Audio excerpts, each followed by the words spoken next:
Hey y'all, I'm AdaKay, and I must confess, I'm a trial junkie. I enjoy viewing trials as if I was the seated juror. So grab a cup of java, get comfy, and join me as we hop into court. And don't forget to comment, like, and most importantly, subscribe. And if you're really enjoying the channel, please join our membership.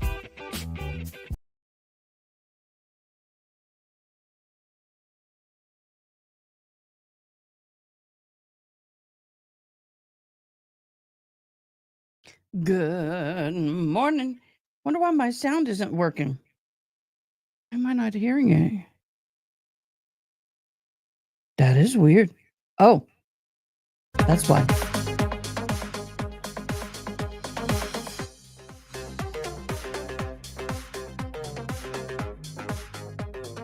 Okay. Good morning, guys. So I am a few minutes late.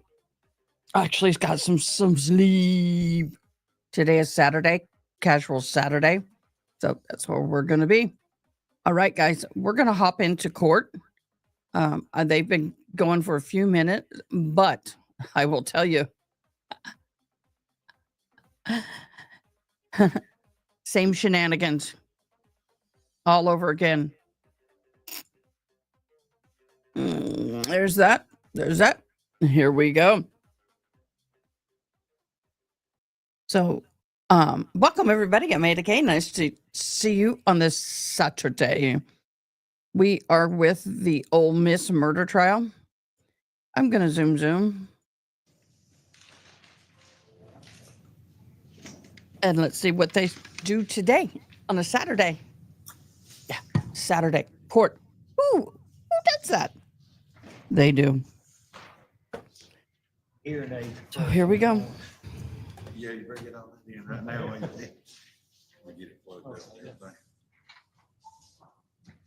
Also, while they're doing that, I've got a report from the court reporter about what exhibits have been admitted and not admitted.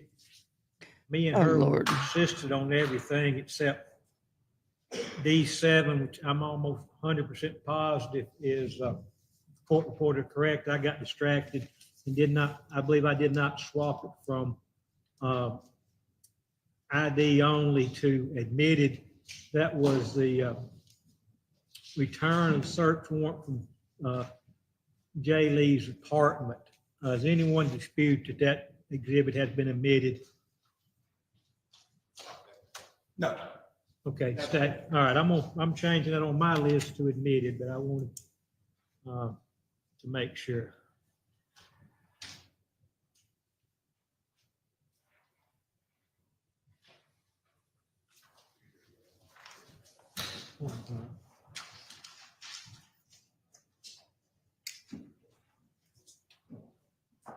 Oh, look at damn.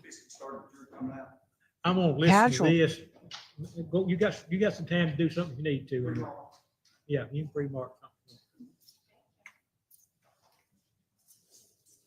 I think we're starting back up at 61 was the last exhibit.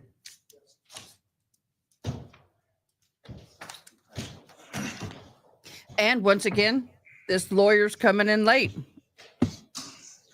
Why?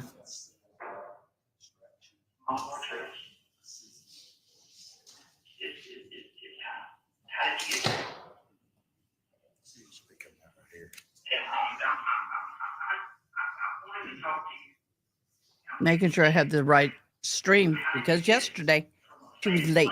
She's late again. The late lawyer right there. I thought that's what I remember. Okay, they're just that part would be okay. There we go. Let's get to the arguing and not the filing. If y'all get to stop and place and Mr. Toran and listen to me. Yesterday, there was an interview, a video interview of Mr. Herrington conducted by the Oxford Police Department. And there was no objection to his admission, but that the as I recall, other than at the very end of it, it was represented to the court that I'll get my coffee cup. Mr. I'll be right back. Invoked his right to counsel. I had not saw the video or heard the video at that time, and I said that the video would be admitted with the exception that, assuming that he did invoke his right to counsel, that part would be deleted from the video. And the state asked me to listen to the video to see if he did in fact, in court's opinion, invoke his right to counsel. It's pretty clear when you listen to the video, Mr. Herring does not say, I want a lawyer, I need a lawyer. He says, do I? It's a question rather than a statement. I think the case law is pretty clear that to invoke a person's right to counsel, it has to be an affirmative statement that I want counsel. If the question in this case, there was no statements made after that statement. If the question in this case were those later statements admissible, the court would say yes, because I'm finding there was not an unequivocal affirmative statement of I want an attorney, but that's not the case we have here because the interview was stopped. There was no further questions asked. If you are ever in the position where you are in an examination room of the police department, sheriff department, whatever, don't ask them, do I need a lawyer? Because they're not going to tell you yes or no. There is not going to be a yes, you need a lawyer. No, you do not need a lawyer. They're not going to tell you anything. That's between you and yourself. And if you have one, an attorney. So, yeah, that to me is stupidity at its best. Don't ask. Statement. I want my lawyer. Shut up. Don't do a Sarah Boone or other people. I'm trying to get a ring off. I put it on now. It's uncomfortable. Boy, I'm swollen today. Yesterday it was falling off of me. Oh, there we go. So don't sit there and say, I wonder, do I need an attorney? It's either yes, you want one. No, you do not. If you want an attorney, say I want an attorney. Don't say another word. You are not obligated under any circumstances to continue speaking. Period. I think that's where most people get themselves in trouble. They keep talking. They're not comfortable with the quiet of not talking.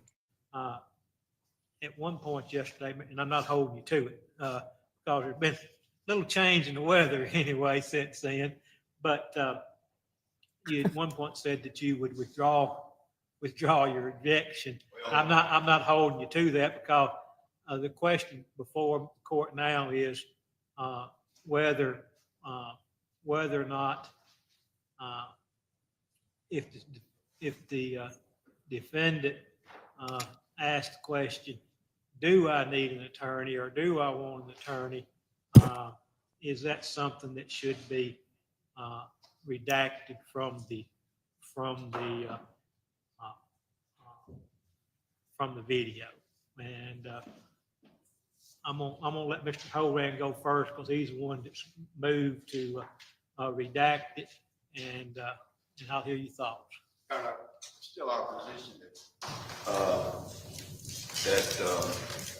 that is while not explicit implication of his right to counsel, certainly implied, and that'd be our argument this time, y'all. In addition to, and y'all, can I say something while I'm up? Try to save my knees today. Court just stated in the record we had no objections to the introduction of the statement. That's not entirely true. Did you have I didn't. We had no objection to the that is in fact the statement that he gave, and the waiver was proper, but he still had our fruits of the poisonous tree objection to the statement. All those fruit and poison tree objections that were made earlier, there were no new objections made. How about that? No new objections. I think would be a better clarification. I didn't see the evidence that he beat him or anything like that we saw on video. Okay. Go ahead. Your Honor, I think the question is going to be whether it's relevant. The defense has already indicated that they're going to try to use that interview to suggest that the police were using aggressive tactics. We never suggested that. They have the. Any response in your motion to suppress a certain testimony that Yes, sir. And Oh, you talking about in the suppression motion? I anticipate that argument being made to the jury. At that point in the video,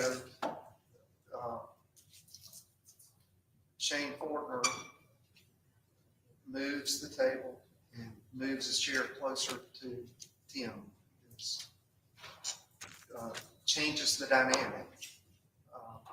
At that point, rather than, I think Tim Herrington's response is important to show the jury exactly what his response was, meaning Tim Herrington's, to law enforcement moving the table. Morning. Getting closer. Alright, cat mom. What we think of or is there any case laws that deal with this situation? Whether it's relevant. Where there is a bond,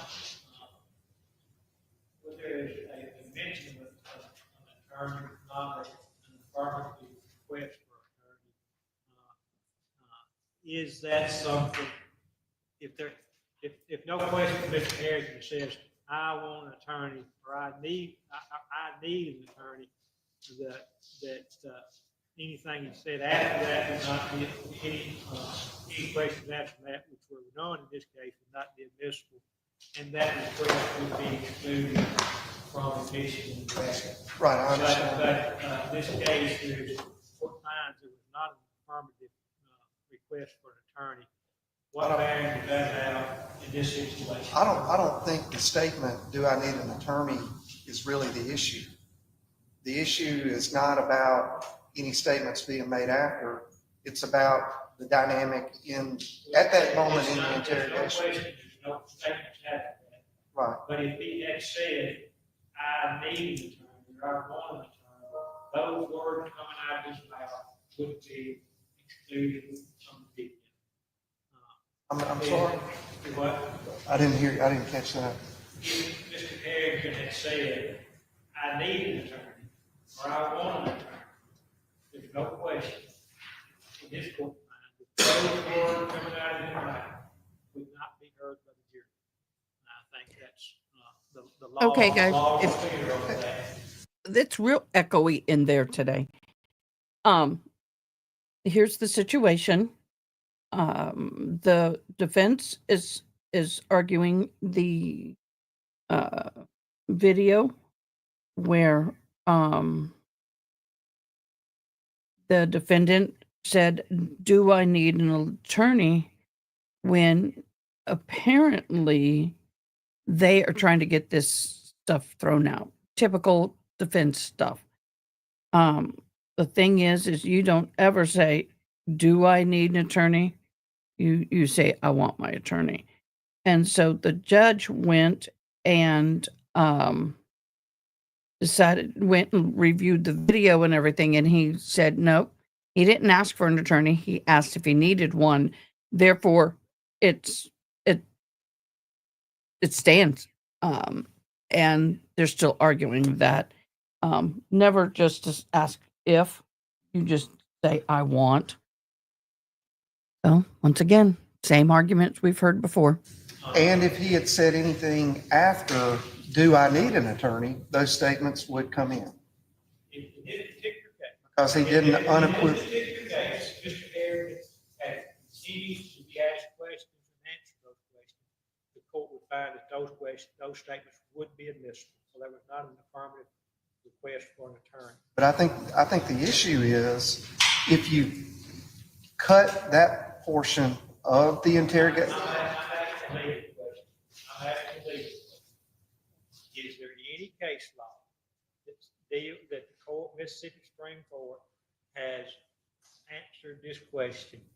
But there's not where there is not an affirmative statement that I want an attorney, but do I need an attorney? Should that statement be excluded from testimony? I emailed Brooke a case yesterday. Why should it be excluded from the testimony? To your law clerk. Why are you arguing this with the witness on the stand? Let me look at this case right quick. Why would you be arguing this with the witness on the stand?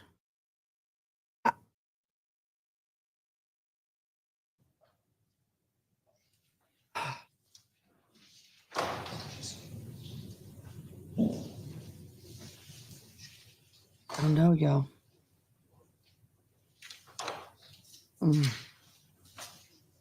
I would say that Harris v. State's probably case on point, have court interpreters. I've been down the road on more than one occasion along when there's not an unequivocal request for an attorney, but just state, we say it, do I need an attorney? I think the law is pretty clear that does not rise to the level of requiring the stopping of an interview. Bear with me. It's not.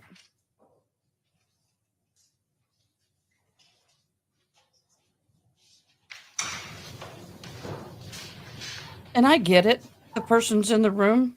They're nervous. They're stressed. And he may have thought he asked for an attorney, but he didn't. He asked, does he need an attorney?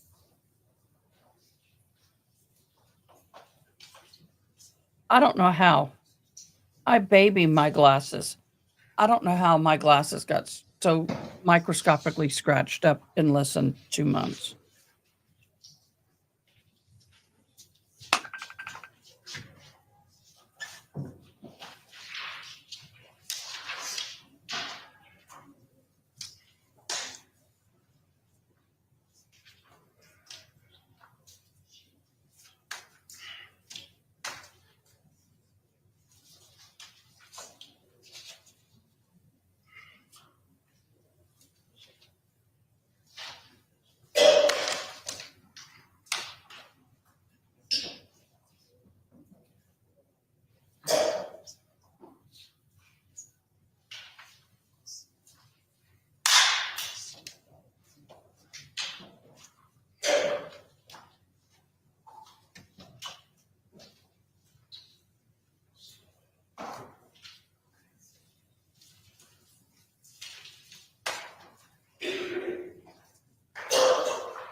All right, I'm gonna look at this, Harris v. State. It is a, 123 Southern 3rd 925. In that case, as in this case, the, officer, issued a Miranda warning to the defendant. Defendant signed the acknowledgement of the Miranda warning. The, defendant,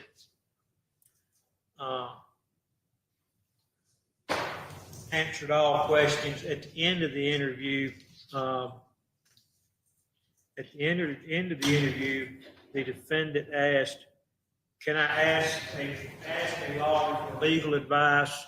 The officer responded, "Yes, you can get a lawyer anytime you want to." And the defendant responded, "Okay." And then the defendant sat down and started writing a statement. Court concluded that the statement of "Can I ask for a lawyer for legal advice" was not a invocation of his right to defendant's right to an attorney, and the statement that was given after that was admissible.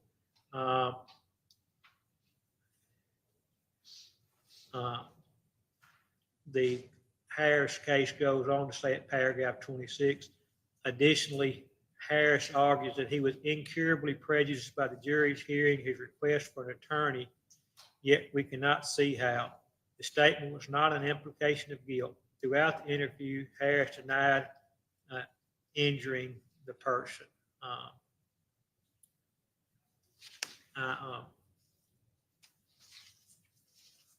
Case appears to be consistent with the matter in this case. The court has found that there was not a request for an attorney made or invocation of the right to an attorney made, and therefore there is no statement given after that be the issue in this matter, because the interviewer was stopped. But the fact that those statements was made, the exact wording was, I've forgotten that quick. Do I need a lawyer? Is not a request for an attorney, and I'm going to let I believe it's 58. I'm going to let S58 be played in its entirety. All right, and I'll give you an opportunity to make any further record if you like.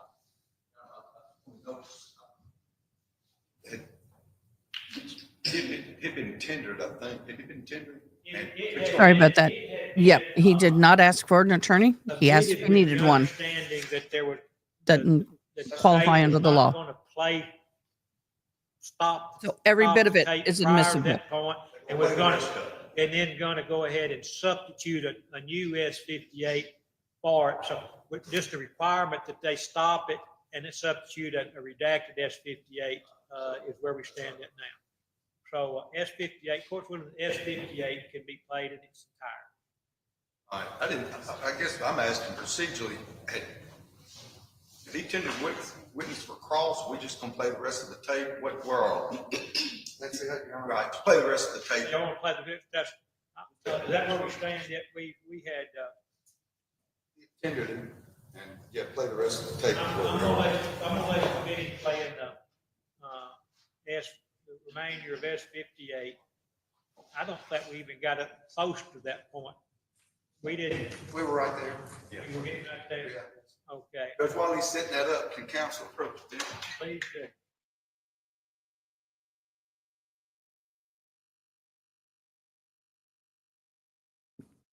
Why can't he just accept it and move on? Move on. Move on. I want to break out in the song. Let it go, let it go. You don't need to talk about it anymore. Hi, 80s music man. Oh, gee, how are you? Y'all. Okay, we can zoom because I'm a little behind. And the thing is look at this woman over here. Well, it is Saturday, but this poor man has sat there this entire time, 32 minutes. I don't know how long is this hour. Yeah, 32 minutes. He sat there like a lump on a log. They have not turned their sound back on. Bringing in the jury.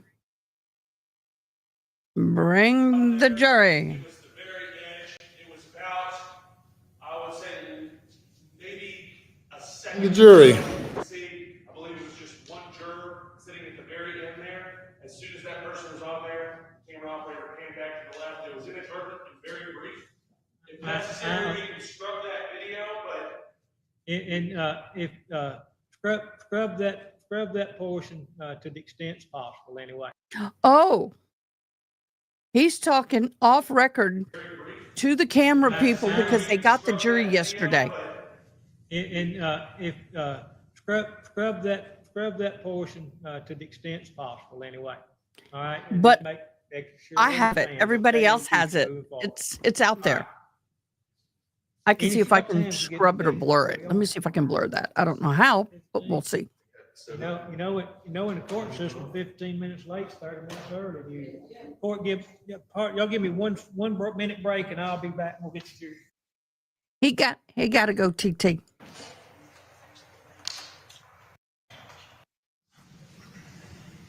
All right. I'm just waiting for the jury.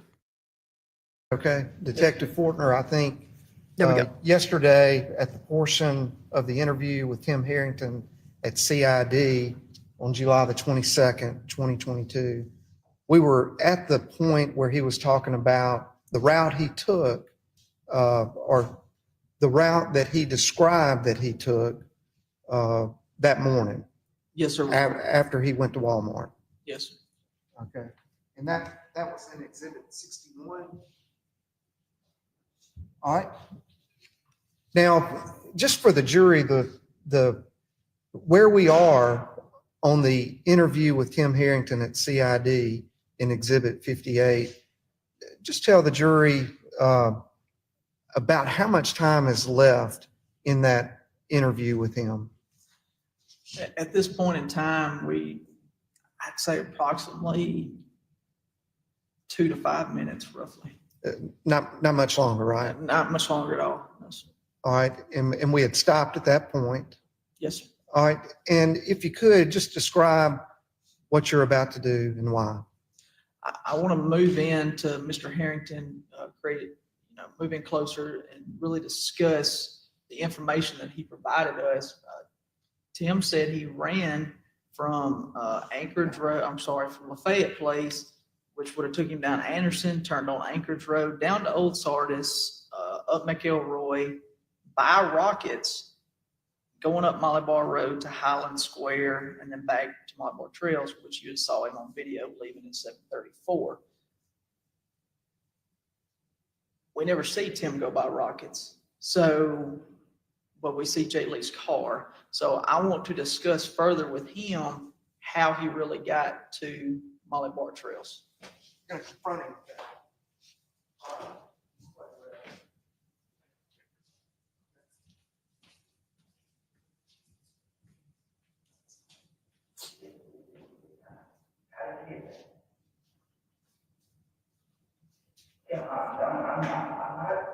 I'm willing to talk to you. I'm giving you a chance, okay? How did you get from a Lafayette Place to Model Trip? We ain't been working on this, and I haven't. That's what I'm saying. I think with that thing like right there,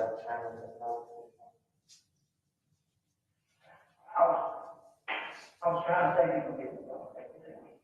I don't know.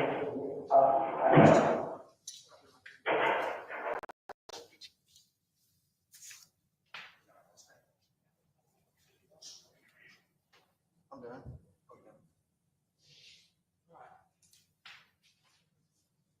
Now, I'm done playing the video. Yes, sir. All right, so at this point, yourself and Detective Baker are going to end the interview Yes, sir. and leave the room. Yes, sir. And that was in response to Tim Harrington's statement when confronted about, hey, you got to tell us, how you were able to make that run. Your Honor, we just asked him, was that a responsible question?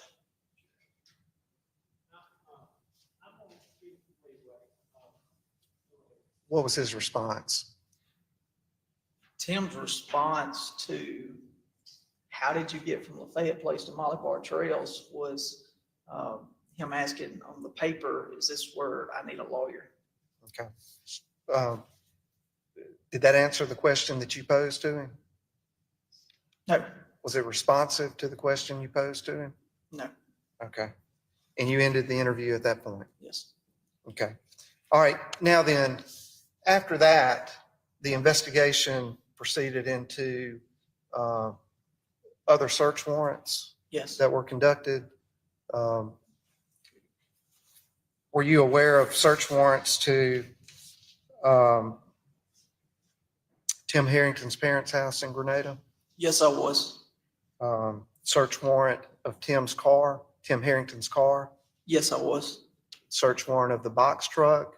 Yes, I was. And that box truck was part of the moving company Yes, it was. with Tyson King and Timothy Harrington. Yes, they were business partners. And the search warrant for the contents of Tim Harrington's phone, as well as his MacBook. Yes, I was. Court's indulgence.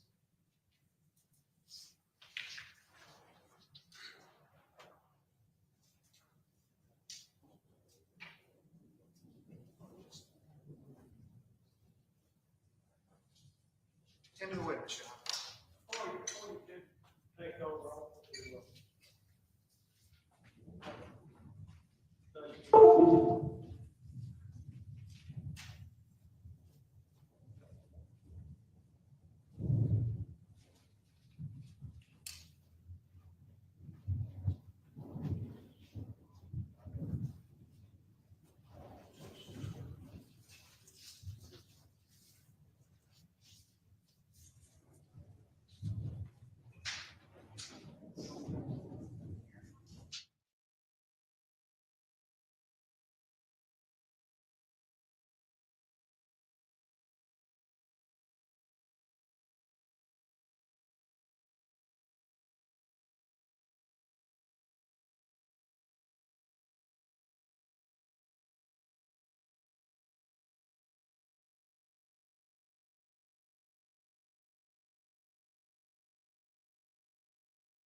Y'all,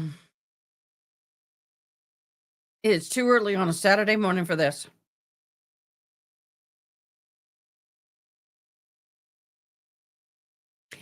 That's right. You're right. I want an attorney. I will not speak without my attorney. Zip it.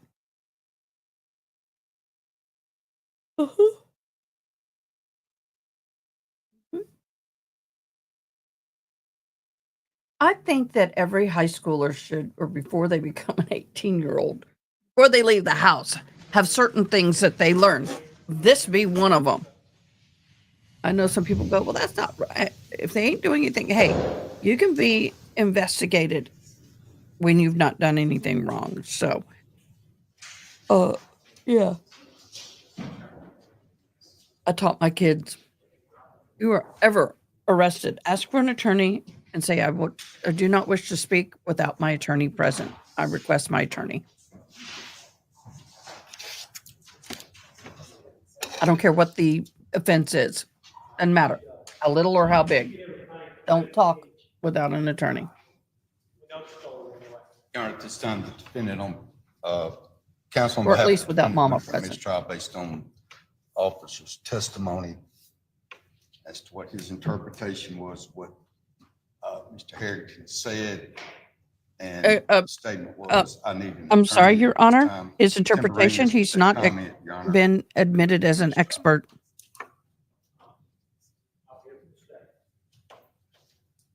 He's not been admitted as an expert. Exhibit was introduced already.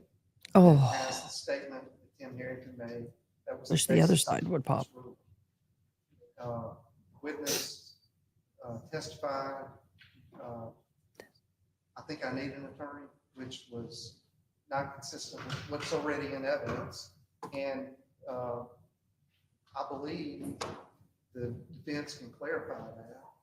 I'm gonna give the state an opportunity to clarify what was actually said. And I will state that the defense, Over the objection of the state, other defense. that at the time it was said, the defense didn't object.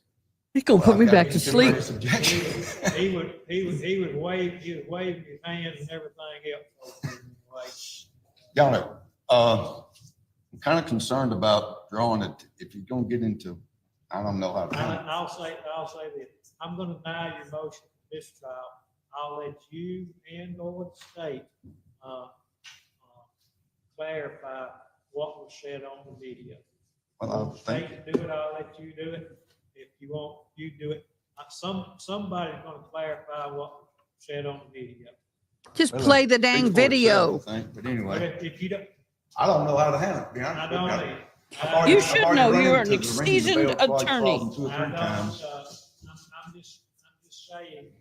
This is not the first time in your life that this has come up. Unless you're like me and go to law school in your 50s, then I understand not knowing. But come on now. Play and ask the witness if they want to, what was really said. And I'm not giving you any guidance on what you want me to do. But if you want to, I'll let you. If you want the state to deal with it this time, I'll I'm let gonna you. let them deal with it. All right. Do you have any? Oh my objections this Lord, time have for the mercy. state? Are you kidding me? I have never bring seen the them jury back argue in. over Ask, who's going to ask a question. State has. I'm getting my tendered BS witness. I'm meter gonna let getting them- ready to if- go. If there's no Get objection. the red horn. Reopen it for the limited purpose of, did he say, want an attorney or ask the question, do I want one, or do I, exactly what was said anyway?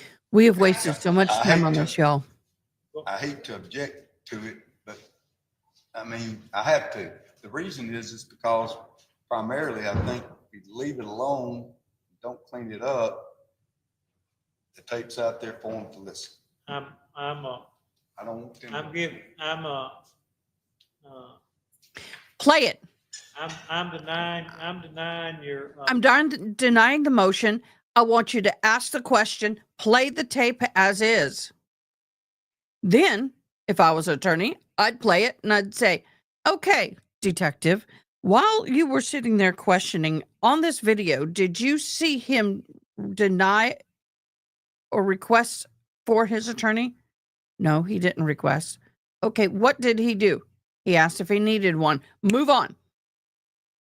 Simple.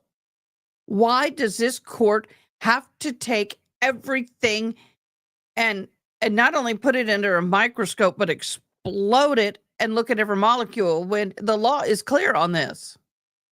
He did not ask for an attorney, asked if he needed one. It is not for the detectives to decide whether or not he needs an attorney. And saying, do I need one? And just like Sarah Boone, do I need my attorney? And then keep talking? Motion for mistrial at this time. What's the state's wishes? And I'll, I just wanted to clarify, the defendant said, I think, do I need an attorney? The issue is, I'm asking what the issue, because of what the detective said on it. I'm just clarifying. I missed something in there. I was just clarifying. Oh, I saw what's that going one. on. We were going to get to I know that on a break. The witness asked a question. It boiled down to this: the witness asked a question, the witness made a statement. The state wishes to clarify it with the witness All before right, I'm gonna tendering. give you that the- opportunity anyway. Come on, let's get moving. Bring Jerry back in. I just, this, oh.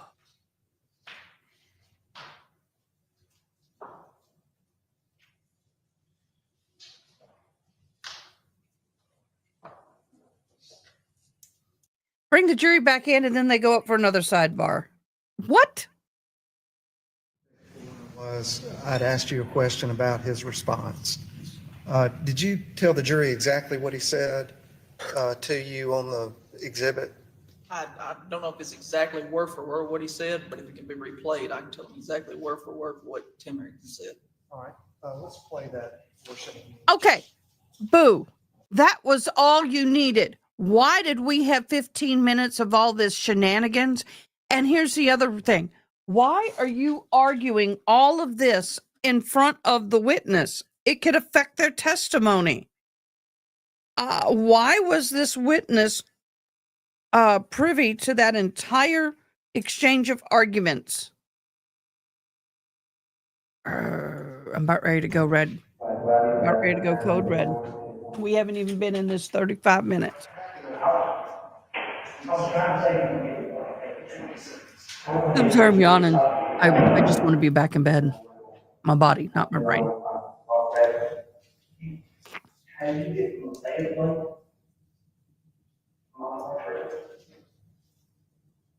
It's time. How did you get there? So we're not seeing the video. I'm giving you a chance, okay? How did you get from a state of play to multiple trips? We ain't been working on this and don't have it. How did you get there? That's what I'm saying. I think with that thing like writing that China.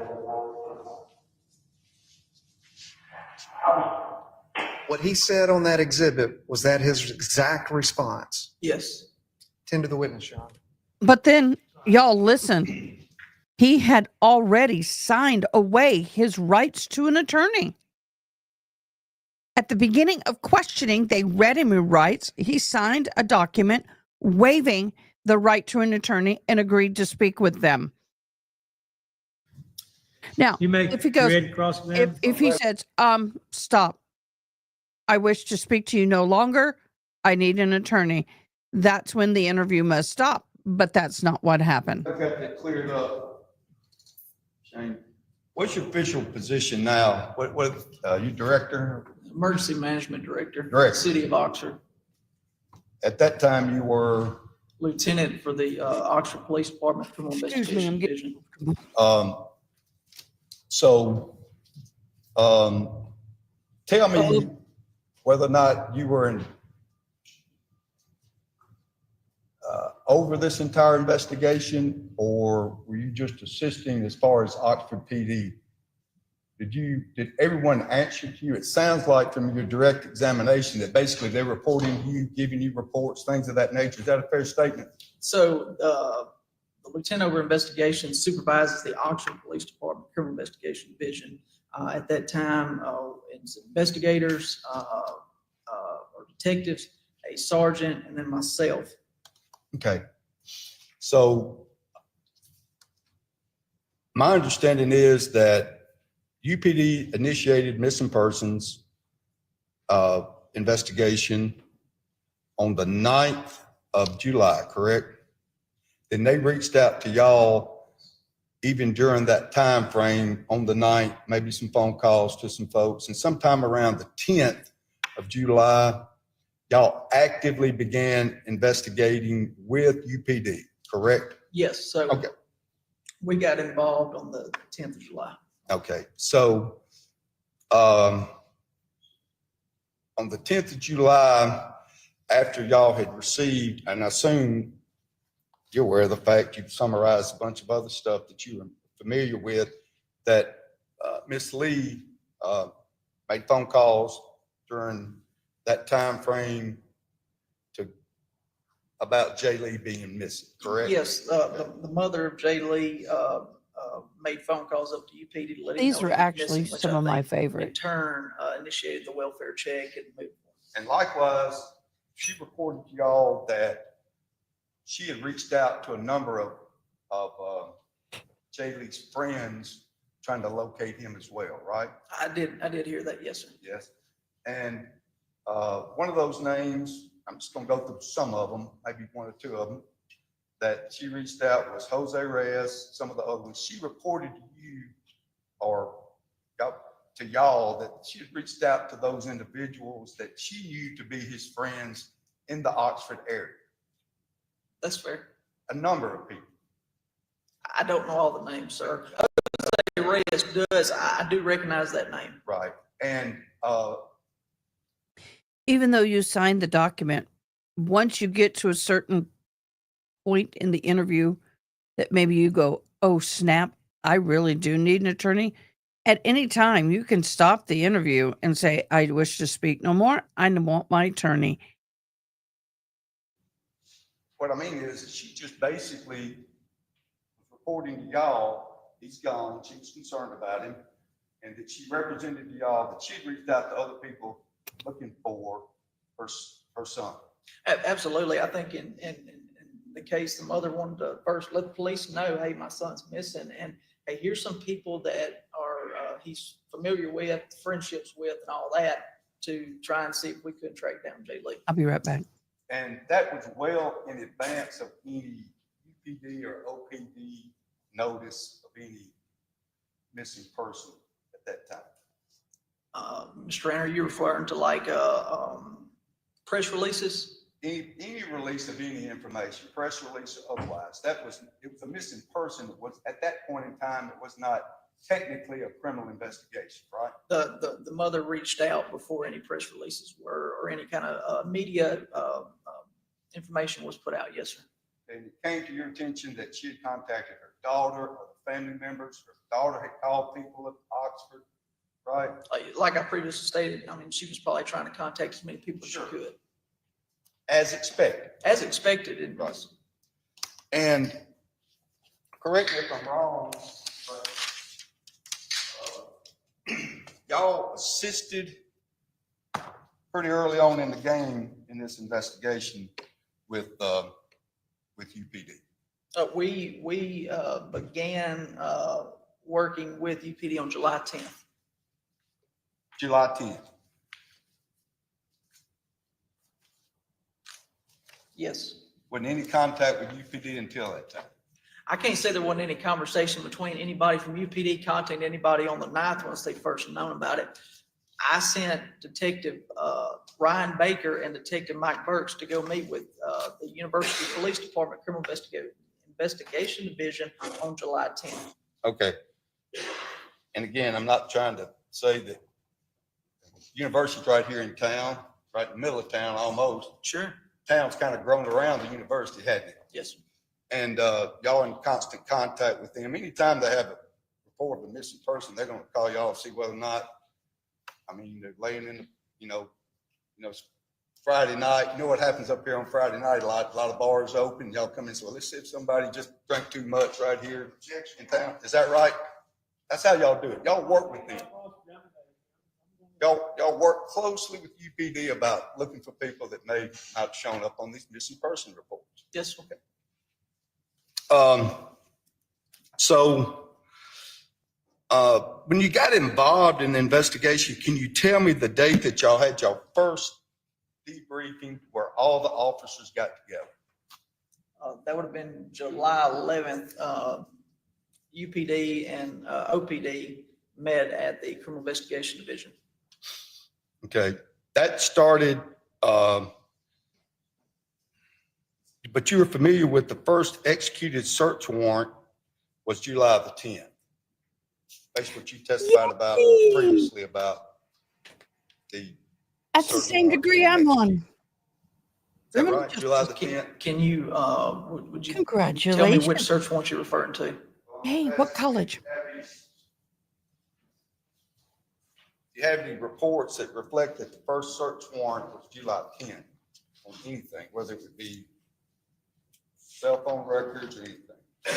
Well, tell me what the first search warrant you're familiar with based on your notes that was executed in this case. I'm not sure which search warrant was executed first. Okay. My recollection is based on what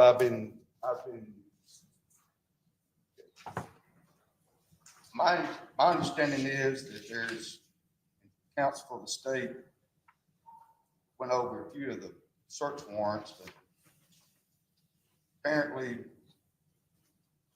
71 total search warrants were executed in this case. You can't disagree with that, correct? Mr. Rand, I don't know the exact number off the top of my head. They indicated on direct examination that there was a search warrant of my client's cell phone records. You're familiar with that, right? Cell mark, the dump. Y'all got a dump on, Brian Baker got a dump on my client's cell phone. Yes, sir. Okay. My approach with maybe a little personal information here, Judge. I'm gonna try to be careful.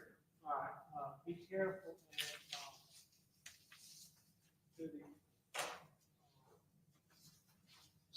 just talk more about whether there need to be redaction or not. Okay? It's gonna need to be some redaction.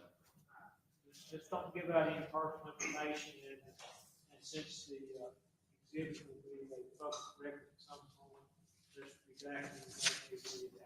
And Your Honor, I would like to see whatever. I'm sorry. Show the witness I'm sorry. before he shows the witness.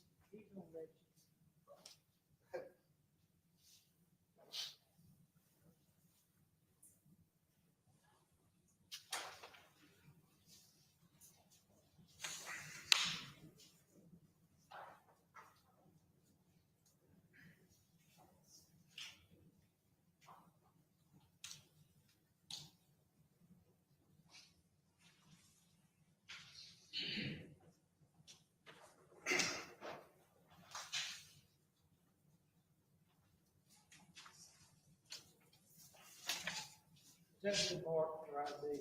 It has, John. Numbers, right? 62. All right, go ahead. Director, I've given you an exhibit 62 for identification purposes. Recognize that particular exhibit?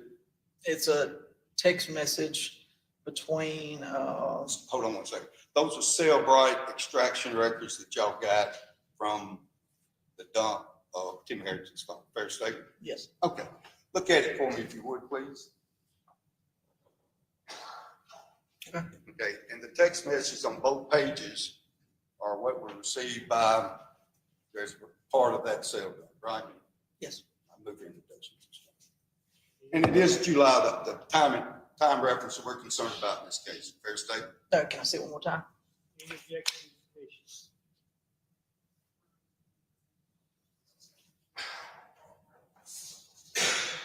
That lawyer looks put off. It's like, here, give it to me. Hurry up. Look. Look at it. Judge, Okay, lawyer. I know you're there on a Saturday. I know you're probably not happy about that, but he's your witness. You treat him like gold.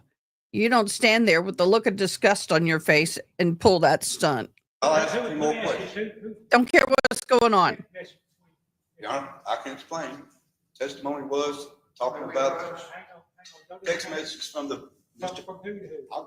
If you- Herrington, one of his workers, that not even question. Okay. You're not listening to the judge. You're arguing again. Let me look at it. That makes the most sense. An objection was made about the evidence that was being, or the paper being shown to the judge. I mean, to the witness. You don't have to get into that, but I thought I might have missed something. Please, That judge takes it on himself. I thought a lot when it's really that man. That I don't like this lawyering.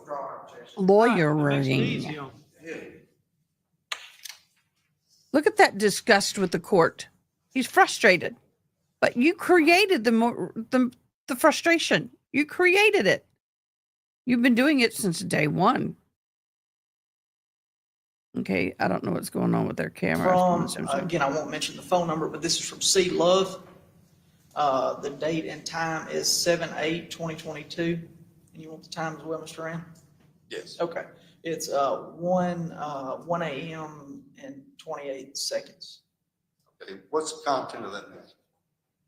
I'm Ooh, probably karate gonna cat leave bomb. around 9:30. Okay, who was that from and who was that to? From C Love to, it says other, but this is Timothy Harrington's cell phone dump, so that would be Timothy Harrington's phone number. And the next message? This is from Timothy Harrington to C Love. I'm gonna be there around 7. If you want, you can leave it in the truck, so you ain't gotta get up, but IDK if it's unlocked.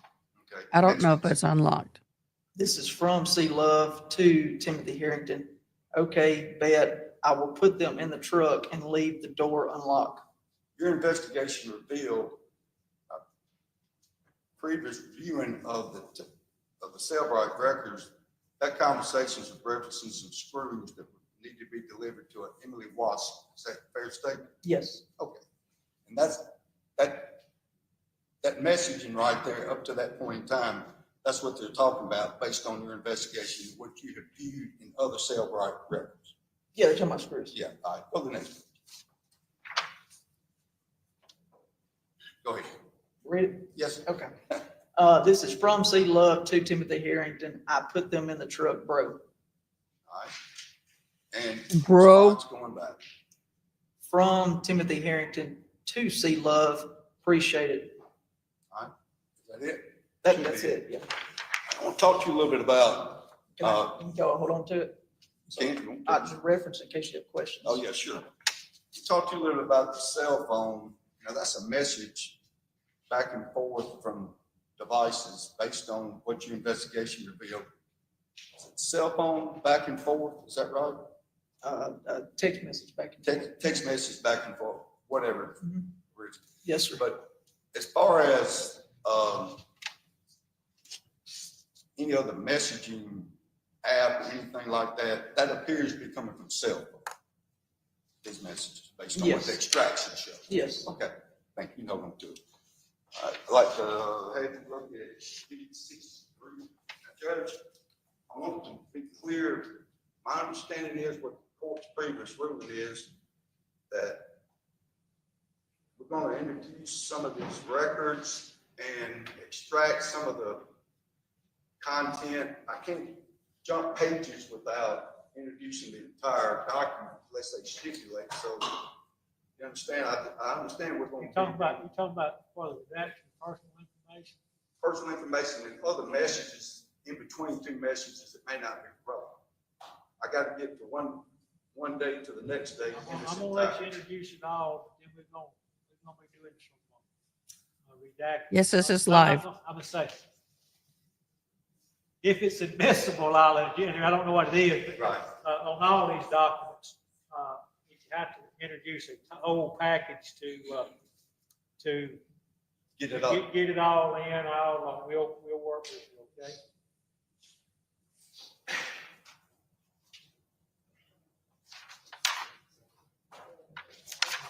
That redaction will probably have to be post-trial anyway.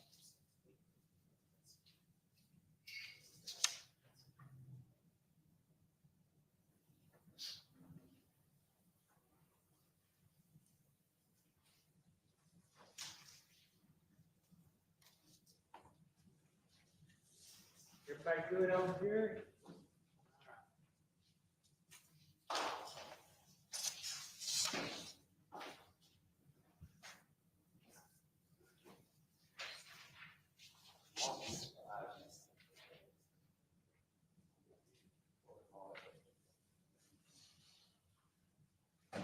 I'll let y'all for anything for ID.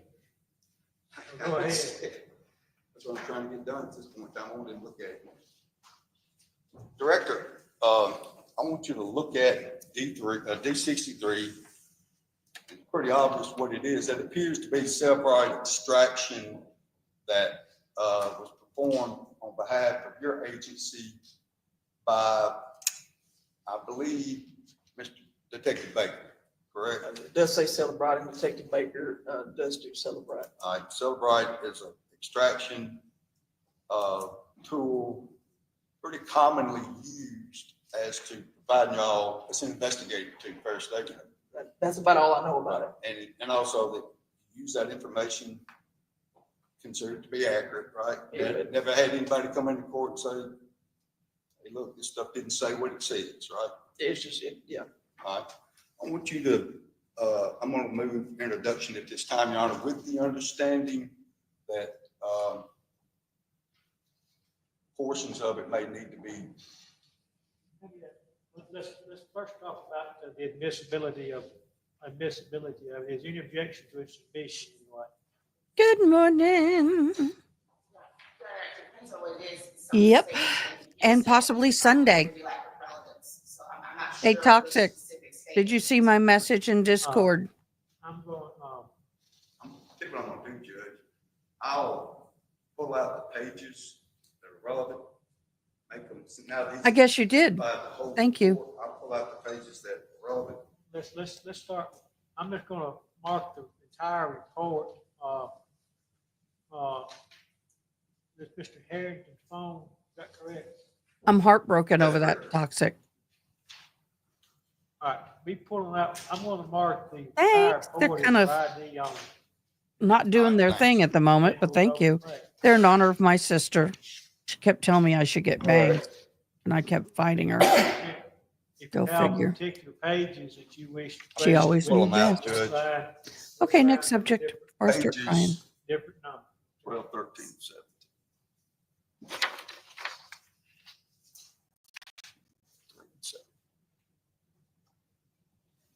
Detective, Director, I'm sorry.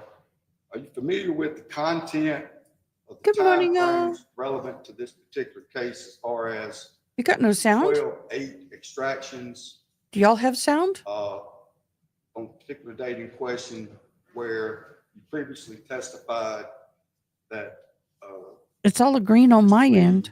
disappeared? You're familiar with those extractions, the content of those extractions, correct? From what platform? From the Cellbrite records in this particular exhibit. Those are Celebrite records of Timothy Harrington, not Jay Lee. Correct, but I'm talking about the time frame that Jay Lee disappeared based on your investigation. Yes, You're familiar? yes, the time frame, yes. I'll make sure.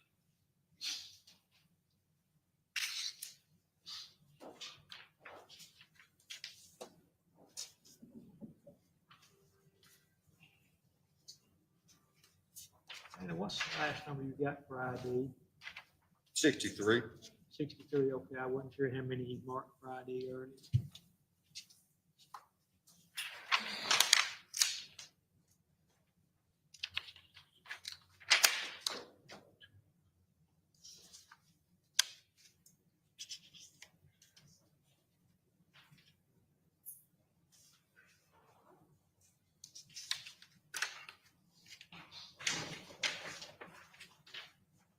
Now I'm going to introduce a clean copy of the notes, have you make reference to it, like to have it next exhibit mark for identifications.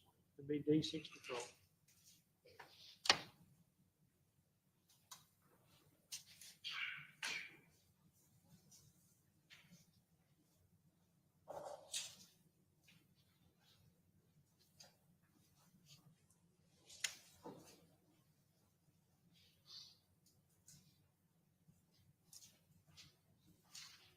Andrea, it's between her and I.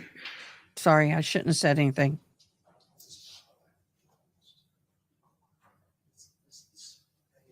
Yes, it is.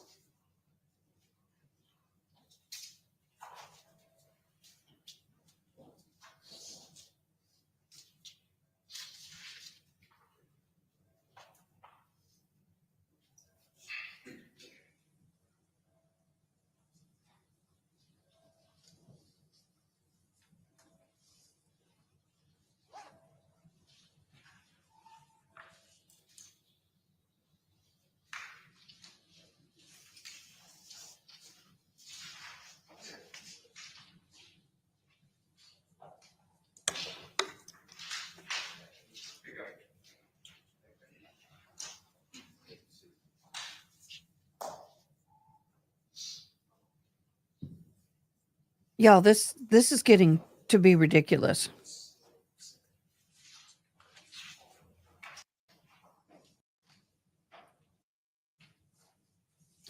This lawyer gets so exasperated with They're all gonna be the court 64. case.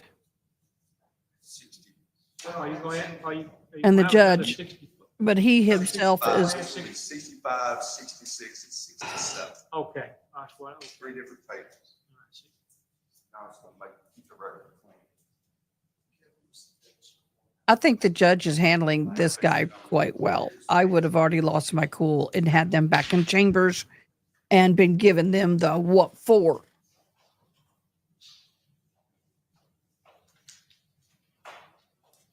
I was just going to ask, how's baby? Oh my gosh, Toxic. I am so sorry.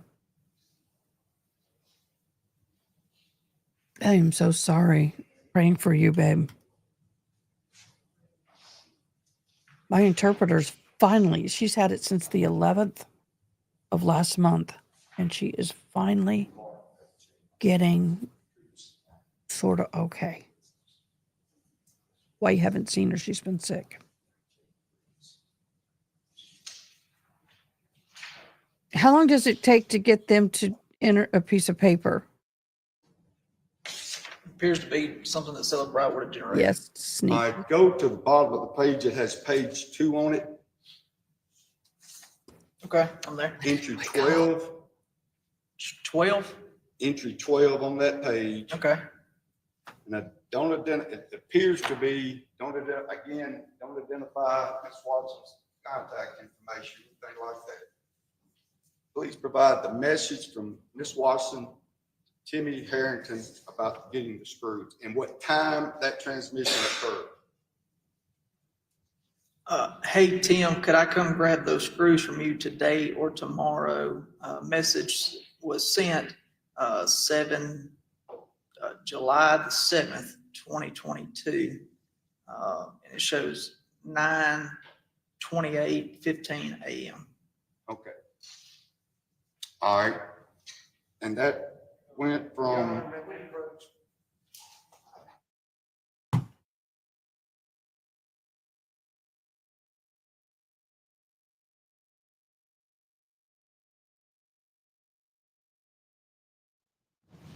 what local time is that message sent? Sorry, what? Local time was that message sent? Oh, It says on number 12, it says 9:28:15 a.m. All right, and the next message, number 13, identify the sender on that message and the receiver on that particular message. Just quotations, I think, isn't it? No, the one you handed me here, number 2, doesn't have the name. It just says owner and owner. But I believe it's referenced in this other one you let me, I think. Okay. Can I look back at this one to make sure it's the same person? Yeah. And it's not, so I don't know if this is, it just says, hey, or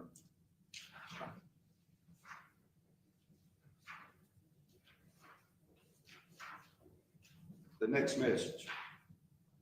so number 13? Yes. Okay. Hey, Tim, could I grab those screws from you today or tomorrow? And that's basically the same as message 12, correct? 12. Yes. Okay. All right. Go to message 17 on page 2 Okay. and identify content of that message, beginning with date, like you did on the other ones, the date, time, and the entry information.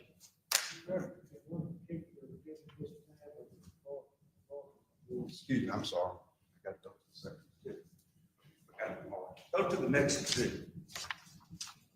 Go back to this. No, the exhibit Oh. I gave you. I thought I got y'all. coughing up your toenails So yet? go to number 66. Yeah, That 66. sucks. So you don't want me to read 17? Let me see. Warm compresses, dear. Correct.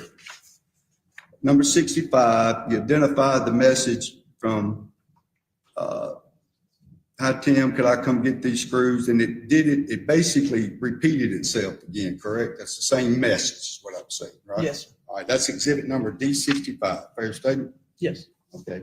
We need to On do a Texas meetup. D66, the message from Laura Reed, L. Reed, identified, 67. Can you identify the message that came in from L. Reed, I believe? 67. Number 67 says, appreciate it. Okay. Who was that from? Is that consistent with, that's consistent with the other entry, correct? Talked about on the text message. Yes, it's consistent with this right here. It's consistent with this right here in the green. Says appreciate it from Timothy Herrington to C. Love. Okay, and that's consistent with the Cellbrite extraction that you got on, Number 67, yes. okay, let me see. As far as these Cellbrite records and your extraction report, you were able to look over all these reports and identify the messages to be correct, not only the text messages from individuals, but also some other messages that weren't text. Fair statement? Ask it one more time.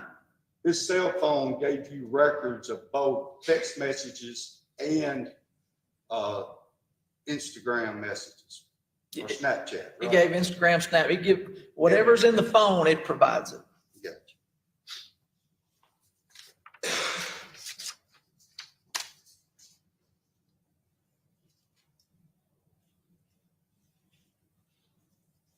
All right, again, go to D65, the message 17, and identify without numbers the message to and from conversation with Mr. Herrington. Hey, Tim, this is Laura Reed. I have a king size bed. I would like to move from Grenada to Batesville and then bring a different king bed from the Batesville house back to Grenada. Do you have anyone available to do this in the next week? To do this, wait a minute, let me read it again. Do you have anyone available to do this is the next week? What's the date of that message? The date is July the 7th, 2022. Okay. Thank you. Put that down. D65, I believe.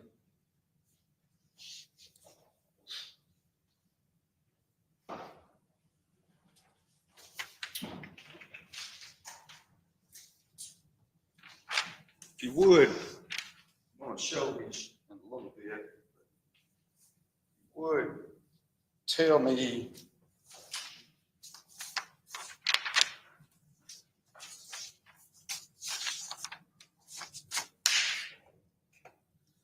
I want to make sure the jury, as far as this information in the box pertaining to any message, that's just data that for purposes of the computer, I mean, that's the phone information. That really doesn't have anything to do with the messaging and all. Can you this. let it go? I'll Yes, tell sir. you. All that googly gook on there, that really doesn't have any relevance, correct?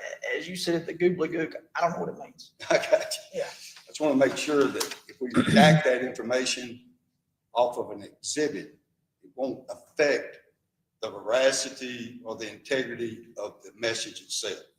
It'll be fine. The message is what it is, right? The message is what it is. I don't know what all those numbers and letters and. It's not relevant to your evaluation of the message. It may be relevant to somebody else. It's not relevant to me. I got you.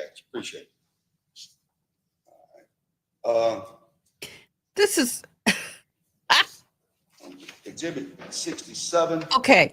Y'all been watching court for a long time. Is it me or is this just absolutely cray-cray? That's what page I'm gonna try number it. is that? At the bottom right. Sorry, I'm trying to get my pillow Number fixed. 8. Ah, All right, there we go. The message 57 to 67. Do you see that on that page? 57 to what number? The message 57 to 67 on that particular page. Yes, 57 to See 67. that? See those messages? Yes. Give us the content of those messages, please, between Jimmie Herrington, and it says Love on there, but you learned that to be Kadarius Love, an individual that worked with him, right, during the course of investigation. I don't remember if that's Kadarius is actually his first name. I don't recall that if that's exactly his first name. So. Remember, it's the- C Love, I'm familiar with who C Love is. I just don't remember if his name's actually Kadarius. Right, but you learned that he was an individual that worked for Jimmie and or Tyson King, or one of the two. Yes. Okay. All right, give us those messages, if you would. All right. What's up, bro? Yeah, he gave me both of the tool bags. Bet I'm gonna need to get it in the morning before you leave. Bet what time? What time you go to work? Question mark. I'm gonna probably leave around 9:30. Hold on one second. So the jury understands, start with the first message and say who the sender was and who the receiver was and who said what. I know it's kind of quick. We're used to reading them, but other people may not. We want to make sure the original sender was who. The first message, number 57, and starting at the top up here, is C Love, and it's two individuals. What time? It was on July 8, 2022 at 12:58:36 a.m. That's in the morning. Yes. That's in the morning of July the 8th, almost 1 o'clock. Fair statement? Yeah. All right. And Love is sending a response back to Tim about the screws, his Watson screws that need to be taken to her the next morning. So repeat what you just said. They're talking about getting together For the for the screws. screws, right? We talked about previously. Yes. Yeah. Sure. All right, go ahead. You may read the message now? Sure. All right. What's up, bro? Yeah, he gave me both of the tool bags. All right. Who said, make a reference about the bags? What's up, bro? He gave me both of the tool bags. That is from C Love. Okay. And the next response? The next response, because there's three individuals in here, and I don't remember Timothy Harrington's phone number off the top of my head. I don't want to say Tim sent this or this other individual, and I don't know who this other individual is right now. But you will say, you understand, if you look at that message, it's at least Tim Harrington, and I represent to you Tyson King's number is also on there. Okay. You can't disagree. Your investigation. Yes, no. But if you want me to say who sent the message, I can't say whether this is Tyson or Tim because I can't remember both their phone numbers off the top of my head. Fine. Okay.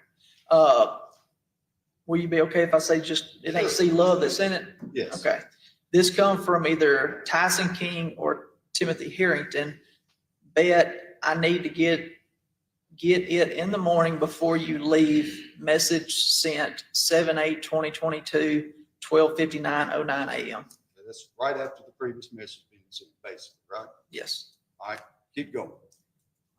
This is from C Love to Tyson King, Tim Harrington. Bet what time? Question mark. Sent 7/8/2022 at 12:59:21 a.m. All right, continue on. From either Tim or Tyson, what time you go to work? Question mark. Sent 7/8/2022 at 12:59:33 a.m. Okay. Next message from C Love to Tyson and Tim. I'm gonna probably leave around 9:30. Sent 7/8/2022 at 1 a.m. and 25 seconds. All right. Does that complete the conversation on that particular page? No, it continues on. That was only number 61, and there you got to go all the way down to 67. All right, keep on.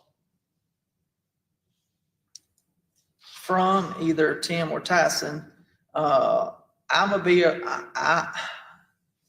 am be there around 7. if you want, you can leave it in the truck so you ain't got to get up, but IDK if it's unlocked.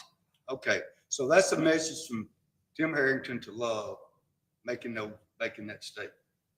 Wait a minute, say it one more time. That's a message, the same stream from Timothy Harrington's phone. I'm gonna be there around 7. If you can leave it in the truck so you ain't gotta get up. But I don't know if it's unlocked. Oh, there you go, yeah. Okay, that was at 1:01:55 a.m., fair state?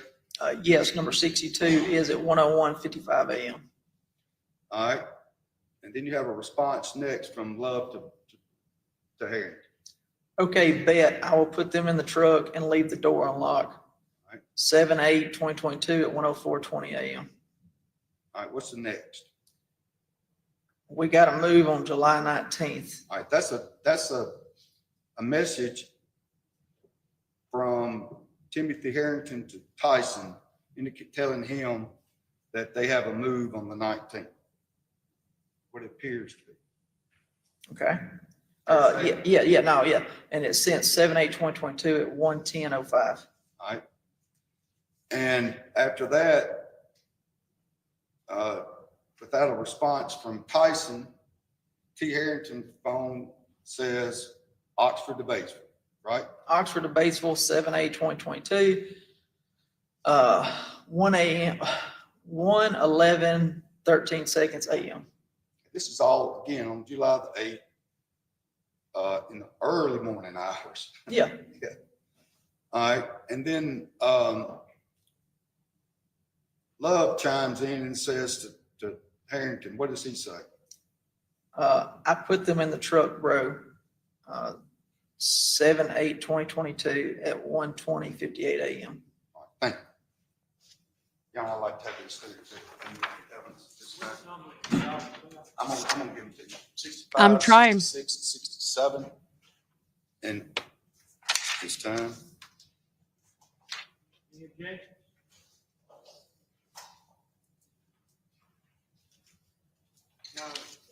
No objection. All right, that's 65, 66, 67.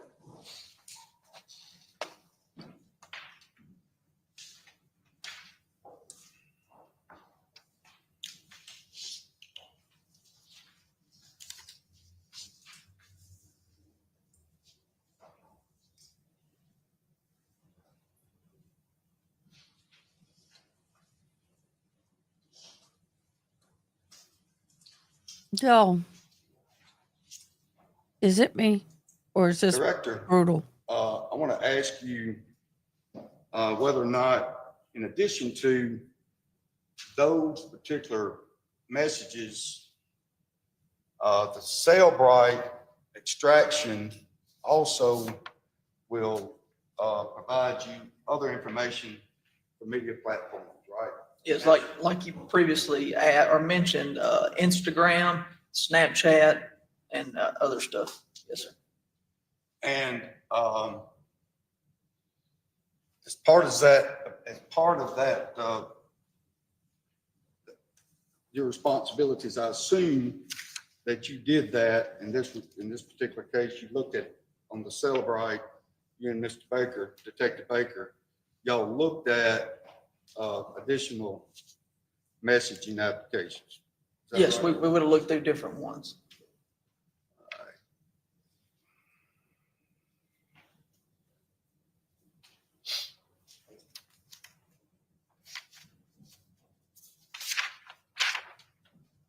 To have this exhibit marked.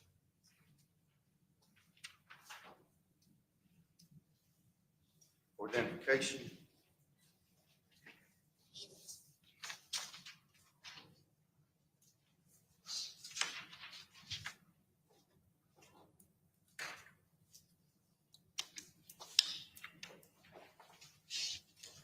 Judge.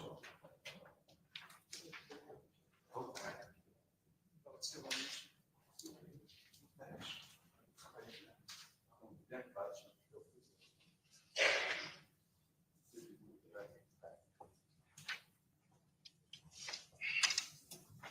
Page 9 on exhibit number 68, I believe.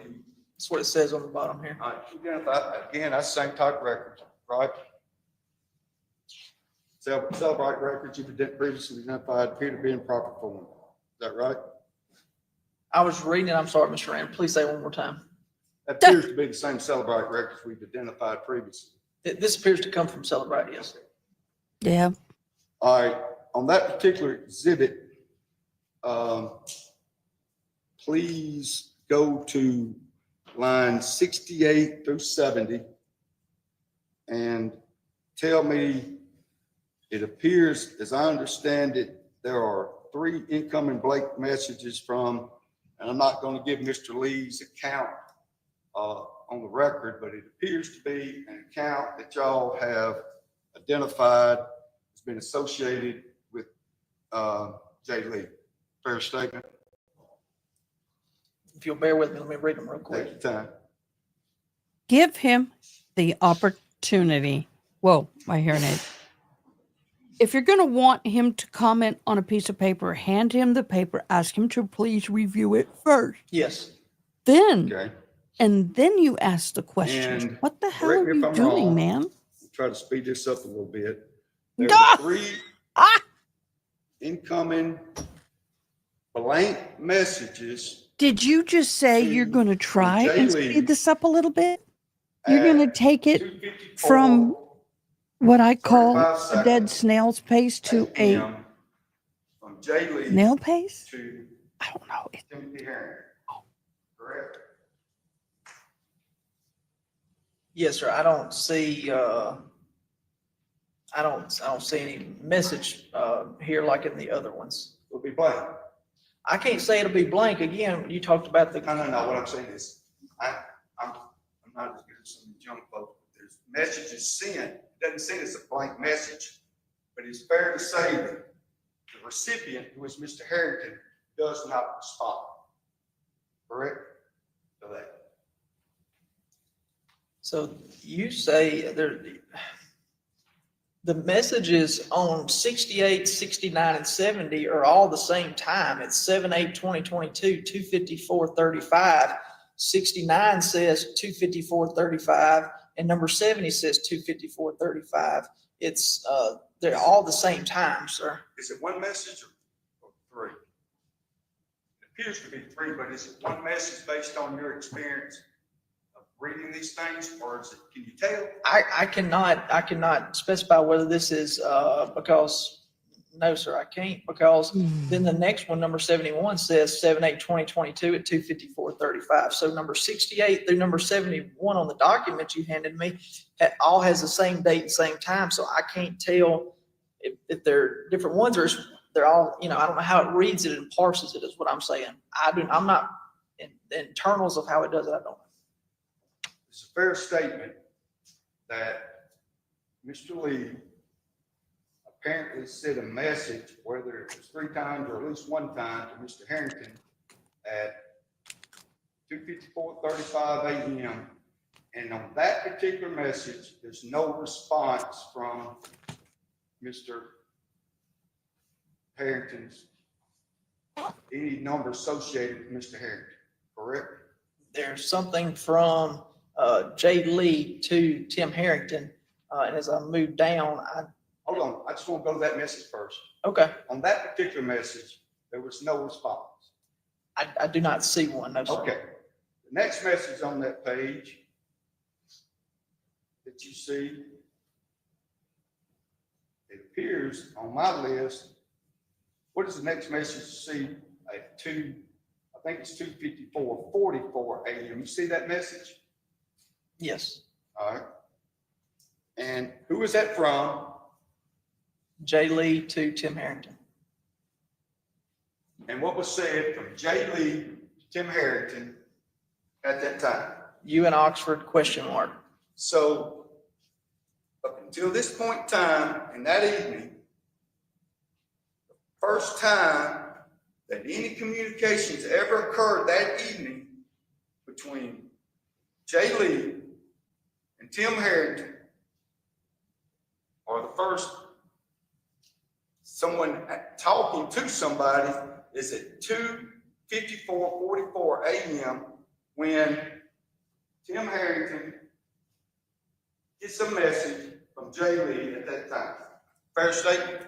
7/8/2022, line number 72 at 2:54:44 a.m. says you in Oxford from Jay Lee to Tim Herrington. Did you see any response the next minute, the next 30 minutes, the next 40 minutes, the next hour that my client ever responded to that message? Not within the next, no. All right, so make it clear to this jury, my client never responded to any inquiries about whether or not you're in Oxford from Mr. Jay Lee. Not on this, no. Okay. Now, you have the video that's been introduced in the evidence, and you're familiar with the video that shows at 4 o'clock, Jay Lee leaves his apartment dressed, right? In a robe, bonnet, and some slippers. All right, Jay. You looked at that video? Objection. Misstatement of facts. All right, I'll rephrase my question. If you viewed the video as to when, it speaks for itself, when Jay Lee leaves his apartment at Campus Wall, apartment D302, wearing a gold bonnet, a silver robe, gray blue slippers, you agree with me that's 4 o'clock a.m.? I'm not gonna agree with you. I'd love to see the video I'd love to see the video and we look at the video to get my times accurate. I'm gonna testify to something that I can't remember down the timestamp. Assuming video represents it's around that time, 4 o'clock, something around those times, you see any messaging at all from Timmy Herrington to Jay Lee, inviting him over, asking him to come by yourself, bring anybody. If you found anything based on your investigation, at any point in time between 2:54 a.m. and 4 o'clock a.m. that my client invited Jay Lee over to his place. Tim Herrington in that interview tells us that Jay Lee came over there. He did tell you he came over there, but that's it. I'm not saying that. I'm saying whether or not he came to get any proof, he was unannounced. He was unannounced. On this, you want on this? On any media, any platform. Send a pigeon over there. Carry a pigeon. You have any evidence whatsoever That Tim Herrington invited him over? the first time? Not that I see on here. So it's safe to assume Jay Lee wasn't inveigled at that time, was he? You know what embezzlement means? If you'll just give me the definition, yeah. Explain what embezzlement means. He wasn't coached over there. Objection, Your Honor. That's it. Leading. That's testifying himself. That's, was he coached? Jay Lee asked Tim Herrington if he was in Oxford. Tim Herrington didn't respond to that text. Okay. You don't know if Mr. Herrington was asleep. Right? He asked. You turned and I couldn't hear you. Please say it again. He didn't respond to this. But you said something else though. He didn't. It wasn't asleep or anything like that. You don't know what he was doing during that time, do you? Mr. Herrington. Mr. Herrington during 4:36. I'm sorry. Let me go back up. During 2:54 a.m.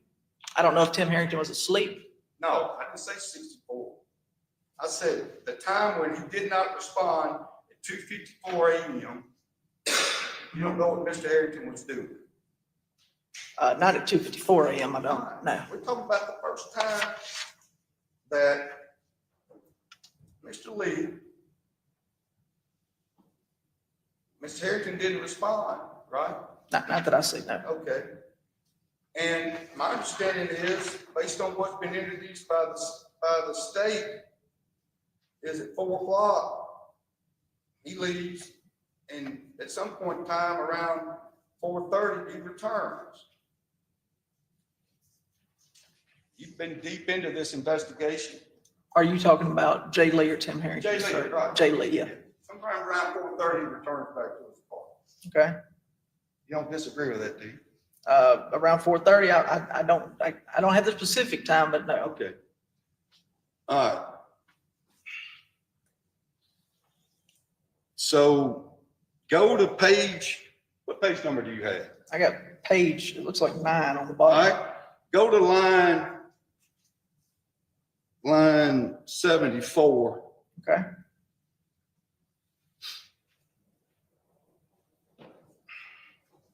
Do you mean read line 74? Mhm. Okay, so 74 is, What time? 7/8/2022 at 4:36:44 a.m. Who's the sender? It's gonna be, Jay Lee, All right. Who's the receiver? Tim Harrington, And this time is what? 4:36:44 a.m. All right. And it says, I just wanted to be able to say, I had you be DL again. There's an emoji, fun to have been the first guy. Another emoji, experiment over. All right, that's a message from Jay Lee to Tim Harrington, 4:36:44. I just wanted to be able to say, I had you. Be the DL again.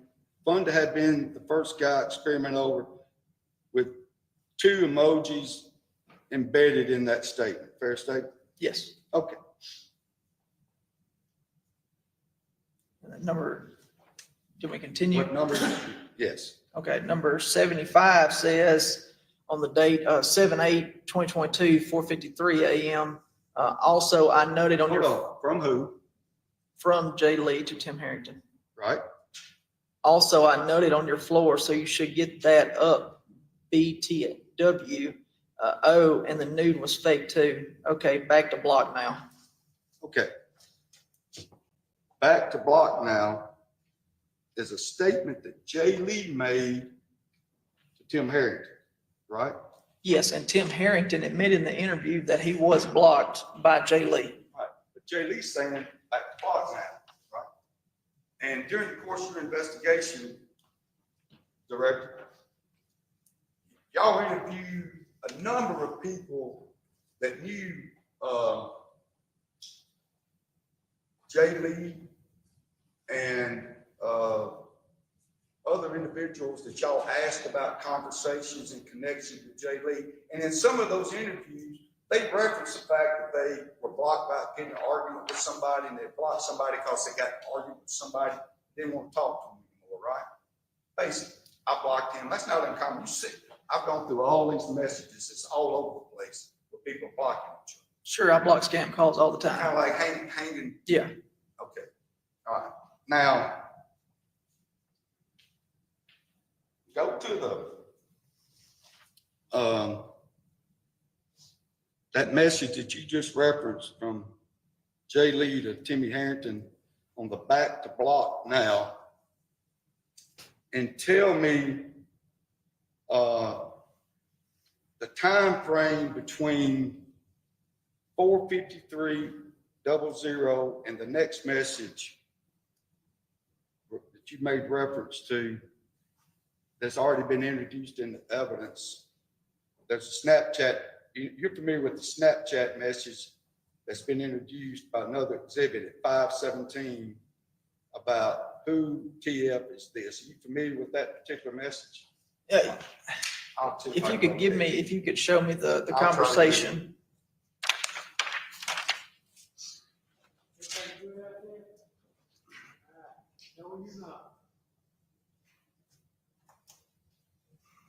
it's D38.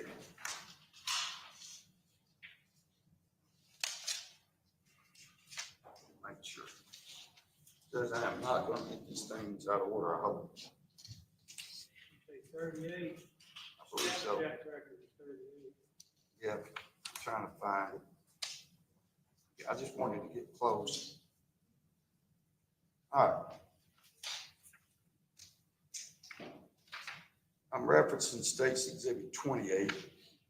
I'm going to slide this down so I can slide it back in there. I want to show you this Exhibit 28, if I can put it down.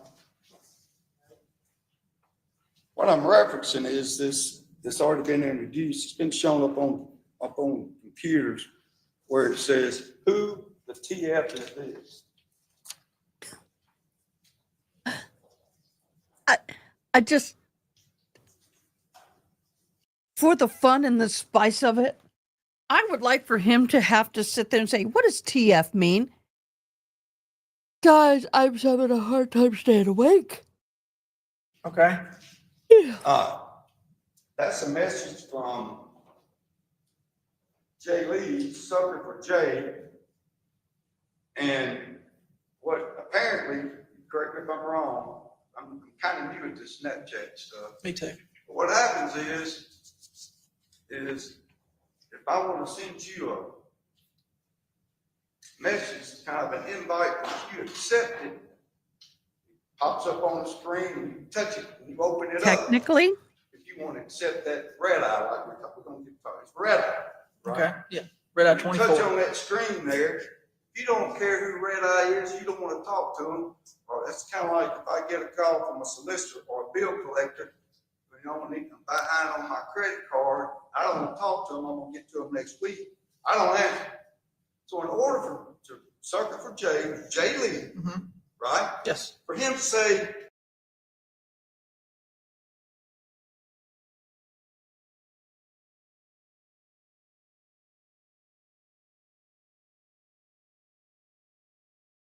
we have a freeze.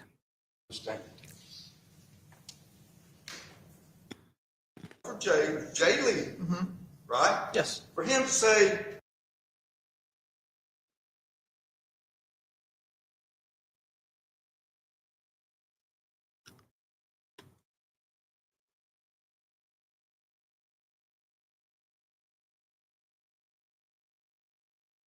you read it.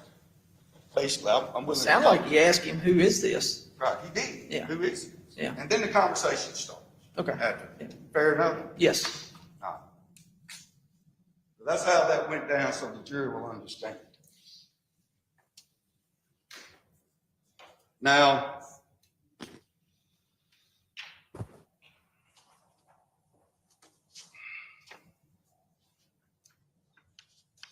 are you familiar with, you reviewed those conversations that occurred between those two individuals, Mr. Lee and Mr. Herrington. You reviewed those, correct? Are you referring to the Snapchat messages? Yes. Yes. I just referenced, I'm sorry. Right? Yes. Look over them through me look through them again.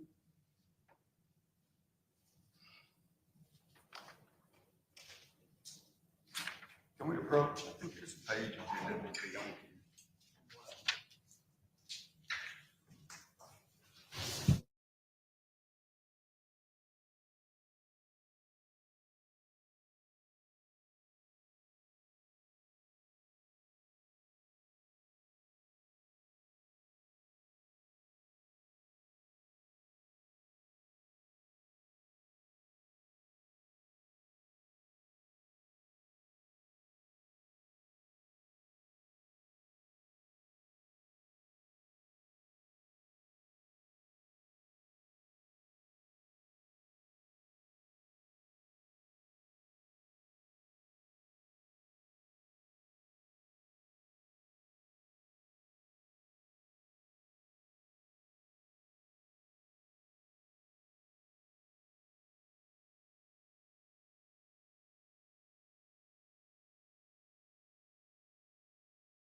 make it record, I'll be here.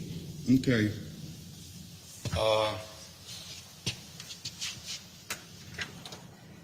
Judge, it's already introduced. I mean, she's got a bunch of other messages on here on other dates, but it's already introduced. I don't know how to. I'm just gonna ask him to read portion of it. Yes. What we're talking about 28? Yes. Yes, sir. If it's been introduced to death, it's been introduced to death. All right. There'll be a bunch of stuff in the court file.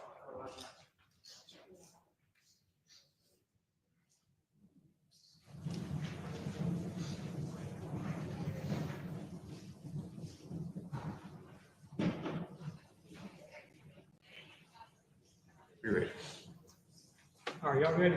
Let's, well, I don't know if Jerry's ready yet or not. But,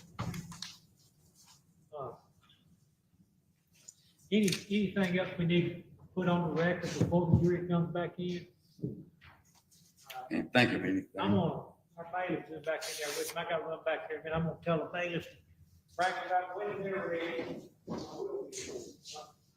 Thank you. That's what I can tell.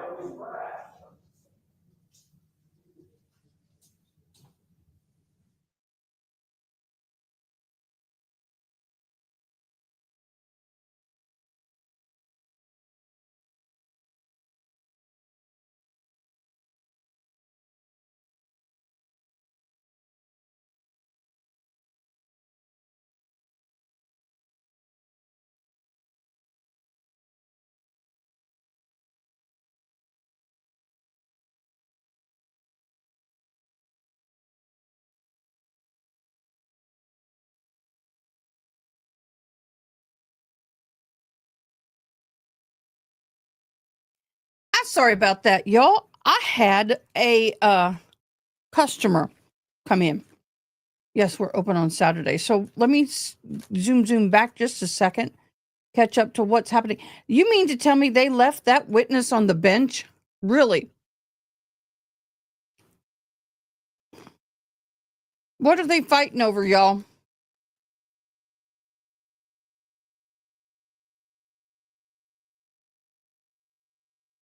Well, there's no volume. So the witness is...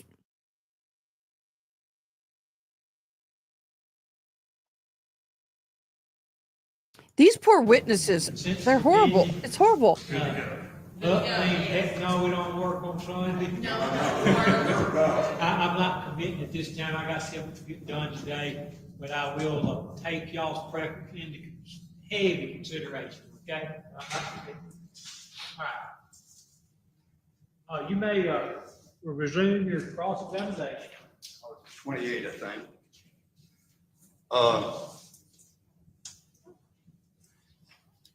Sometimes we call you Shane, sometimes we call you Director. Whatever works for you. We've known each other a while. Yeah.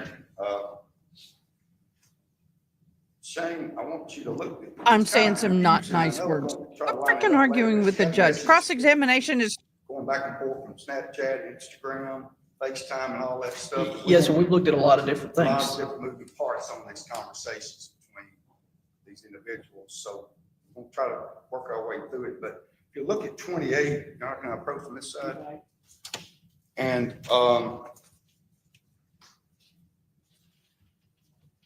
that message on there, that who the TF is this, comes from J. Lee to Mr. Herrington. And that date, that time is what time? It appears to be 5/17/09. So it's in UTC time. Yeah, I want you to just, you've done this a lot, just plow through UTC and get the local time, if you don't mind. All right. So it's 5/17/09, Friday, July 8th. And Sucker J, who TF is this? Okay, and that's 5/17/09, the message after we got to the on block now, which is happening earlier through the other exhibits, but it from 5:43 a.m., the next message comes from J. Lee to Herrington, who the TF is this, and that's as a response to apparently Hey, J. Lee opening Dottie up for or Gotti. accepting the red Welcome, eye welcome. message to him to communicate. Fair statement? Yeah, after who TF is this, there's a question mark on the next one. Right. The next one is question mark, and that's a minute later. Yes. All right. Now, go to page, I'll give you this exhibit. Get it done this way. Hello, out and about with Diane. Hello. I'll Same show you- shenanigans as day one.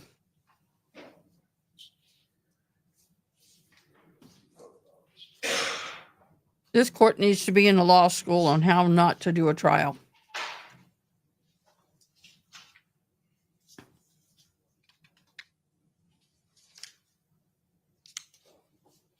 Have to do it like this, go- going back and forth, right, Shane? Going back and forth, different messaging apps, we have to go through it separately on different pages, right?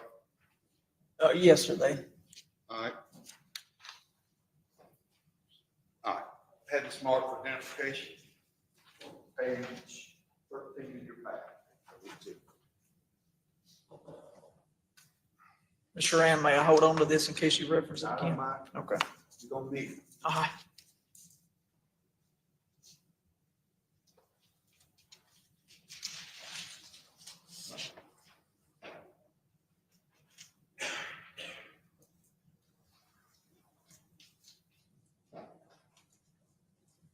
I'm gonna move for introduction.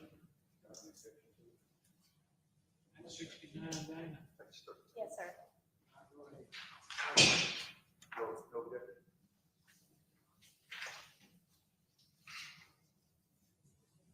Go ahead. They said, John, for the record, they don't object to D 69 being admitted. My understanding. I want to direct you to, I believe, the conversation that begins, or at least some activity, page 13, 107, 108, 110, and 112, and 113 on that particular page. If you would, go do the outgoing, originating, all that kind of stuff you've done before, the date and time. This is the same date, same time frame, right? We're talking about. So number 107, call log outgoing 7/8/2022, 5:19, 39 a.m. From Tim Herrington to J. Lee.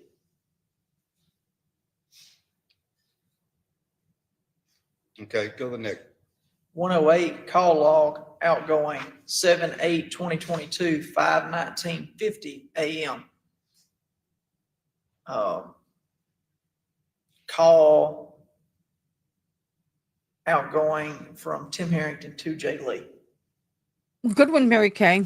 Good one. Good morning, Mary All Kay. right, Number 109, well, it just says log entries. Same time as the outgoing call, so I don't know what it says FaceTime, the same as the other two, which were FaceTime as well. There's no information on this one, on On number which- 109. Number 109, all right, what time is that? the same time as the outgoing call to J. Lee, so it's number 108 says 7/8/2022 at 5:19:50 a.m. This number 109 just says log entry 7/8/2022, 5:19:50 a.m. Okay. Does it indicate a length of time on that particular entry? On 109, Yes. there's nothing, no. All right, go to the next. 110, call log outgoing, again, this would be FaceTime, 7/8/2022, 5:20:04 a.m. From Tim Herrington to J. Lee. And any indication of connection there? Say it again. Any indication that there's any activity on that particular call? No, it says 0000004 or 6 zeros across through there. All right, go to the next entry, and I believe that's going to be line 113, is that right? 113, call log outgoing, 7/8/2022, 5:23:33 a.m. Duration. 2J 14 seconds, source Snapchat. Okay. And that is, that's a phone call connection between Herrington and Jay Lee at that time. Yes. Now, you still have 28 with you, right? Do what? You still have 28 with you, correct? Exhibit 28. I got 68, 60. Oh, yeah, I do right here. All right.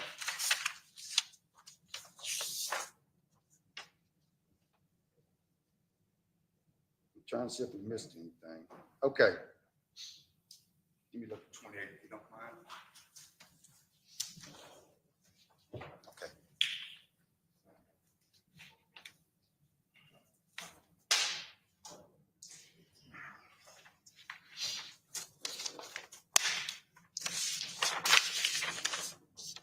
Yes, I do want to take a moment to shout out one of our partners in crime and fabulous group of people.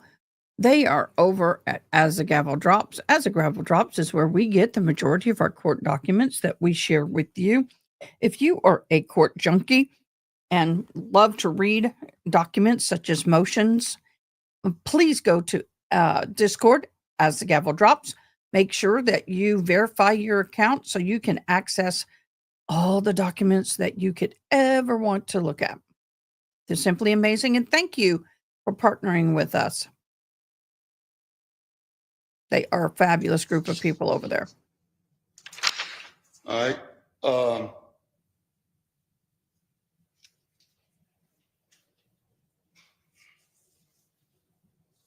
Go to I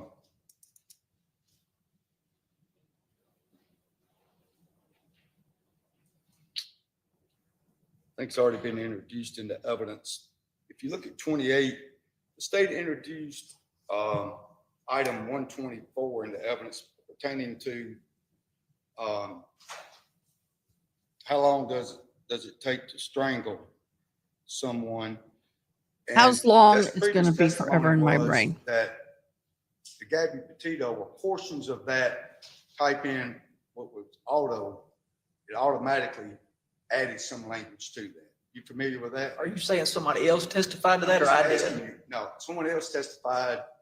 Why are that you bringing up somebody else's start typing testimony? that in, it adds certain parts of the conversation. That does it automatically. Those records reflect that according to previous testimony. You agree with that? Have you looked at that particular aspect of it? When you start typing it in, how long does it take to strangle someone? Yeah. I think it pulls up where you can click on how long does it take to Okay. strangle someone. Gabby Yeah, Petito. all right. I don't So, know if it auto populates in the sentence. Auto-populate. As he's typing, I don't know if it auto populates it. yeah, but there's been previous testimony that occurred on this particular entry. Those On- records reflect that. On this day? Yeah. 7/8/2022? Yeah. Yes. Okay. All right, and as to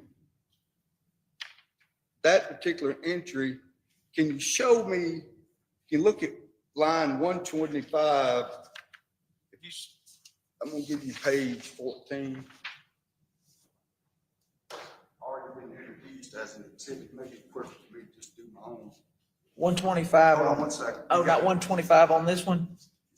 You have 125 on there? Yeah, 125 on this one says I misspelled something. Okay, I'll do it.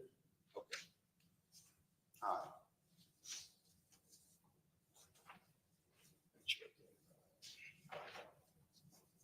right. After the 124 entry, You're familiar with the fact that there's Instagram activity immediately after that, correct? Immediately after what, sir? Immediately after what? While there's, After the search of 557, you see the next entry, 55707 on that exhibit, page 14.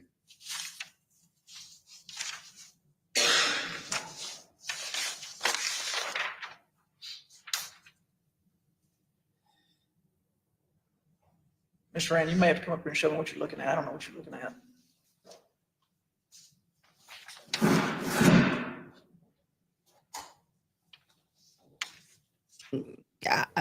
Don't get me lying, y'all. Mm.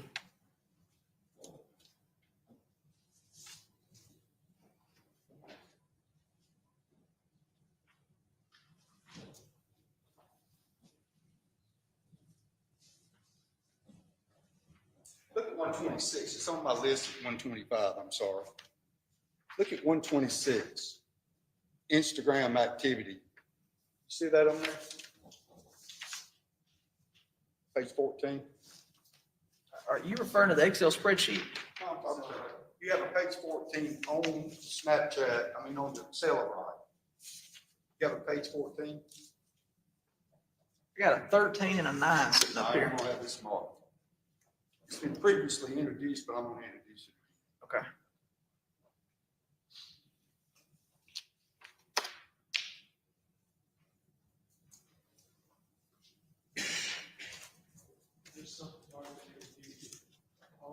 Are y'all struggling with this like I is? It's not previously, but it's different entry I want to make reference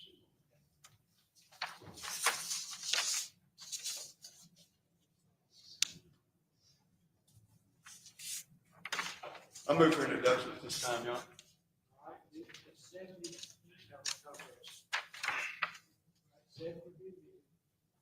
Look at entry 126, please. 126? Yep. Okay. Thank you. I want to ask you a couple questions about that particular entry. That represents a Instagram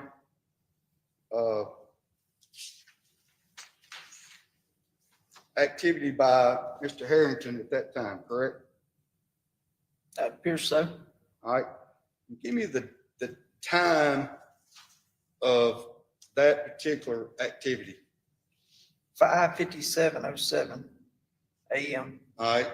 And the search related to what we talked about, the previous search was 5:57. So 7 seconds after he's on Instagram, talking to somebody, doing something on Instagram, right? That's correct. 5:57. How long does it take to strangle someone? Gabby Petito is at 5:57 a.m. And then what you just referenced, number 126, Right. is at 5:57:07. All right. And it ends on 5:57:13, right? Yes, 5:57:13. So the Google search or the typing in part, he's on Instagram no more than 7 seconds after that search. Fair statement? That's what it shows here. You had to type it in the 7 seconds. Yeah. All right. Now, my understanding is that based on your information, after that, at 5:57, at 5:58, excuse me, Jay Lee has a phone conversation with Khalid Fears, right? You know, saying when Khalid I Fears got to do called this, Jay Lee. I'm trying so hard to let this just play. But when you are up there preparing and you know you're going to have witnesses and you're going to be asking them questions, you have a freaking plan and you have it rolling. You have it laid out. You have everything prepared. It's very clear. It's very distinctive. This lawyer to me, quit your day job. Quit your day job. I'm Yeah. doing there. I don't know what time that phone call exactly Whatever took place. previous testimony is, that's somewhere around that time. Where's the goat? There he is. Okay. All right. And I want you to Don't go back confuse to, the witness. I'll give you I know the- you're crossing, but dang, I could do better, and I'm not an attorney. What is this on this paper? What's the date and time on this paper?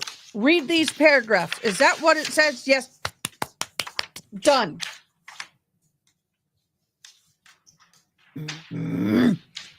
Am I wrong? Please tell me I'm wrong. I would love to hear I'm wrong. You've done it before?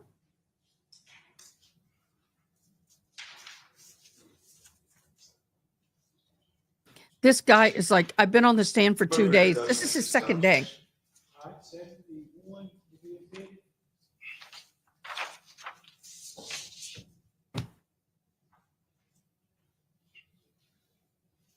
All the documents should be laid out in order. Well, I know this is cross, but still. Your If I Honor, ran you overall, off, was hoping I to put out apologize. another It's a witness Saturday. testimony. We're here Trying to go through all that. somewhat Thank you. begrudgingly. I'm here anyway, so I'm cool. But the court Look at is. item 128. Okay, There's at 558, search that Timmy Herrington searched at that time. Can you identify that item? 128, I can. Okay. All right. And what was the search on that? Does pre-workout boost testosterone? Okay. 7/8/2022 at 5:58 a.m. All right. And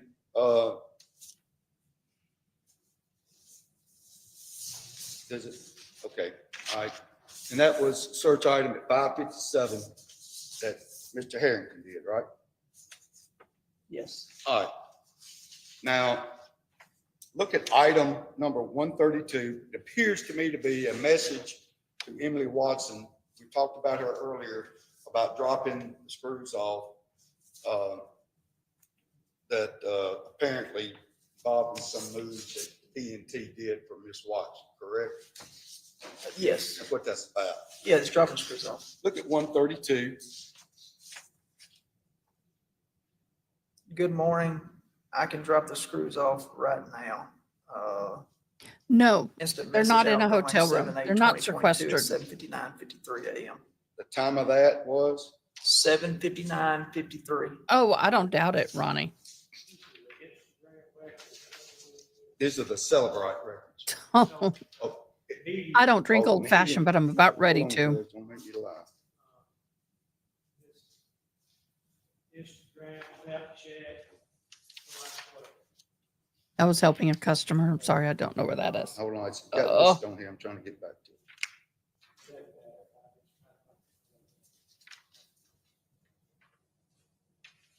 That's a text message, I believe. I think that's a text message. But if you reference it, these 71. Yes, Okay. it's still on the same exhibit. May I proceed, John? No problem. Page, again, page 15. 137 in the notes. What's it say in that? Haircut, talk to Miss Janet, drop off clothes to cleaners. Okay. And that is an entry at what time? 8:08 a.m. on 7/8/2022. All right.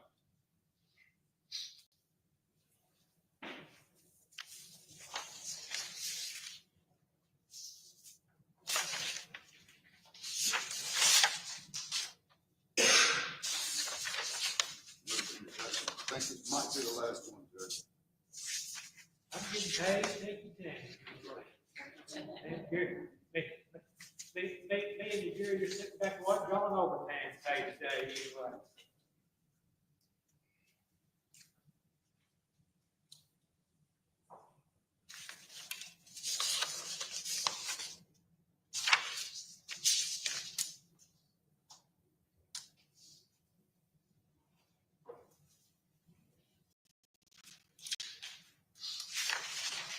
I move for introduction.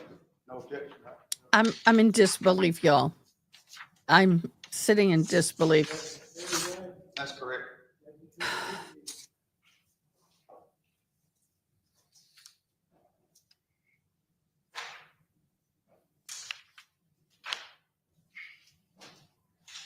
Just absolutely, just You see the exhibit 16? I mean, page 16, that's exhibit 72. Yes. see how unclear he is. During the benefit of the messages, 139 and 14. 139 incoming, 7/8/2022, 8:11:52 a.m. Okay, great. And that is, what time was that? 8:11:52. Who is that from? I got so many papers here. If I had to guess, it's from Ms. Watson. Ms. Watts, yeah. Okay. And 139 and 14. Did you read both of them? Oh, 140, yeah. Instant message outgoing, 7/8/829:38 a.m. I'm pulling up now from Tim Herrington to, I believe, Ms. Watson. Okay, and that is at 7 what? 7/8/2022 at 8:29:38 a.m.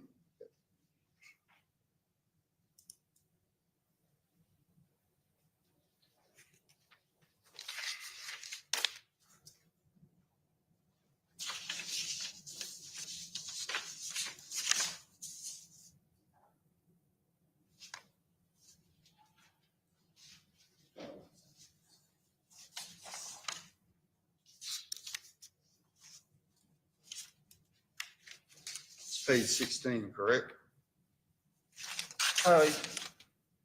Bottom right corner, is that 16? Yes, 16. All right.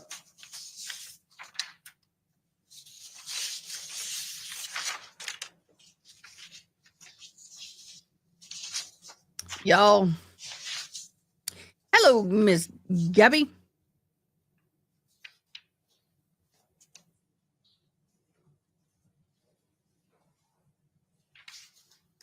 Yeah, I think it is to try and get it done before the holidays. But the way this court's going, it's going to be going through next December.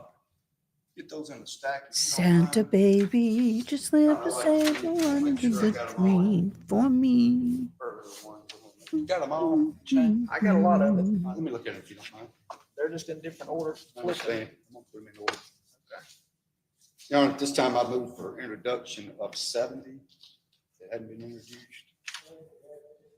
It has?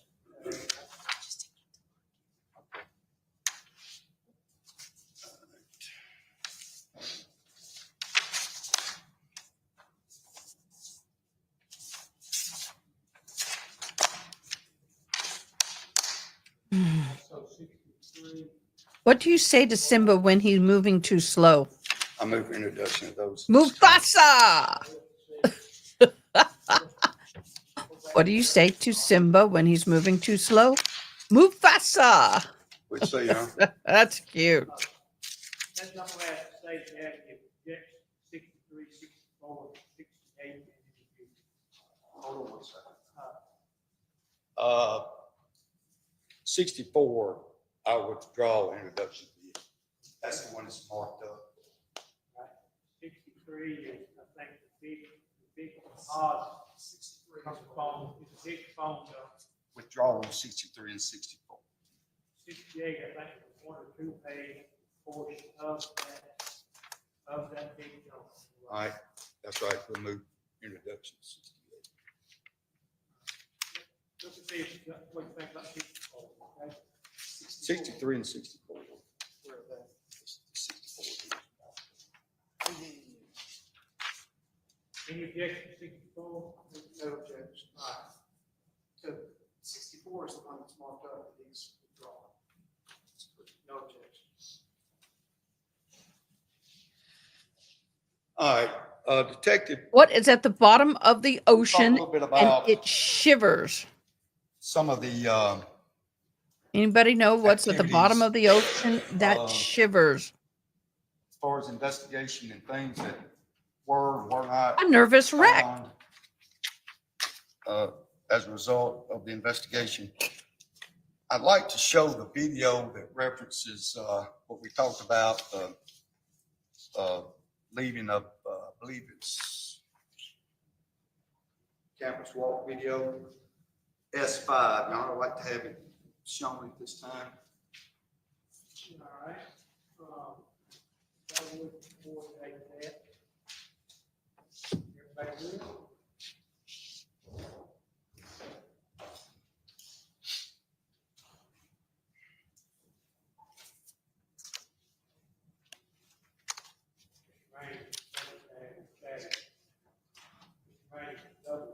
Go.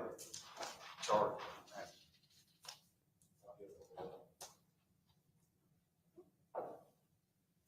I don't know if they're gonna be able to see that screen in that light. Can you move it this way? Yes, sir. Remember, if there's audio, it's no audio. That's right. I can see it on, it's no audio. Thank you.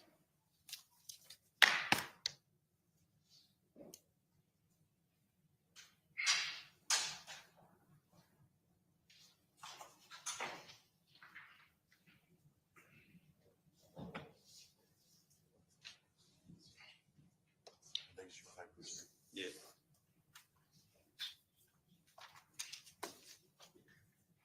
Is there some whiskey in that bottle there, Judge? Oh, kidding. I don't drink, but I'm about ready to. I was about ready to.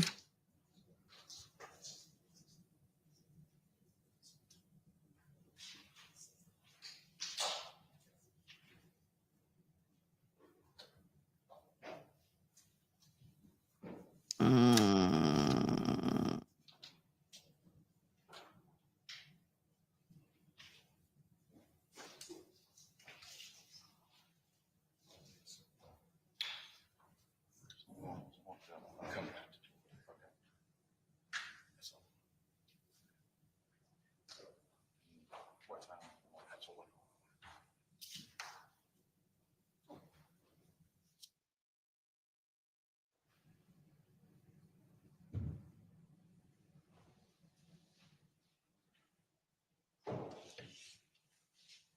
I'm sorry, y'all. I'm trying so hard.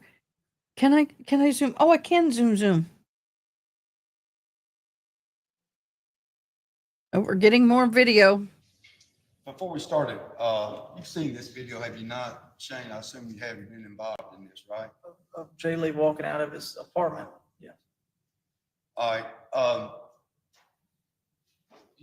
Would you describe obvious what Jay Lee has on? Looks like some sort of slippers, a robe of some sort, and maybe some kind of bonnet on his head, Okay. or something to keep his hair together. Okay. All right. Do you have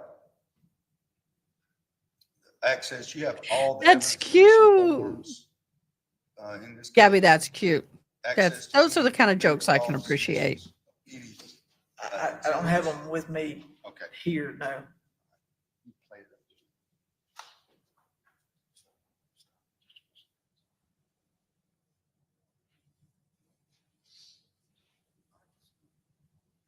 That's enough. Yes, I'm done with that. The next video on there, we won't play, shows Jay Lee getting in his car and leaving. My understanding is, according to what's been testified to, at 5:58. Okay. All right, so as far as, I'm done with you. And y'all searched Mr. Harrington's apartment. University Police did. I mean- I'm sorry, we searched, OPD searched Herrington apartment, UPD searched Jay Lee. UPD did Jay Lee's. Mhm. You didn't have anything, you never went back to Jay Lee's apartment or anything? No. I never set foot in Jay Lee's apartment. Okay.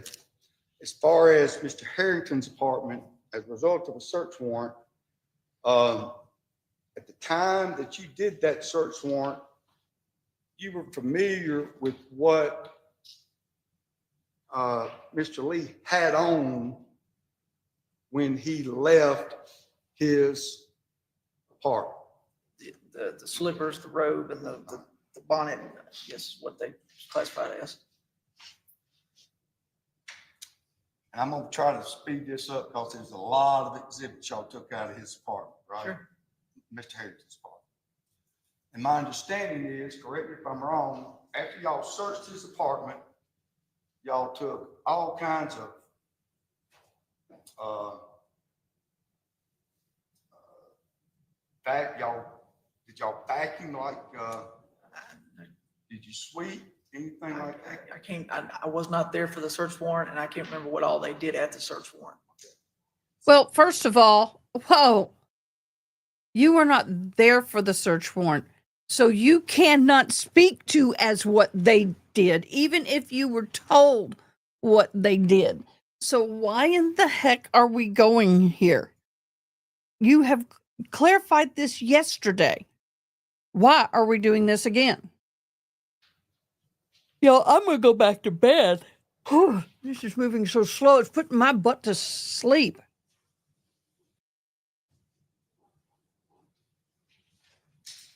Assume y'all had one of these meetings, and so we're going, before y'all go in, the search warrant on his apartment, I believe, was the same day he was arrested, right? Yes. Y'all got that search warrant. It was in your hand before you ever interviewed, not you, but you're aware of it, before you ever walked in there and talked to Mr. Harrington, knocked on his door. Before I knocked on his door, Mr. Harrington let us in. Yes.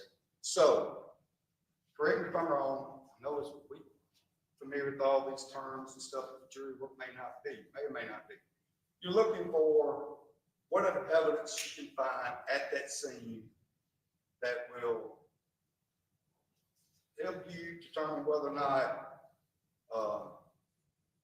Jay Lee's been there, or any evidence at that time of I'm telling you, I'm struggling to stay awake. some type of I'll curl up over here and take a nap for an hour. support. Wake up, we'll be in the same your place. investigation, right? Yes, sir. Anything to further the investigation. And none of the evidence that you've gotten back from any laboratory pertaining to any bonnet materials consistent with this bonnet that we saw, consistent with the robe that Jay Lee had on, or consistent with the slippers that he had on. You can't tell this jury that not one strand of fiber was found in Mr. Harrington's apartment. Like previously asked, what we searched for. So there was no bonnet, no I gotta let puppers robe, out. no I'll be right slippers back. that Jay Lee has seen on going out of there. But it should also be said that Jay Lee went missing on July 8th. We didn't execute that search warrant until July 22nd, which is 14 days later. I didn't ask you if you found a bonnet or a robe or slippers. I asked you, did you find any fiber or any trace evidence of any of those items ever having been in his apartment or left in his apartment? No fibers of any kind. And correct me if I'm wrong, when you got there, Mr. Harrington's apartment was about like most other kids at Ole Miss at his age, pretty much a mess, wasn't it? There was clothes out. I think he said he was moving Right. or getting ready to move. And also, as a result of that search, you were able to determine that, well, first of all, let's say when you walked in there and you had that interview with him that you talked about initially, showed on tape, y'all hopped him up, spun him around, put the handcuffs on him, right? No, sir. I walked over to Tim Harrington, walked behind him and asked if he would stand up on his own and walk to that officer. Nobody ever spun him around, anything like that aggressive like you're referring to. No, I'm not saying you're aggressive, but you just kind of helped him spun around, he was handcuffed. Yeah, we asked him to turn around and place handcuffs on him. And you asked him previously, hey, look, can we look at your phone? He complied. He handed his phone to Detective Baker. He complied with it. Then you asked him for the passcodes to his computer. He complied. And his cell phone, right? Yes, Cooperative. cooperative. All right. And the search began at that time. How many officers were present? The ones that you were waving out in the hallway, stay back, they came on in at that time, right? There was only one officer that I recall in the hallway that I was waving off to tell go back. There were not multiple officers in the hallway, just one. And how many people went into the room off the top of my head, unless we played the video, I can't tell you the exact number. I don't want to get it wrong. All right. Give me the names of the officers that you remember being there.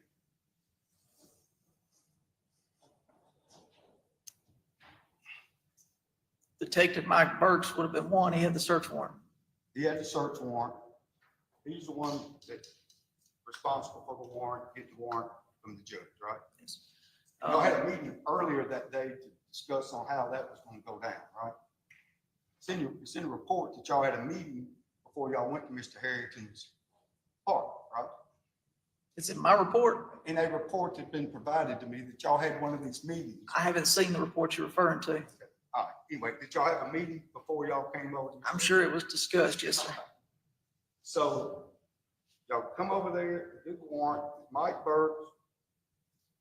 Can you give me the names of all the other ones that were there? Do you remember? I told you I couldn't even count. I can't tell you the exact number of people there. I remember a few people from the video yesterday. If you want to pull the video up, I'll see if I can identify them. But right off the top of my head, Mike Burks was there, Detective with OPD, Jake Abel, and Alcohol Bureau, ABC, whatever that stands for. I believe Kayla Beast was there. Detective Scott Hollowell. Man, it's fuzzy. I don't remember after that. Okay. Just thinking in my head, if we play the video, I'll be happy to name some. Herod there, Carver there, Who? Herod Campbell. I don't remember if Cam was there or not. I think Detective Rachel Carver, I don't know if she initially walked in the door or if she came down after the execution search. She does come to the apartment. Howdy, Dan. We were telling jokes without you.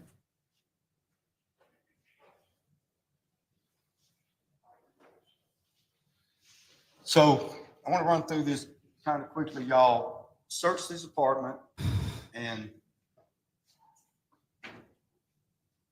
the items that you took out of there, cut to the chase on this, you found no trace evidence on any of those items in his apartment that indicated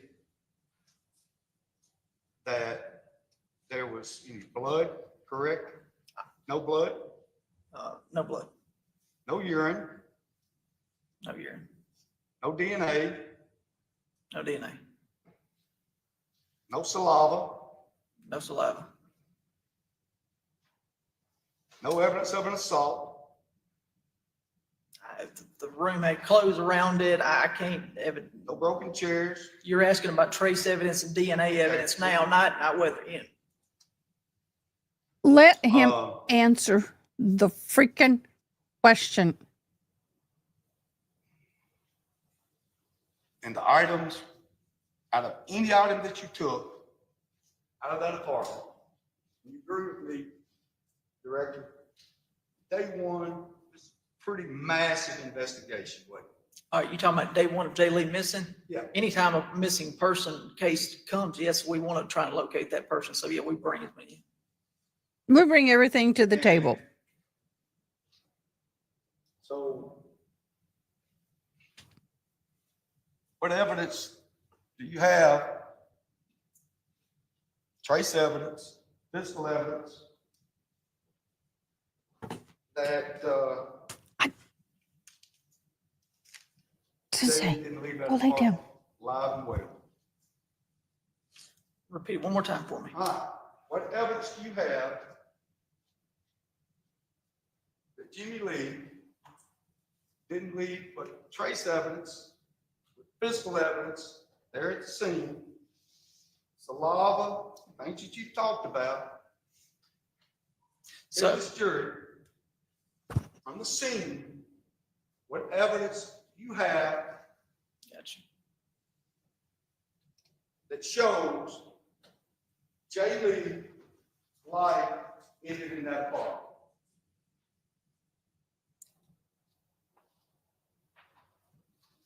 We don't have any DNA evidence from Jay Lee in that apartment, but Mr. Hand showed me some Instagram messages and we read some of them out. And one of them was, I nutted on your floor, you should probably clean that up. That was on July the 8th. We executed this search warrant on July 22nd, 14 days later. Wait a minute now. I'm a little confused about your training here on what happened. Because my understanding is Oh, snap. that the second part of the messaging that took place between Mr. Herrington and Jay Lee was that Jay Lee was going to come over there, right?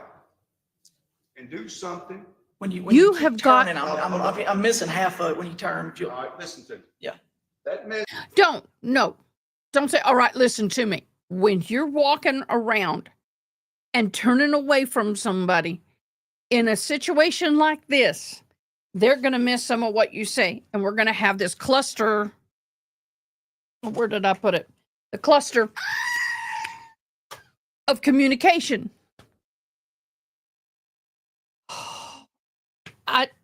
This jury is going to find him not guilty because they don't know what the hell happened.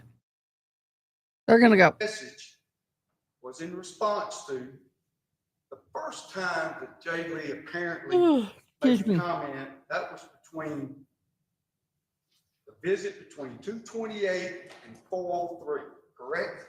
Okay, He's so referencing, you're saying it's the first time Jay Lee came over? yes, Okay, I'm tracking.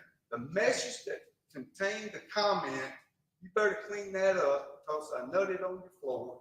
Was between, so you're saying it was, just so I'm clear, it was Jay Lee comes over, he gets back to his apartment, he tells Tim, I nutted on your floor, you should probably clean that up. And then Jay Lee goes back to Tim's apartment. That's what you're saying. Okay, yeah. Caleb Fears. Caleb Fears told you, right? I'm going back over there. Yes, Khalid Fears, I'm going back over to see someone. Right. Do something, him to do something that hadn't been done before. And that's what Tim describes in the interview of he was gonna give oral sex to Jay Lee. That was the second time, right? So that comment. Oh my gosh, y'all. That Jay Lee said the first time doesn't necessarily mean that's true, correct? Because he says he'd already gotten his, according to what Caleb Fears said, on the first visit over there. So is it, Caleb Fears said in his statement, he had already gotten his in the conversation that's on that video. I've already gotten mine, I'm going over there. okay, so Jay Lee tells Fears he already got his. That's right. So when we interviewed Tim and Tim says that when Jay Lee first came over, he gave him oral sex, so it's possible Tim lied and it's the other way around? No, I'm saying that the comment. No, Jay Lee this made is not may a be true discussion. about that on the floor. That's possible. Either. First visit. Are y'all on board with me? Why are we having a discussion? This is not questioning and answering. This is like a discussion on who done it.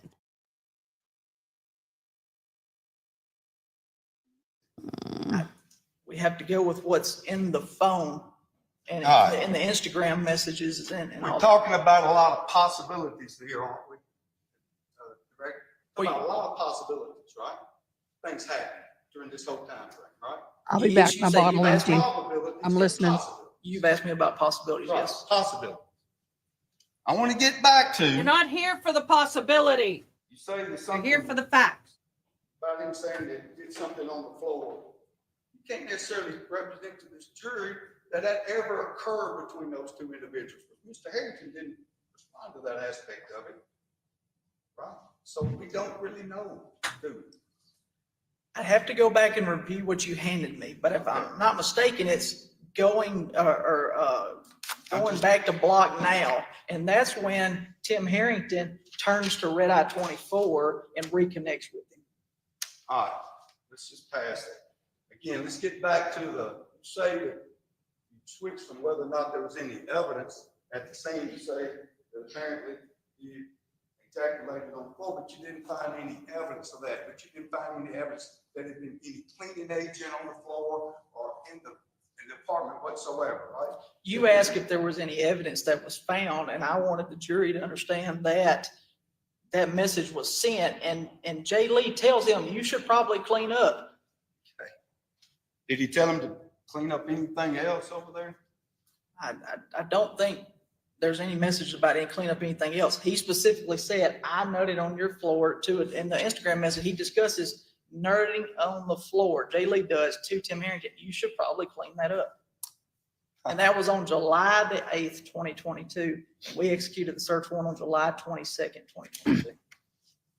All right. Thank you for clarifying that. See what you learn when the lawyer shuts up? Y'all, am I being too rough on that lawyer?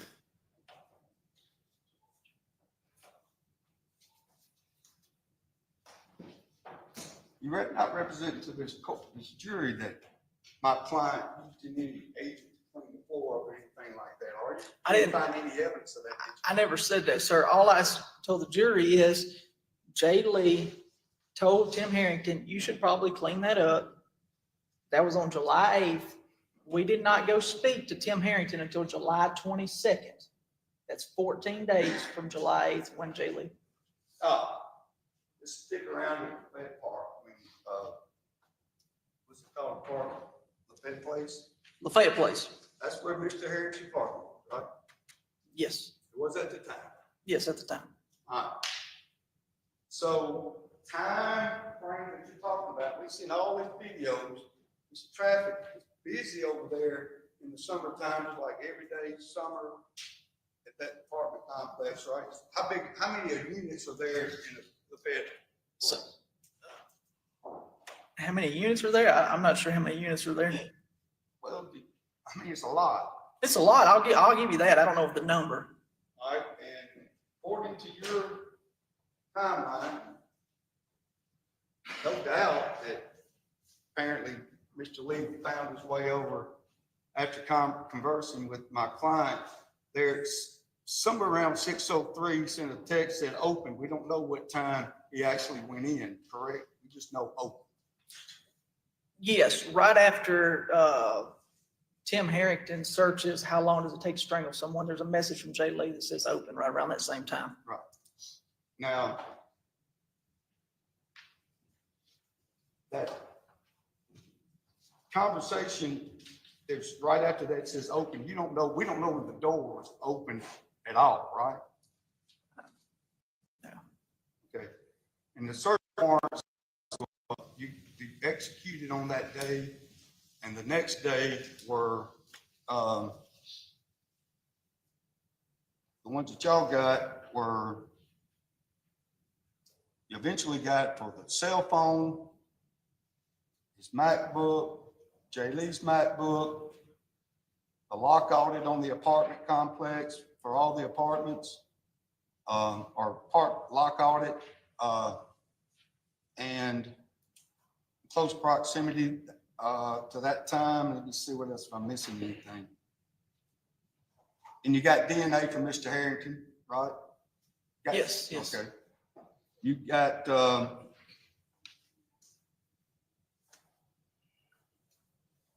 go through them. I'm gonna make sure I don't. Good day, miss Haley them Mouse. that are relevant. This has been like pulling teeth, let me tell you. And also you came to the Harrington's house, where we saw that wheelbarrow, right? In Grenada, yes. Yeah, did you go there? I was there. All right, and the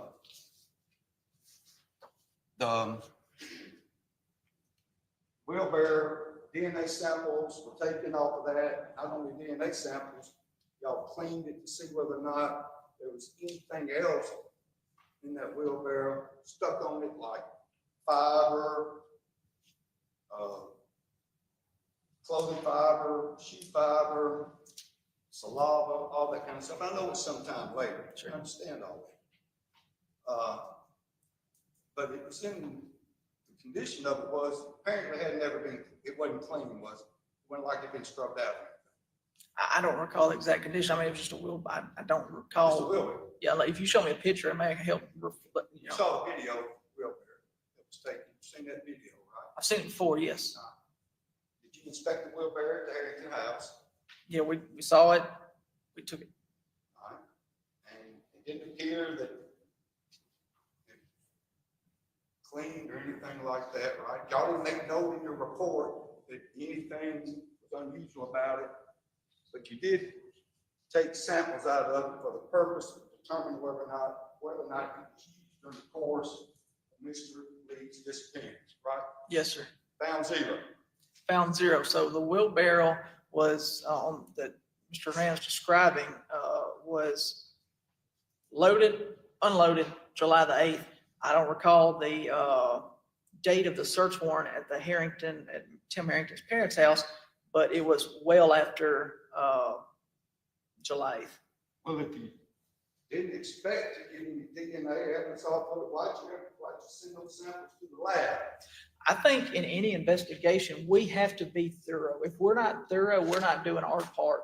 We want to be as thorough as we can. We want to be thorough at Tim Harrington's apartment. We want to be thorough at Tim Harrington's parents' house. We want to be thorough and diligent when we're looking through the phone. Any evidence we can find, we want to find it. All right. So you also recovered from the Herrington home, you got all the mattresses, all the bedding off of the bedroom, Jimmie's bedroom at the house, right? At his parents' house or his apartment? Oh, I'm gonna have to see a list of what all of them were taken. You're going from apartment to a parent's house. I don't remember all the it distinctions. was the Harrington's house in Grenada. At the Harrington's house in Green, I remember the wheelbarrow and some tools. I don't remember what all items were taken. You'll have to, let me see a Remember whether or list. not it was reported to you that all the bedding off of Mr. Harrington's blankets and things of that nature were taken out of the Herrington home? I just answered that. I cannot tell you if the bedding was taken. If you will show me a list, I'll look at a list, but I All right. remember a wheelbarrow and tools. All right. Y'all,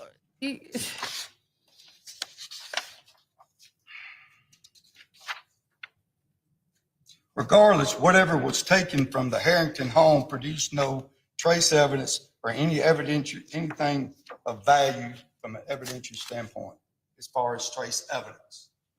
No, sir. Let's get to Molly Bar Apartments. what, Did baby? you go to the Glad you're scene where JD's car was located at Molly Bar? I've been over there before. Were you there when it was covered from, when at Molly Bar, y'all found out where the location was, where it was parked in spot 43 at Molly Bar? I remember spot 43. If you show me a picture, I'll be able to confirm it was 43. I don't want to say the wrong number to the jury. But I did see the photos from the tow company with the receipt and all that. Yes, sir. Did y'all ever, at any point in time, tape off that area where the car was found to consider it a crime scene? No, we never taped off where that car was taken, where that car was dropped off at. No, We sir. all seen it on TV where they tape it off and all that kind of stuff. Oh, Go back and look. Yeah. In the parking lot, around the car, anywhere in that area, after y'all began a criminal investigation, did y'all ever go back and look for any trace evidence or anything around that area of his car to see whether or not there may have been some type of struggle there at his car, whether it would be his items, his bonnet, his robe, or his shoes, maybe torn, or or anything like that, did you go do a trace evidence examination of spot 43? We went back, I believe the reason, and Mr. Herrington referenced this in his interview. They towed vehicles out of there, so we know the tow knowledge of the complex. If you don't have that spot specifically for you, I believe what the contract is, will it work, is they'll tow your vehicle out of there because that's not your spot. So 43 must have belonged to somebody else. And so they moved the car out of there, Jay Lee's car out. So we went back and looked later on around there and around Molly Bar Trails and that area, didn't find anything, the bonnet or the robe or the slippers weren't there. That's what I asked you. Correct? Go out there and try to see whether or That- not there was any trace Oh. evidence at all in that area, Molly Bar, especially, and more importantly, after you got your DNA report back from Scales Laboratory. Let me see if I can find it in here.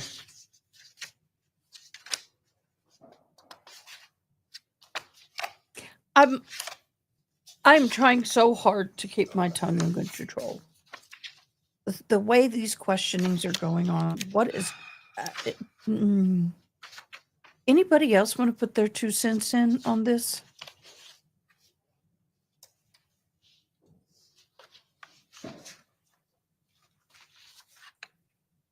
September the 5th of 2024,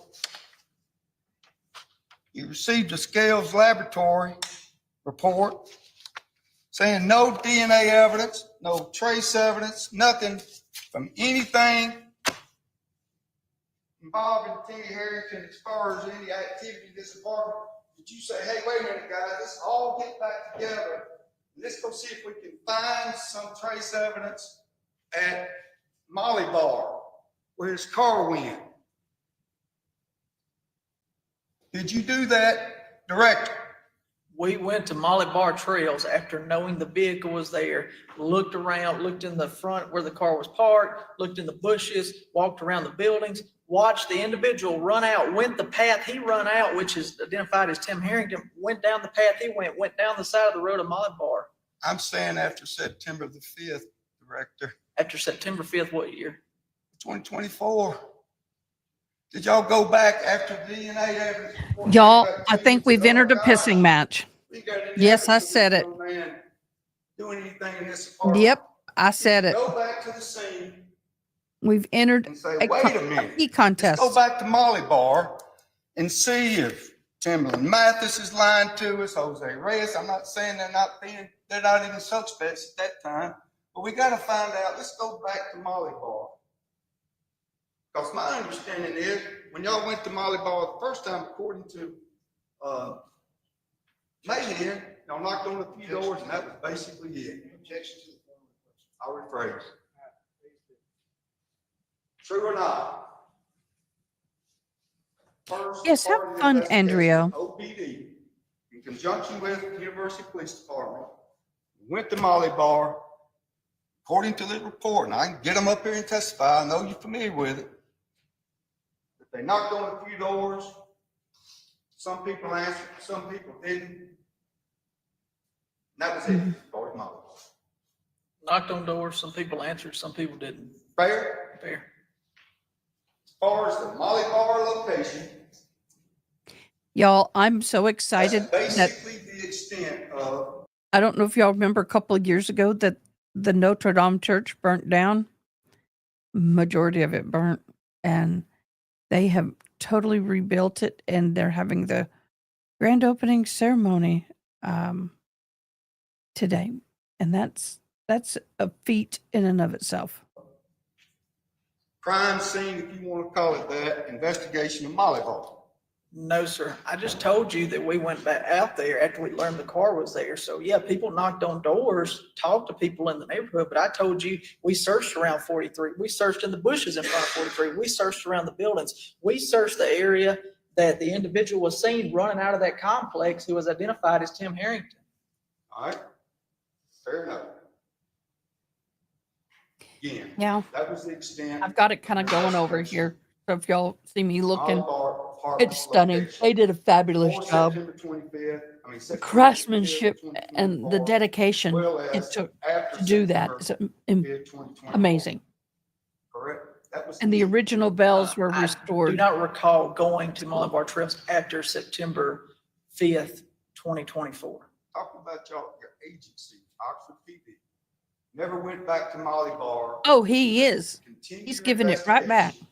After September the 5th, when you knew you had zero evidence in the apartment. I do not recall going back to Molly Bar Trails to spot 43 after September 5th, 2024. I do not rephrase my recall that. question. In the 133-page report that we've been provided, you can't tell this jury, this court, or me that y'all ever went back to Molly Bar to continue any investigation that is identified in any report.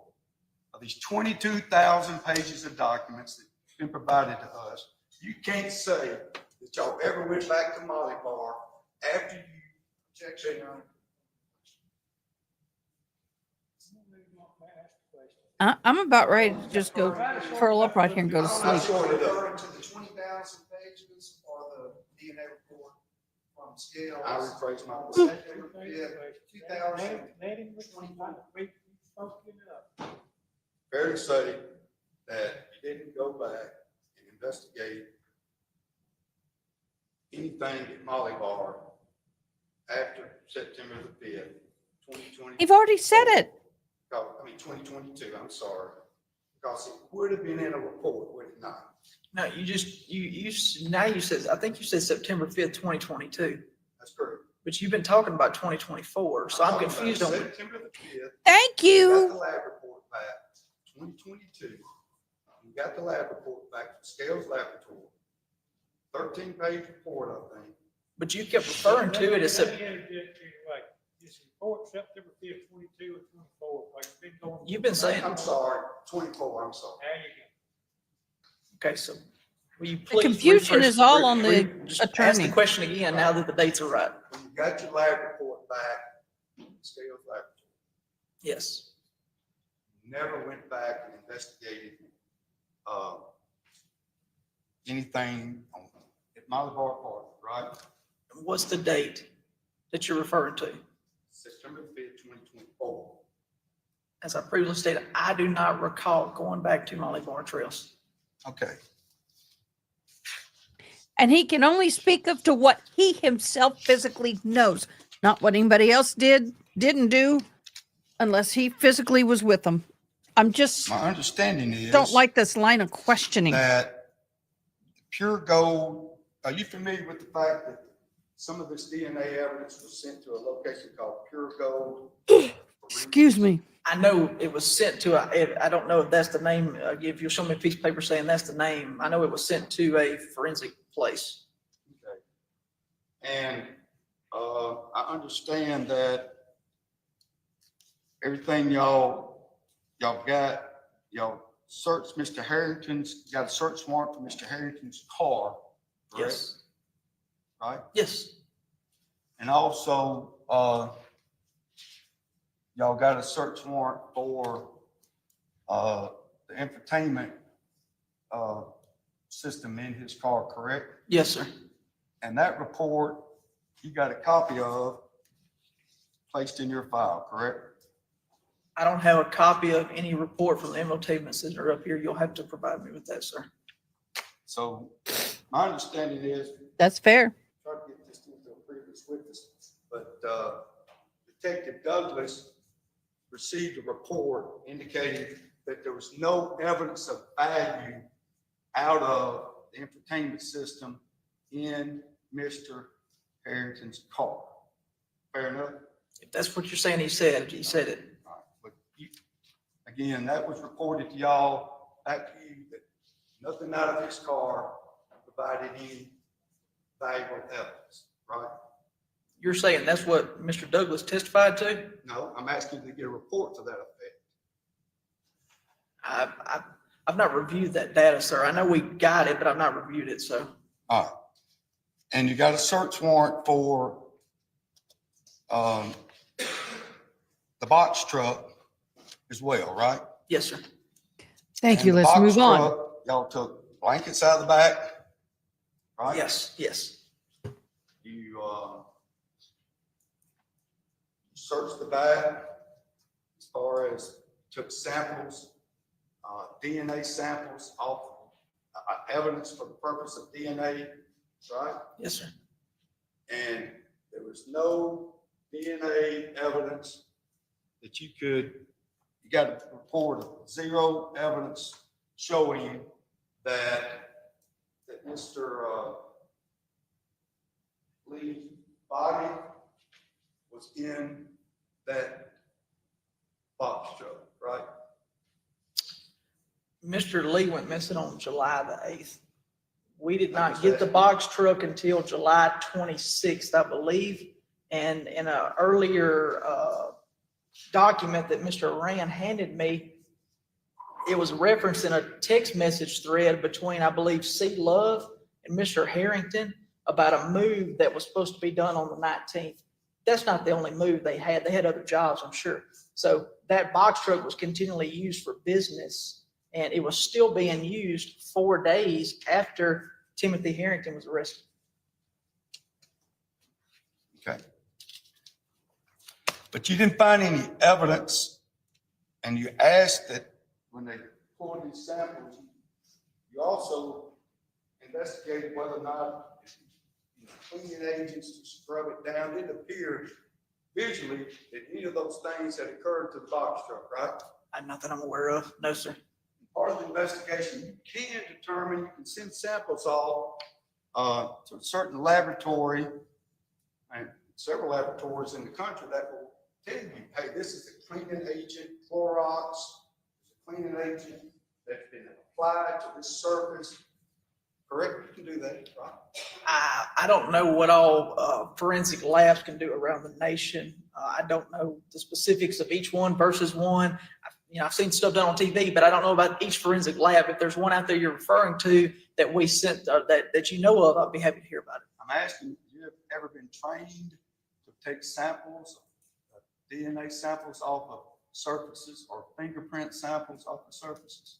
I've been trained how to remove fingerprints and do swabs as far as like with the, whatever the swab thing's called. I understand it. You also been trained, I understand, correct me if I'm wrong, you've got cases where blankets, linen, stuff like that, I think there's been blood, someone been killed in a house or something when they commingle samples as far as blood and cleaning agents, things of that nature. Oh my Trained, are you gosh, not, don't list how to everything under collect the that sun. evidence, right?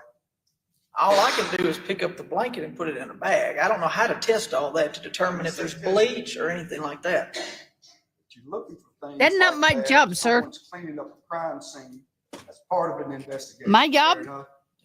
Yes, Not we do that. certain things throughout the investigation. Yes, sir. You didn't find any evidence, did you, that the box truck had been cleaned during that time?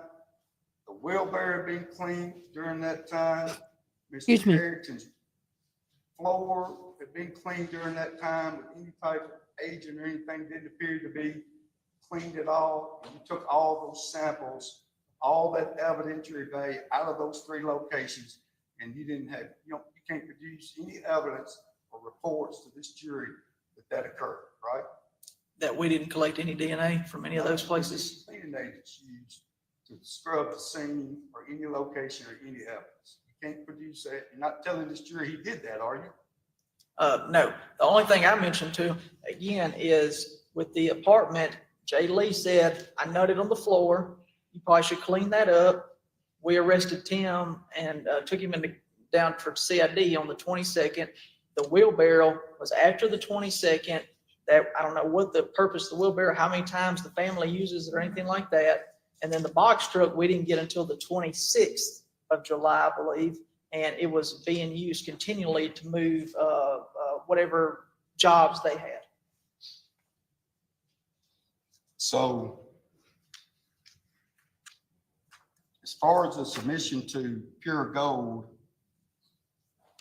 my understanding is that you'll send every piece of evidence to Batesville or Scales Laboratory, and the Pure Gold submissions, they were charged with the responsibilities of putting some filter access through certain evidence to basically make it more refined, so you could extract either DNA or blood or saliva out of the items that y'all had submitted to them from what you claim to be a crime scene. Herrington's apartment, right? We submitted several items to them. I don't know the exact which items went there though. All right, let's go through them Let then. me ask you, Mr. Cohen, how much longer this particular line of questioning you think it's gonna be? It's lunchtime. If you couldn't post this particular line of questioning. It's gonna be a little bit longer, but I'm apparently gonna have to go through all the exhibits, Your Honor. I'm sorry. All right, we're gonna take a lunch break. All right, Okay? thank you. All right, it's lunchtime. I don't know what y'all got today, but hope it's good. I didn't get this, but, maybe it was a substance on, talk about the case, only when, talk about the case with you.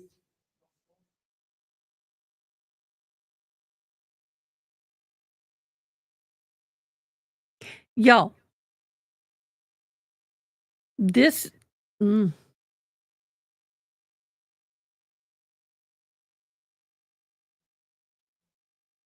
oh, okay. I need a mental break. I just can't. Need a mental break. I don't know if I'm going to get in trouble for this, but I don't care.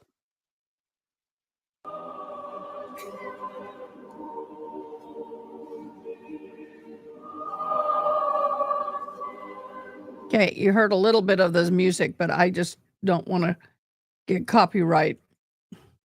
Now that some other YouTube channels have been totally demonetized, I'm not going to say who, but I'm not going to do anything that I know of that's going to get me in trouble. Isn't that gorgeous? I'm just going to show a few seconds of it. Gorgeously redone. I am shocked at how fast they did it. It's simply amazing. I hope to one day get to go. I would like to be there. Notre Dame. Would love to go. I would love to go do all the castle tours throughout Scotland, Ireland, England, all of that.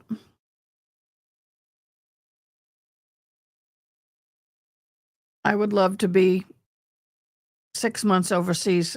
I would love to just spend half a year just traveling slowly, enjoying the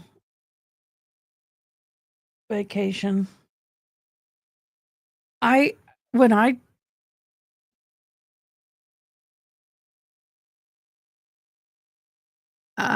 Alcohol poison, effects of alcohol. Yep. Oh, what are they saying about that? I'll show this. This is from the original. Look at that.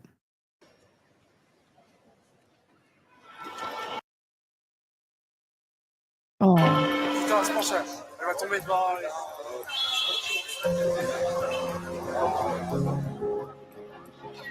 I cried that day, believe it or not. I did. 1,000 years of J'ai vu des flammes relics. entre les deux tours, c'était vraiment sidérant. Je pense c'est voilà. Et là, finalement, 3 heures après, c'est un peu la désolation et la tristesse parce qu'on s'aperçoit que ça brûle toujours.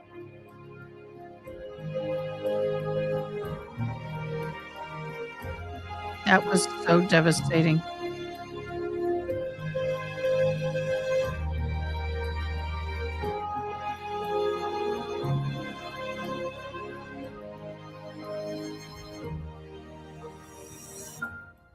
Iconic landmark, and now it's gone-ish, and it's very upsetting to hear.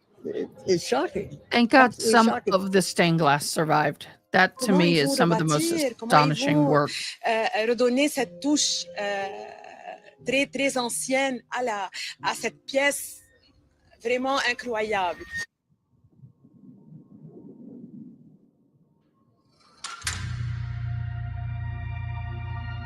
And that survived amazingly. Bonjour à tous. Reconstruire, c'est donc le mot du jour. 5 ans pour reconstruire Notre-Dame, c'est le délai très court annoncé hier soir à la télévision par le chef de l'État. J'ai décidé de donner un...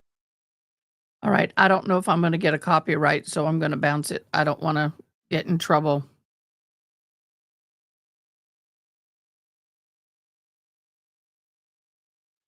Not in the middle of winter. In the summertime, your spring and summer, I'm cool with. I don't mind rainy days. I don't at all. I just can't do the super cold snow.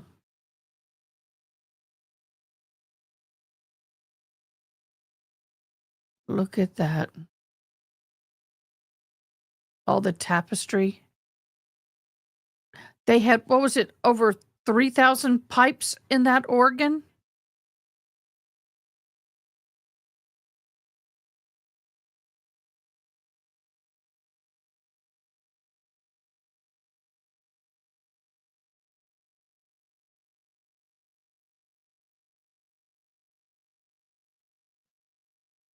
So this is simply, the restoration work was amazing.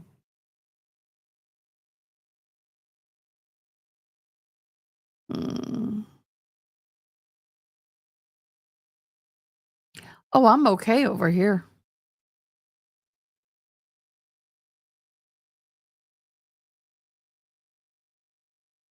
They had to rebuild a lot of the stained glass work.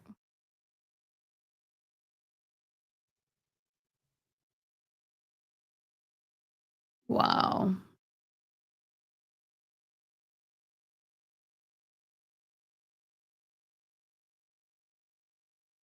I don't even know how much money it costs to rebuild.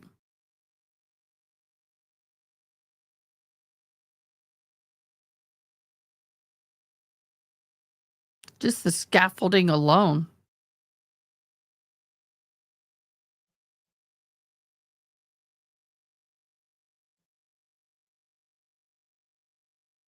Wow.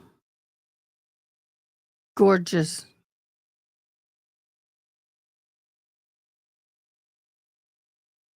It'll never be the same, but look at that organ. Gosh. That was a huge and quick restoration. I'm being careful with the sound and the amount of time. Karate Cat Mom, I don't want to get in trouble for copyright. I can't say who, but no, I turned it off. YouTube has struck a couple of streamers and demonetized a few streamers. Ooh. Wow. So I am being very careful. Please forgive me for that. But that would equate to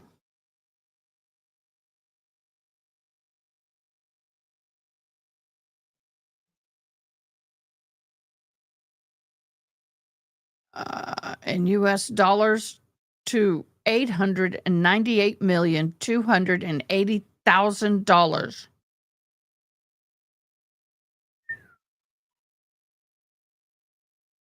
Almost $1 billion.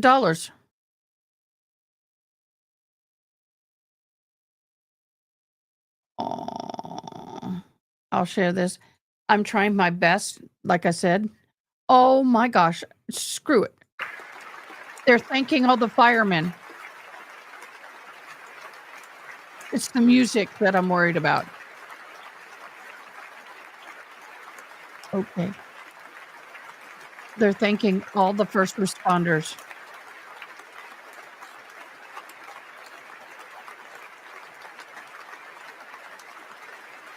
Or some of them.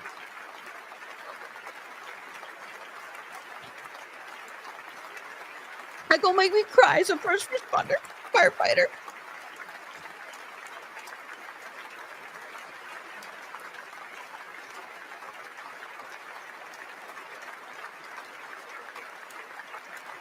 Yay, women! there's some women in there. Woo-hoo.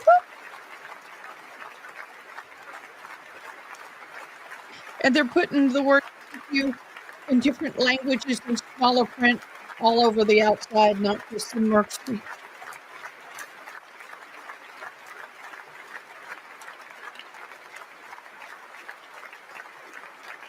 Oh, and I guess those are some of the artisans. That is amazing.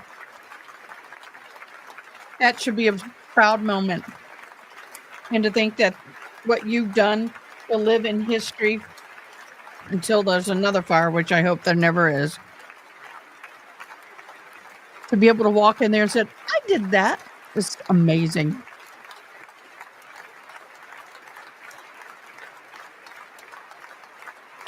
See all the different languages popping up on there? That is so cool. That's one nice long standing ovation.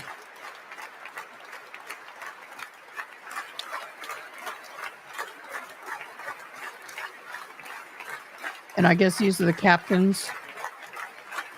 Or they're just filing through. That's simply amazing. Yeah, I know I'm going to get a copyright on the music. I'm going to look and see if it already nailed me.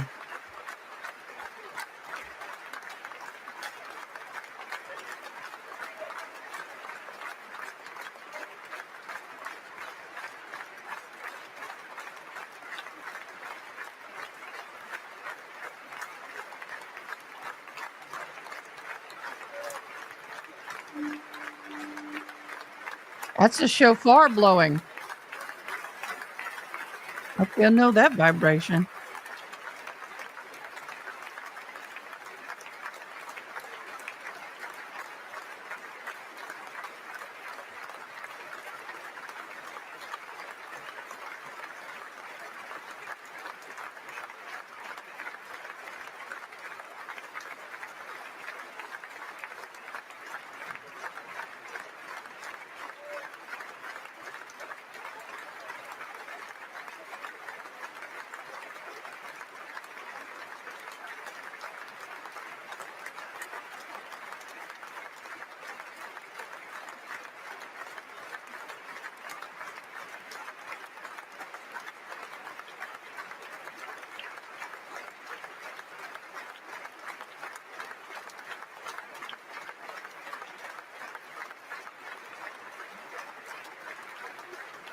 Okay, I'm going to turn that.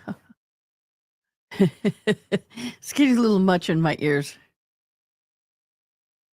But wow, that's amazing. Okay, they've got a bunch of music and stuff going, so I cannot play that. I know, wasn't that gorgeous? But they've got music and stuff, so I can't go there, y'all. So thank you, though. I would love for you to hear what they're saying, but you will have to go and watch it on your own. But I just wanted y'all to see that it was happening. And, well, you can still see some of the old stuff mixed with the new, which is awesome. Violin and cello.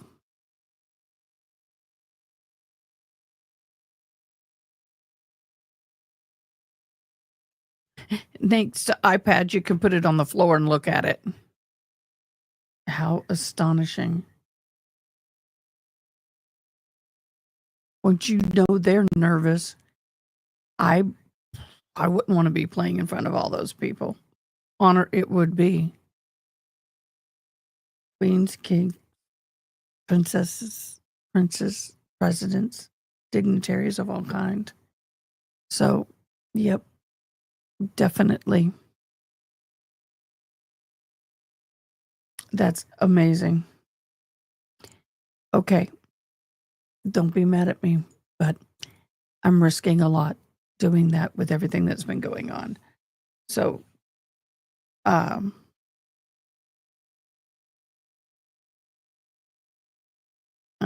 course, Prince William is there in attendance. Kate Middleton is not. She's I think got it somewhere else she's going to be. But Ada is a nickname? Okay. You lost me, dude. Appreciate you, but you lost me. So I can't wait to sit and watch this in full. It'll be awesome. It'll be awesome to sit and watch that in full. But unfortunately,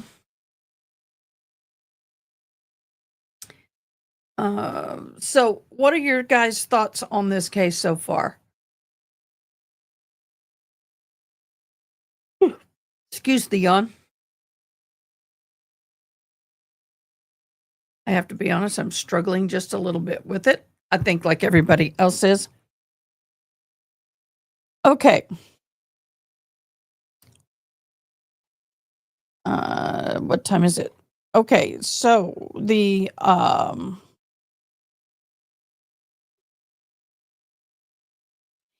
going to hopefully help clarify that. Fox 13 News, Jack Bilyeu, I guess if I said it right, has been posting live updates, which is great. The defense attorney, Horan, began by doing an overall fact with former Oxford Police Department Lieutenant Shane Fortner. The authorities began looking for Jay Lee after being contacted by his mother before any press release regarding Jay Lee's disappearance had been distributed. She was probably trying to contact as many people as she could. Horn then asked Fortner if OPD worked with the university PD often in missing persons. Duh. Such as people who drank too much the night before and not been in contact with people. Horn then asked Fortner if 71 search warrants were executed in the case. Fortner said that he did not know the exact number. Horn, I keep saying it wrong. The defense attorney then narrowed his questioning down to the search warrant for Herrington's phone. The defense attorney, very painfully slow, introduced documents showing text messages obtained from Herrington's phone. One of the last messages was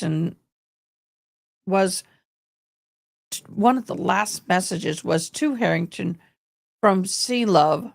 Herrington told C-Love, "I'm going to be there around 7, so you can leave it in the truck if you don't want to get up." C-Love then told Herrington that he would put it in the truck.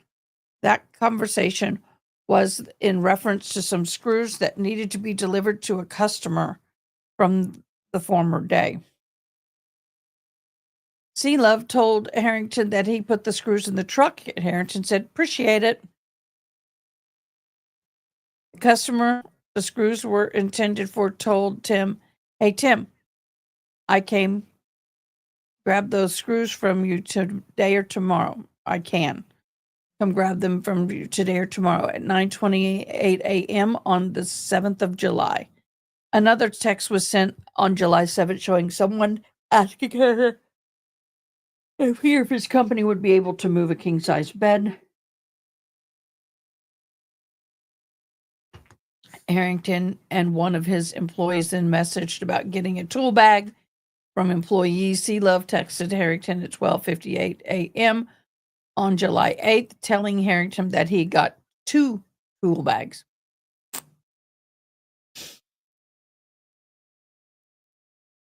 This was a part of a 3-way text exchange.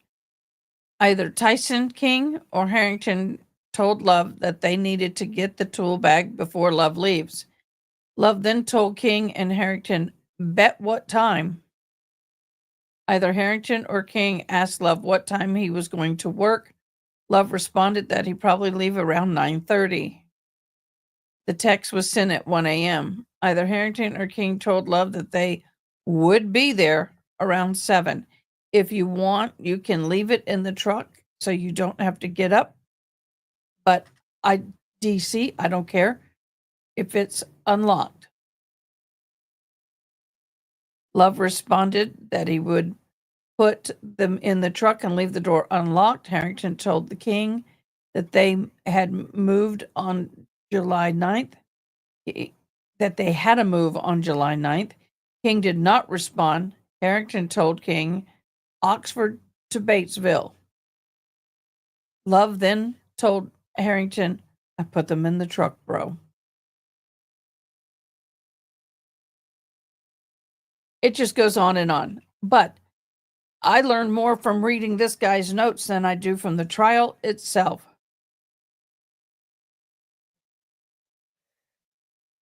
I hate it when I get the yawnsies. I could use another 2 or 3 hours sleep.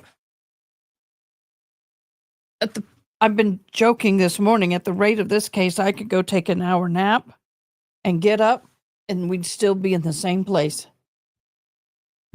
Oh, my Lord, y'all.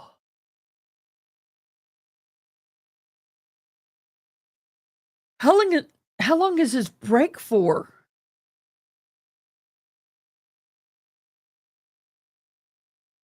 Is this lunch break? Is it lunch break? I guess it's lunch break. I haven't even had breakfast yet. It sounds like to me, if I had to be a betting woman, I would definitely say that if I had to be on a jury and deliberate, I would be leaning towards guilty for sure. Excuse me. Dang it. Somebody help me with the yawns. What can I do to stop the yawns? I need to stop my yawns. I can't. I've been yawning all day.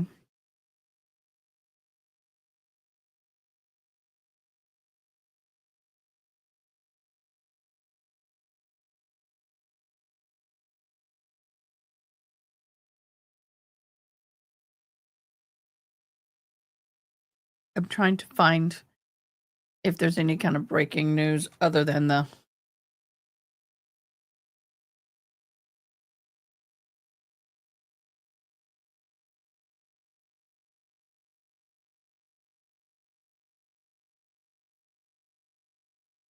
I'm drinking.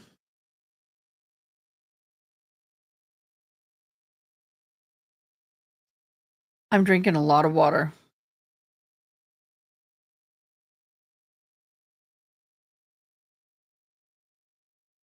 I am.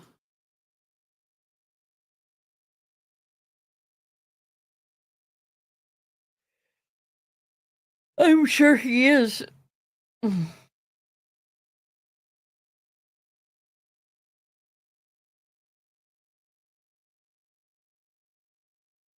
Hey, Dan, I don't understand this. I understand it. I know the answer to your question as to why I'm not saying it, but it's very similar to one you asked the other day, but it's a little different.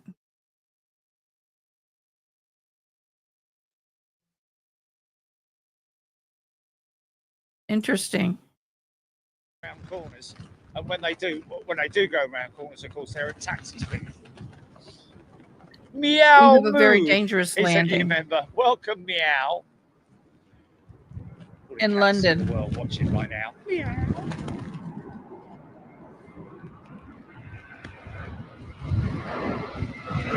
And the dogs.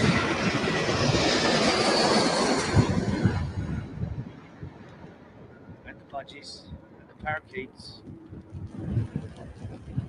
Wow, look, that's a good pilot. Do you see it trying to... He's almost landing a little off key. Wow, good That's a job, bit of a dude. nosedive there, wasn't it? The old big lad, look. Not what I thought it was going to be, though.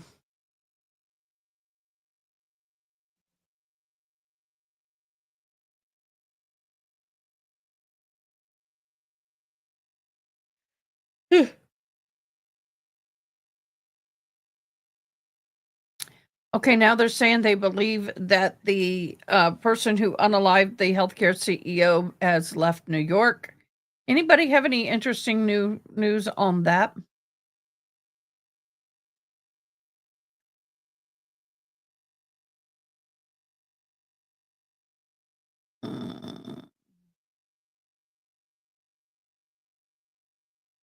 I'm looking, guys.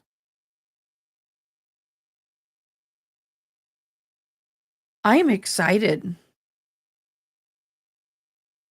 I guess I can take a quick, let me take a quick wiggle break. Let me go take a comfort break while I can. I'll go ahead and just put some of our music on. Y'all's patience is greatly appreciated. I shall return.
y'all waited for me.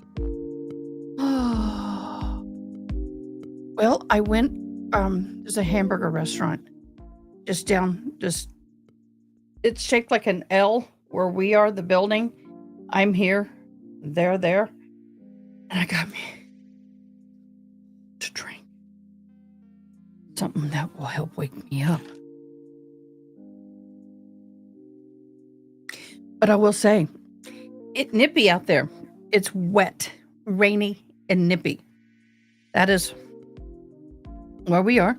And it looks like court is coming back. Perfect timing.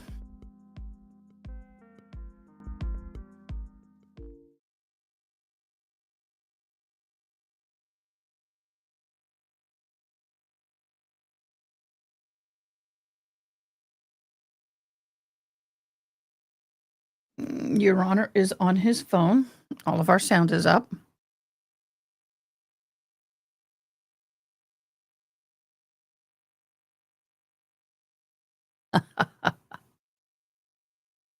Well, we had a lot of comments when I walked away.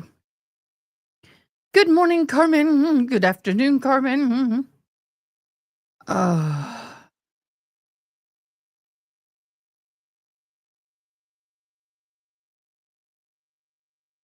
I don't know.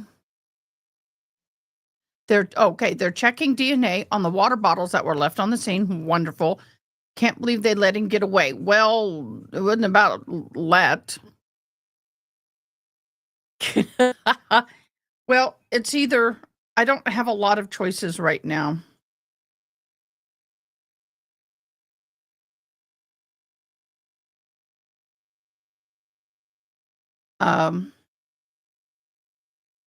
I can do this.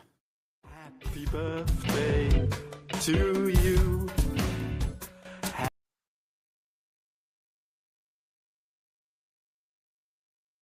Why is this going so slow for me?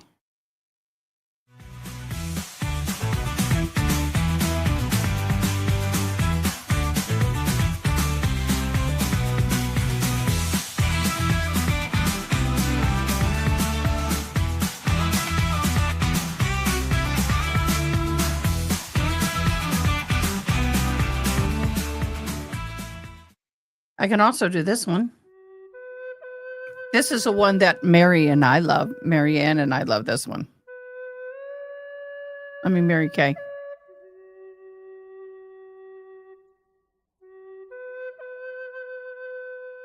Now you want to talk about putting someone to sleep? Listen to that one.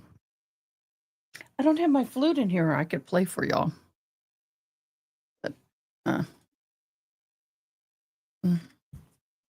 I got to fix my fan, y'all. Give me a second. Because it's resting on my monitor, and that's not a good thing. So it slid down a little, affecting the monitor, which is something I can't have.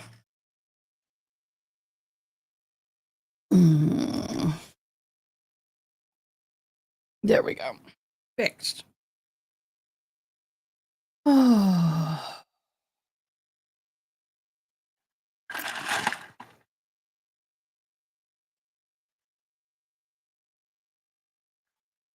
How was your work last night, love? Thought about you about 4 o'clock this morning.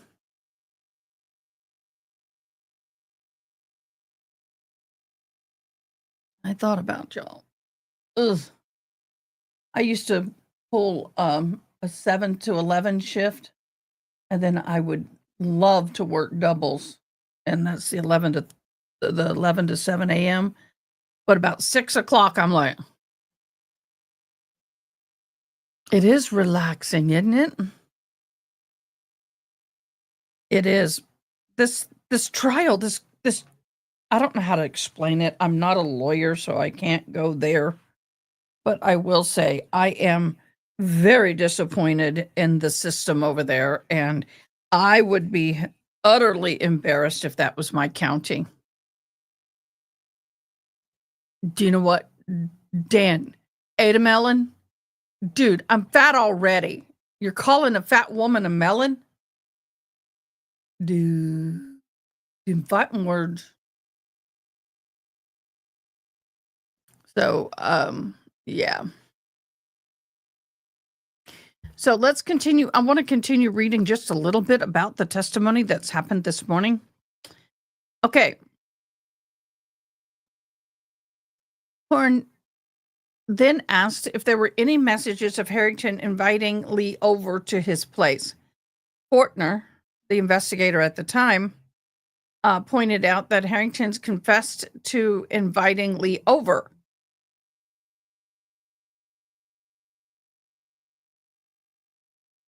I am so sorry, babe. Oh, it better be Ada. It's a melon. Ha ha ha ha ha.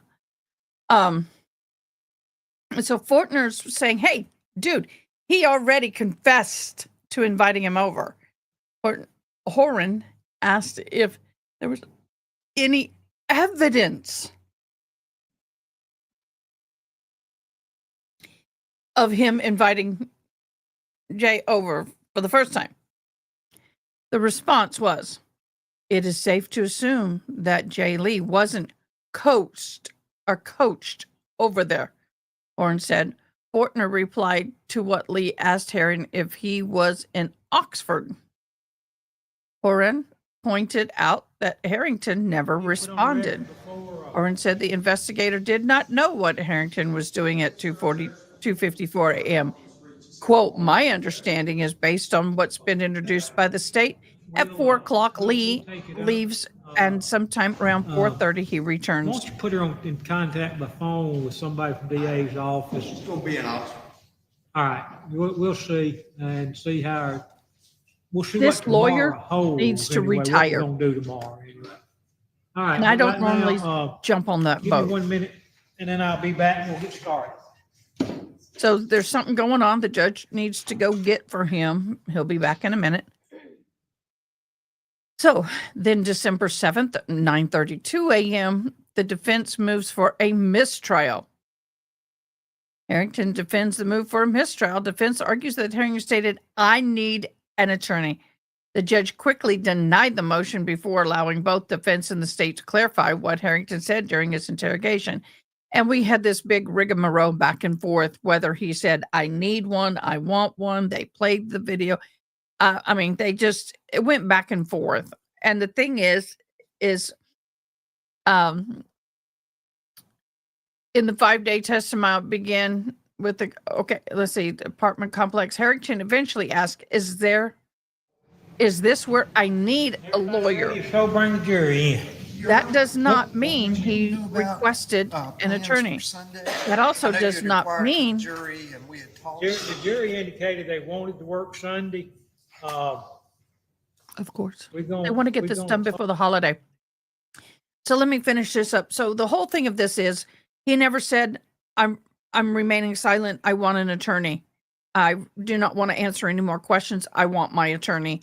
He didn't do any of that. He just said, is there a need for an attorney? And that does not invoke the rule. And they argued that for quite some time. Talk more, see how this witness goes. Are you going to ask me to take a bus ride tomorrow? Yes, Your Honor. All right. I understand that the jury is set to be at 10:30 tomorrow. Bus ride tomorrow.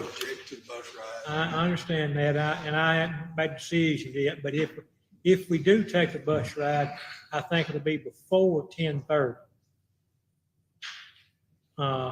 And then we'll see, then we'll talk more before. Go get it. But thank you for looking into what I asked you.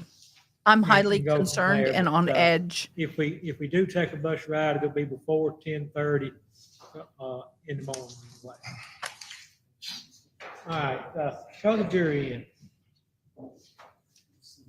So what time are they starting here tomorrow? Because they're going to be doing the bus ride and then court. So why are they taking a bus ride and where are they going? Oh, to the college. You get your exhibits like you want them. Okay. I know. Hi, hello, it Britt. Carmen, get some sleep.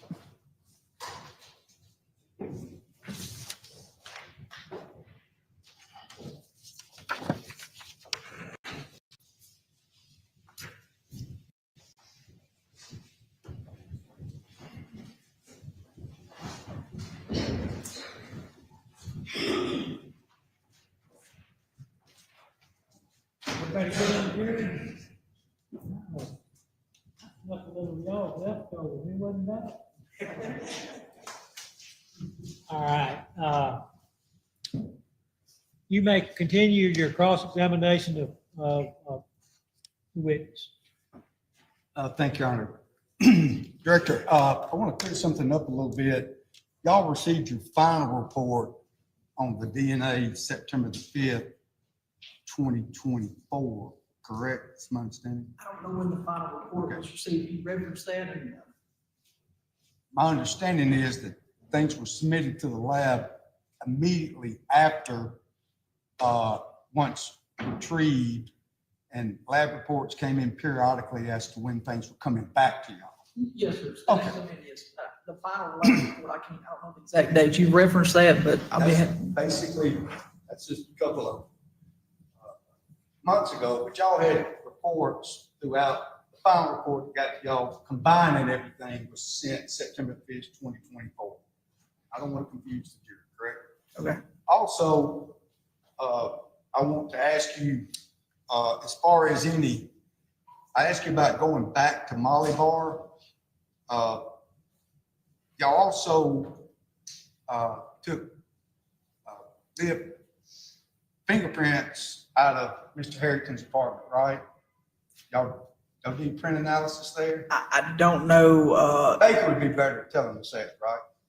I don't think Ryan was there either. I think, or Detective Baker, I think Detective Rachel Carver was the one doing that with the other individuals there. Myself and Detective Baker took Tim Herrington back to CID to interview him. But your understanding is that y'all did print analysis. I think they're going to go to the college. Look where they were. I don't know. I should say print analysis. Y'all lifted prints. It's in the reports at Herrington's apartment, right? And the trace evidence that we talked about as far as collecting items for the purpose of trace analysis, right? Yes, sir. And you also found in the apartment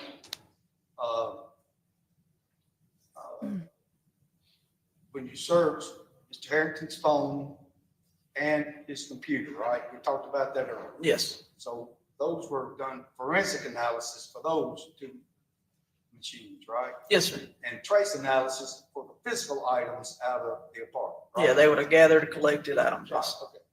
And I want to just kind of, so after y'all recovered those things, it's a fair statement that you didn't make any effort to go back to Molly Bar at any point in time to do any similar type searches of any apartments or anything over there at Molly Bar at any point in time. I don't recall, I do not believe either that we searched any apartments over there. Well, in one of the reports, there was a report in OPD, and I don't know if you're familiar with, I hope you are familiar with the fact that during the course of this investigation, y'all went to an apartment that was unlocked.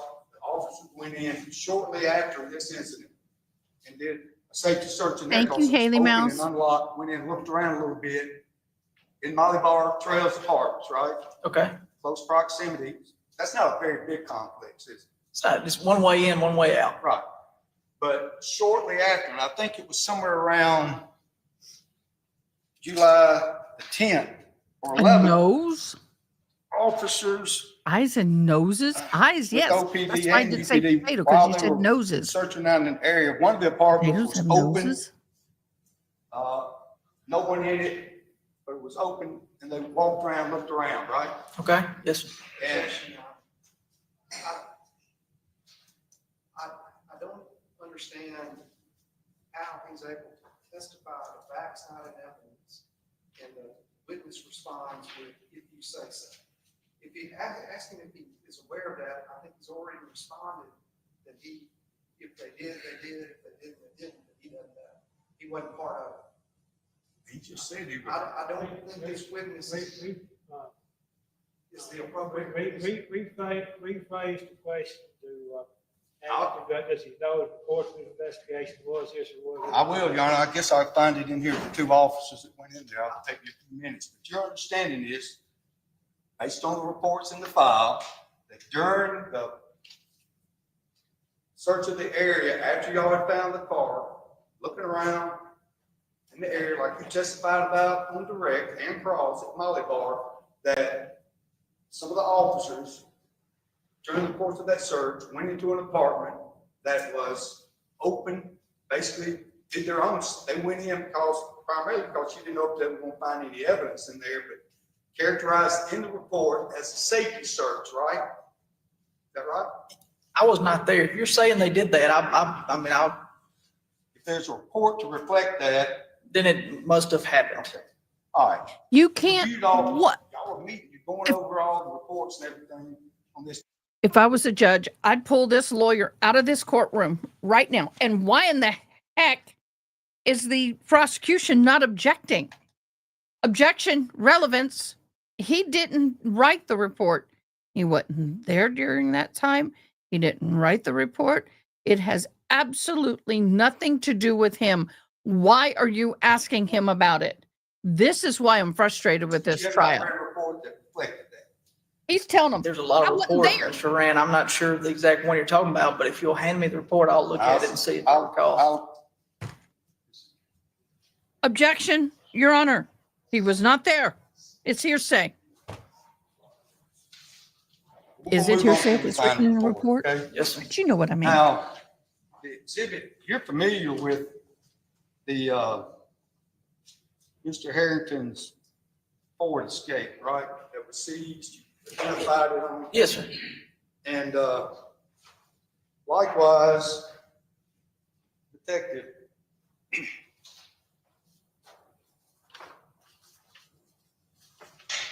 Douglas was involved in investigating this case as well from UPD, right? Yes, sir. All right. And you're familiar with the fact that the entertainment center, we talked about it, the report was sent back reflecting the fact that there was no evidence of value obtained from Mr. Harrington's vehicle, right? Yes, sir. All right. That report was sent to Mr. Douglas, Detective Douglas, as well as OPD. Fair statement? Fair statement. All right. He just can't testify to all We the talked stuff. about some things earlier about, you had some other individuals that were of interest to you during the course of the investigation. Timberland Mathis, are you familiar with that individual? I remember the name. All right. He, and I think it may be more appropriate for Detective Baker, but my understanding was that, and it appears to read in the report, I'm gonna try to sum this up so we can all not go through every report, but it appears to be that one of y'all's meetings early on in the investigation, I think around the 11th, that there was an interview with Mr. Mathis and Metro agents. The Bureau of Narcotics was involved in this investigation too, right? The Lafayette County Bureau of Narcotics. Yes, their narcotics. And during the course of the interview of Mr. Mathis, he became a suspect. Now, I'm not saying that he had enough probable cause to arrest him or anything like that. All I'm saying, he was a suspect. My underwear. Definitely Dan? a person of interest, I'm sure. Again, Mr. Haran, you're referring to stuff on the 11th.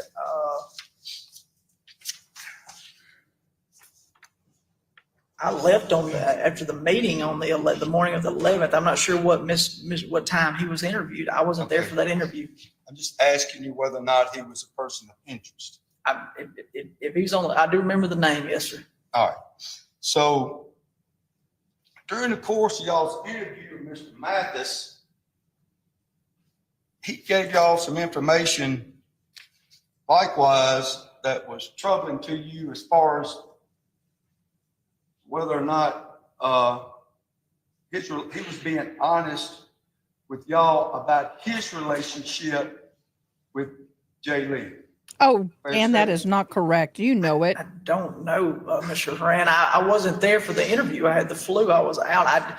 If you don't. Shane, I don't want to go through He was a lead investigator for After a y'all time. After he'd been interviewed, some of the stuff that he told you troubled y'all, correct? And he was a person of interest, yes. And there was other, yes. Some of the things that troubled y'all about what he had told you, it misrepresented to y'all the extent of his relationship with Jay Lee. Fair enough? Fair enough, yes. All right. He also, during his interview,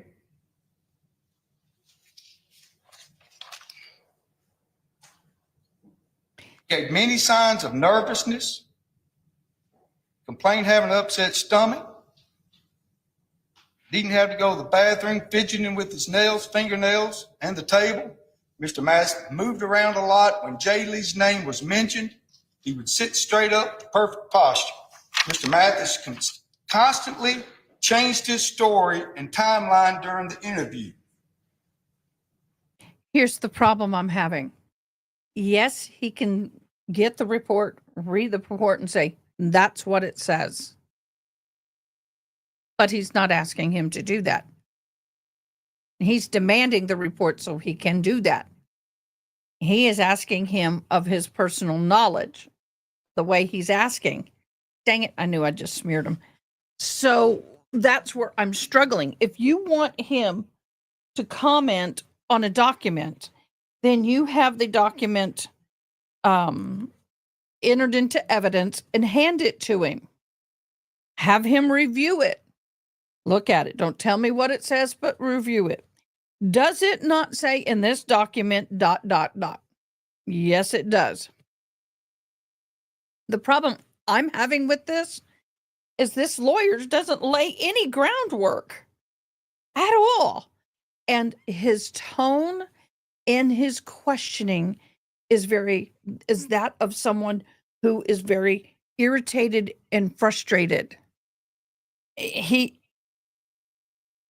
I'm afraid that even if this guy is guilty, that he is rubbing innocent. He's rubbing the lawyer the lawyer is rubbing everybody the wrong way. Once again, I'm not a lawyer. I don't pretend to be. I may be one day. I'm on the fence about that. But this guy has been on the stand most of the day yesterday, all the day today, and 90% of the time he's on that stand, he is sitting there staring at a clock. It's all of this is a waste of time and useless. I would fire this guy if this was my attorney Mathis and ask stated for he actually been at continuation. Jay Lee's campus wall. You remember those content? We got an objection. Again, I'm gonna let you show, before you read that, I'm gonna let you show them to the witness and see if he knows. and before he I asked him, were those some of the things that made Hang him? on. Before he begins to And the way this lawyer talks back to the judge, you're not his equal. You don't argue the judge. You don't tell the judge. This is bad. It's not a report. It's a summary of a report. He just said that Hang on, let me hear The judge is like, hang on. I would be like, see that? I'm the judge. Shut thy mouth. Your Honor, You don't want me to be a judge. I'm gonna give you, some leeway. Well, But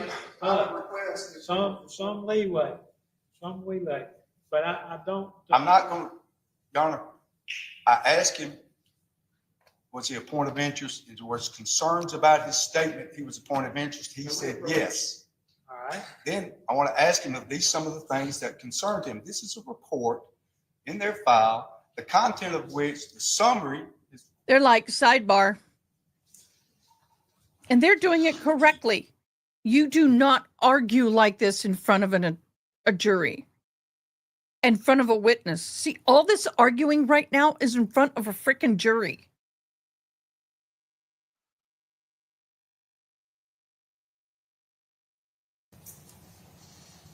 I don't know what you're reading from. See, that's the issue. Give him the paper. Let him read it. Then ask the question. I'm not a lawyer and I know that. Some of the things that we just talked about were some of the concerns that y'all had as an agency when y'all talked about the interview of Mr. Mathis, correct? I don't know what you're reading from. Is it a police report? Because you're saying that you listed out a bunch of things that the concern. Can you go back through that list? I'm just gonna ask you for some of the things that I get it from the report of Ms. McGuire. Yeah. But you understand that you had reports y'all got together to summarize the witnesses, people that were points of interest, some of the concerns. I talked about some of the concerns you had with Mr. Herrington. Yes. Some of the concerns you had with Mr. Mathis. What's about his timeline? His timeline, correct? Changing his story. I was not present at that interview, nor have I seen a video of that interview. I can't tell you my opinion I'll on it. rephrase my question. If you're gonna ask this question about some or document, I'll let him mark, John. Let him look at it. If he hasn't seen the video, he wasn't there. He cannot comment on it. Can he say, this paper says this, the paper says that? But bring the person in who wrote the paper. Bring the investigator who was there. Why are you trying to get evidence in through somebody that wasn't even there? And this is on the cross-examination, y'all. This is all cross. We've been on cross for about a day.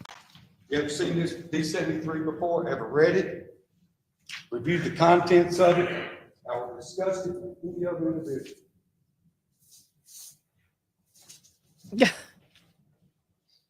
You're asking the wrong person. Who wrote the report? Did you write this report? No, I did not. Next. I wish I had a lawyer on here. I don't believe I've ever seen this report. This is University of Mississippi Police Department report. That's not his report. Here. That's my question. You have gone over that report, originating, whoever did that report, or discussed the contents of that report with any of those individuals? You haven't, just say you haven't. I don't believe I have. I'm not, there's a lot of stuff in here, but as far as referring to that interview you were talking about, I don't recall anything of that interview.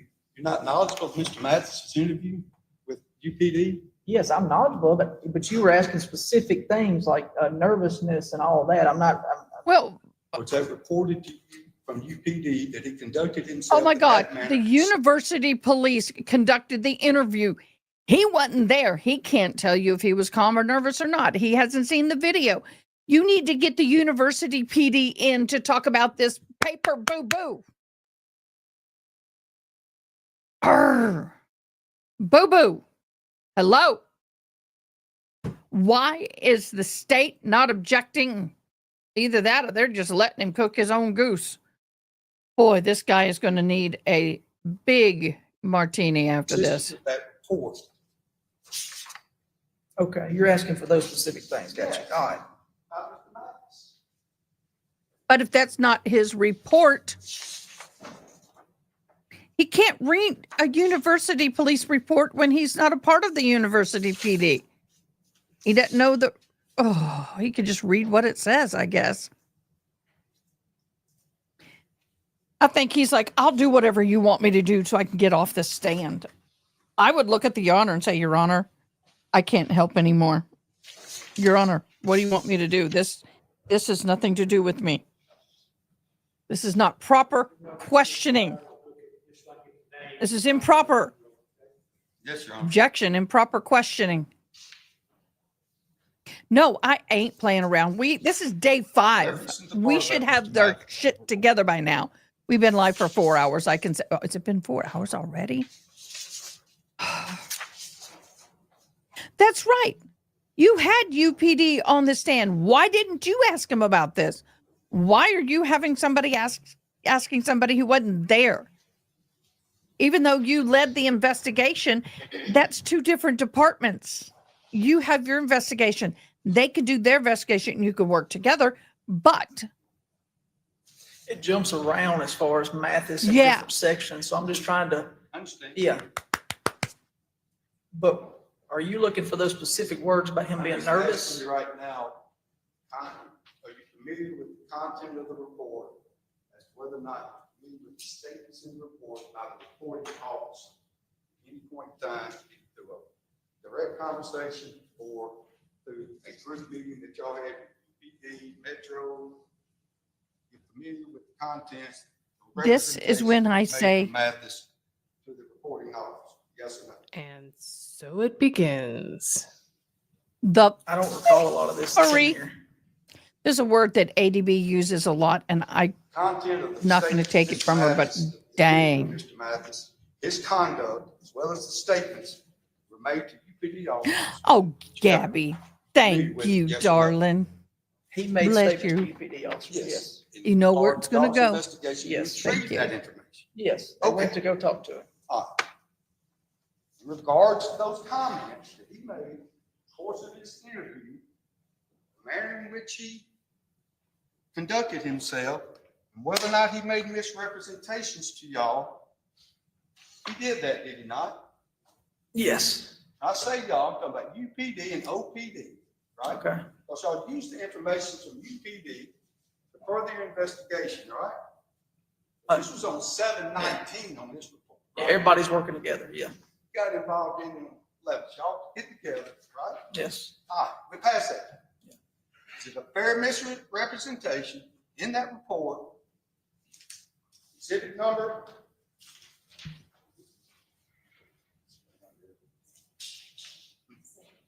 73. Consistent with what I asked you previously. Mr. Mathis, you look at the report, you hold it while I ask you these questions. Yeah, let's, Is that okay? yes, sir. 73. You look at it. Tell me whether or not exhibit 73, if I'm misrepresenting any statement, please let me know. Oh, you misrepresented a lot of stuff. Well, I believe that his knowledge, not. It's in the report. I'll move on. I'm sorry, Judge. Frustrated. All right. Mr. Mathis stated, first of all, the report indicates that Mr. Mathis seemed to display many signs of nervousness during the interview. Mathis complained of having an upset stomach, needing to have to go to the bathroom, and fidgeting with his hands. Mr. Rand, you've had 2.5 years to review this. I just now got Take your it. time. Yeah. All right. Tell me, go, start with the sentence. Well, I've got a summary. Okay. Tell me whether or not that's in the report. Mr. Mathis has an upset stomach. That's what I'm looking for. Displayed many signs of nervousness during his interview. Okay, but Objection, ask and answer. I believe the witness has already answered that he was aware of those I didn't hear that. I thought he wanted to look at it. I didn't hear the. about the interview, not about. The report, that's a summary of it. Do you see in there where it says I Mathis? am. Sorry. Go ahead. Thank you. Mathis complained of having an upset stomach, needing to have to go to the bathroom, fidgeting with his hands, fingernails, and the table. You see that? hang on. I'm But why does he have to answer those questions? He was not there. I need a lawyer. Can somebody find somebody? Anybody can connect with, like, I'm a Jedi or somebody? Because I can't. I've been trying. Nobody's answering. It's a Saturday. I need somebody who's a lawyer. I need a lawyer. I need my lawyer. Give me a lawyer. Oh, Gabby, did I run you away? I'm sorry. I got too excited. My bad. I'll calm down. Are you sure this is the right report, Mr. Rand? All right, look, yes, I believe so. He's got the Elvis lip. He's got a little tick. If you'll find the exact statement you're looking for, I'll be happy. I'm just flipping through it here. What? If, he is really trying to help this lawyer out, and it is not his job. He's like, I'll do whatever I need to do to get off of this damn stand. Get me off the stand. That's a stress tick. He's like, I'm so stressed over this.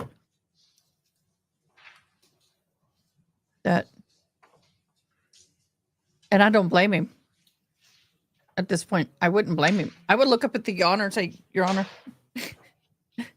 help a man out. And this is all in front of the jury. I got to do it. It's going to cost me a little bit of a get up in my coat, but I'm going to go ahead and do it. I'm sorry, getting the wrong one. Another line of question. Have this marked for identification, please. I knew that was going to happen the moment I did that. Dang it. Well, I'll keep blocking it.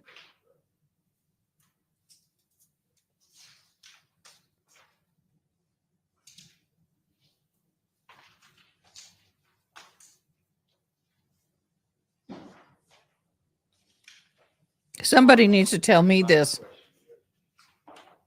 Are y'all hearing that? 2 pages are D74. Next 2 pages on the report that showed you earlier. Review that document, see if you can identify the content of information from Mr. Mathis that you were briefed on. All right, so I'm seeing what you asked me a minute ago. Mathis complained of having an upset stomach, needing to have to go to the bathroom. I'm sorry. Does that appear to be that report, 74? Definitely.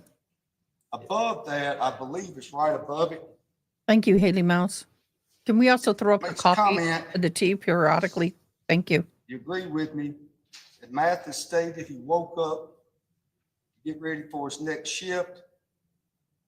He saw which would be 7/9 of 22.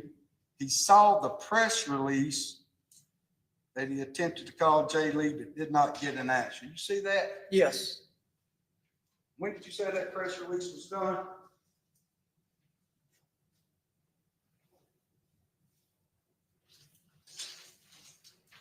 $11th or 10th?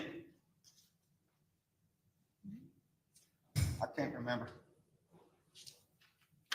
I know UPD released one. I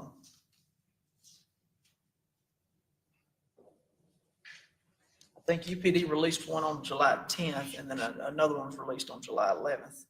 So I assume that was part of y'all's concern that Mr. Mathis had provided information about a press release on the 9th, and it didn't come out to the 10th. Oh, but in the last report you handed me that was wrong, I think the date on the interview was 7/19/2022, which would have been 10 days. It was 10 days. He just messed up, apparently. It's possible I wasn't there, sir. I got you. He's on the 9th. Okay. It goes on to indicate Mathis moved around and was fidgety when Jay Lee's name was mentioned. Wait a minute, let me find it, please. Yes, fidgeting with his hands, yes.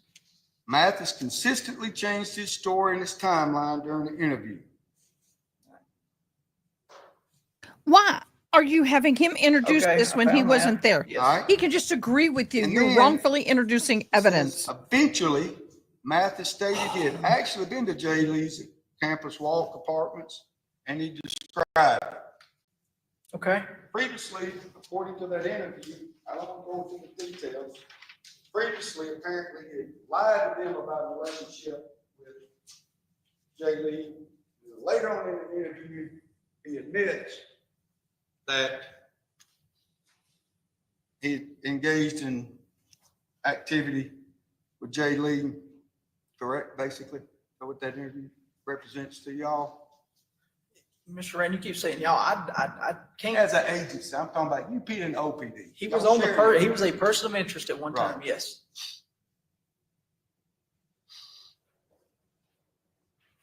And on down in there, On the report. On the report. I'm gonna get to a point down here. Look on there if you see whether or not he represented to your officers there that he had blocked Mathis. Jay Lee had blocked Mathis from his social media before. You see that statement?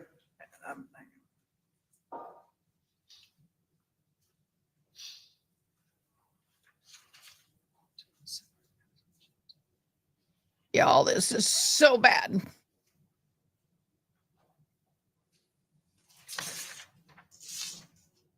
Okay. You see that? Jay Lee has blocked Mathis from social media before.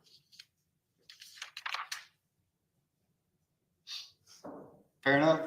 Yes, yeah, no, that's what's written in the report.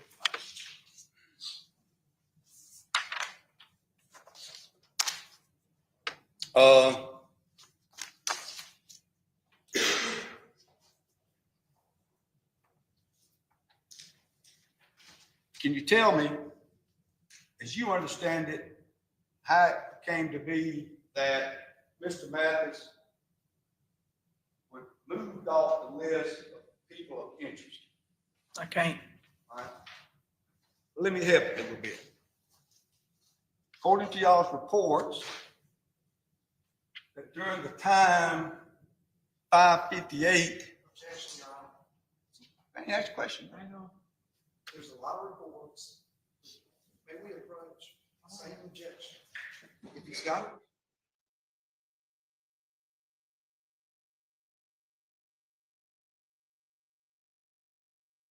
Yes, you can, Dr. Bullbutter.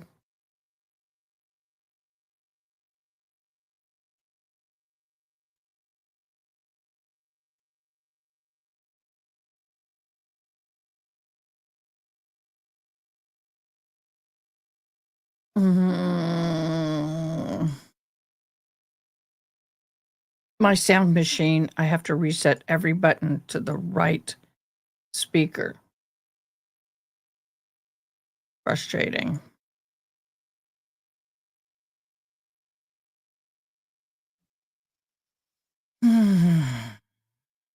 Y'all. Here. There's your smack.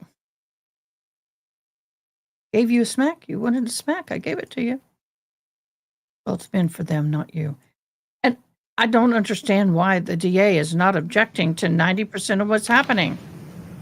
I get up there and say, Your Honor, get this man on track.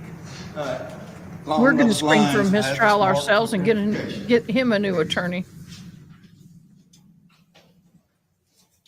And if I was him sitting there, I'd just plead guilty at this point to end the suffering.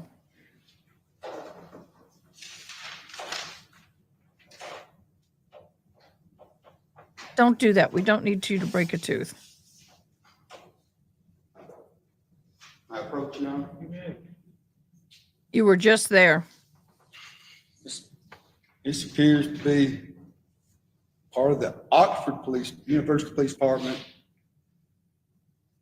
report, but it provides information about activity of Detective Baker. Yes, this is a University of Mississippi Police Department police report written by Shayla McGuire. All right, and you've seen that before, reviewed it, is that right? I've not seen this report till you just handed it to me. Can you look at it, please? See if you're familiar with the content of the report, where it references Oxford Police Department, Detective Baker. They did all the cell right extractions and all that stuff, right? I'm not, just one more second, I'm almost to the end of it. Dude, like you said, you've had this for a long time. It's the first time he's seeing it. Give him ample time to review it. But that's a tactic, causing that sense of urgency, rushing, so he can try and trip him up. I like this witness in the sense that he's not afraid to say, wait. I got to do this. All right, I'm finished, Mr. Aran. Familiar with that report? I mean, after reading it, I can tell you what's on the page, yes, sir. I got it. But no, I'm not familiar with it. Can I see it for a second, please? Yeah. I would not hold any, if I was on the jury, I would not put any weight in this testimony because this is not his writing, it's not his report, it's not anything of his. Mr. Mathis was eliminated as a suspect because cell phone extraction from Ryan Baker indicated that his cell phone at 5:58, the time of Mr. Lee's disappearance on that report, Mr. Mathis' cell phone was at a location, his apartment, and he was searching some porn. That's the only reason Mr. Mathis was eliminated as a suspect, according to that report, right? Yes, according to what's on this report, yes. We keep it. No. That report date is July 20th, right? Wednesday, July 20th, 2022. Executed. Yes. Notwithstanding all the things we talked about earlier about Mr. Mathis, how he conducted himself, fidgety, false information provided to police officers, he was eliminated on that date, July 20th, just because his cell phone location or ping location or something, I don't think it said ping location, Mr. Duran. or something, some reason they located because his phone was searching from in his apartment area or something. That was it, basically, according to this report. Is that right? Yes, sir. Similar to what you just said to me, the phone was at County Road 104 in Lafayette County and appears to be searching pornographic sites.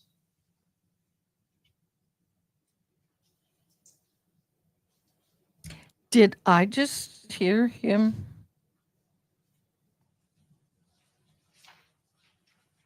All right, let's talk a little bit about, so Mr. Mathis basically gave you misrepresentations about, I gave y'all, the agent department and UPD, a lot of misrepresentations about his relationship with Mr. Lee, correct? Based on what We went over fidgeting, upset stomach, had to go to the bathroom. What misrepresentations? Well, he first gave information in the report, according to what we went over just a few minutes ago. He lied about having a relationship with Mr. Lee, and then Hold my head up with the stick. came back later on, and according to the report, that he admitted he had relationship with him, and I think further on in the report, did you finish reading it all? This one right here. Okay, what section? He says, look in there and see what he talks about as far as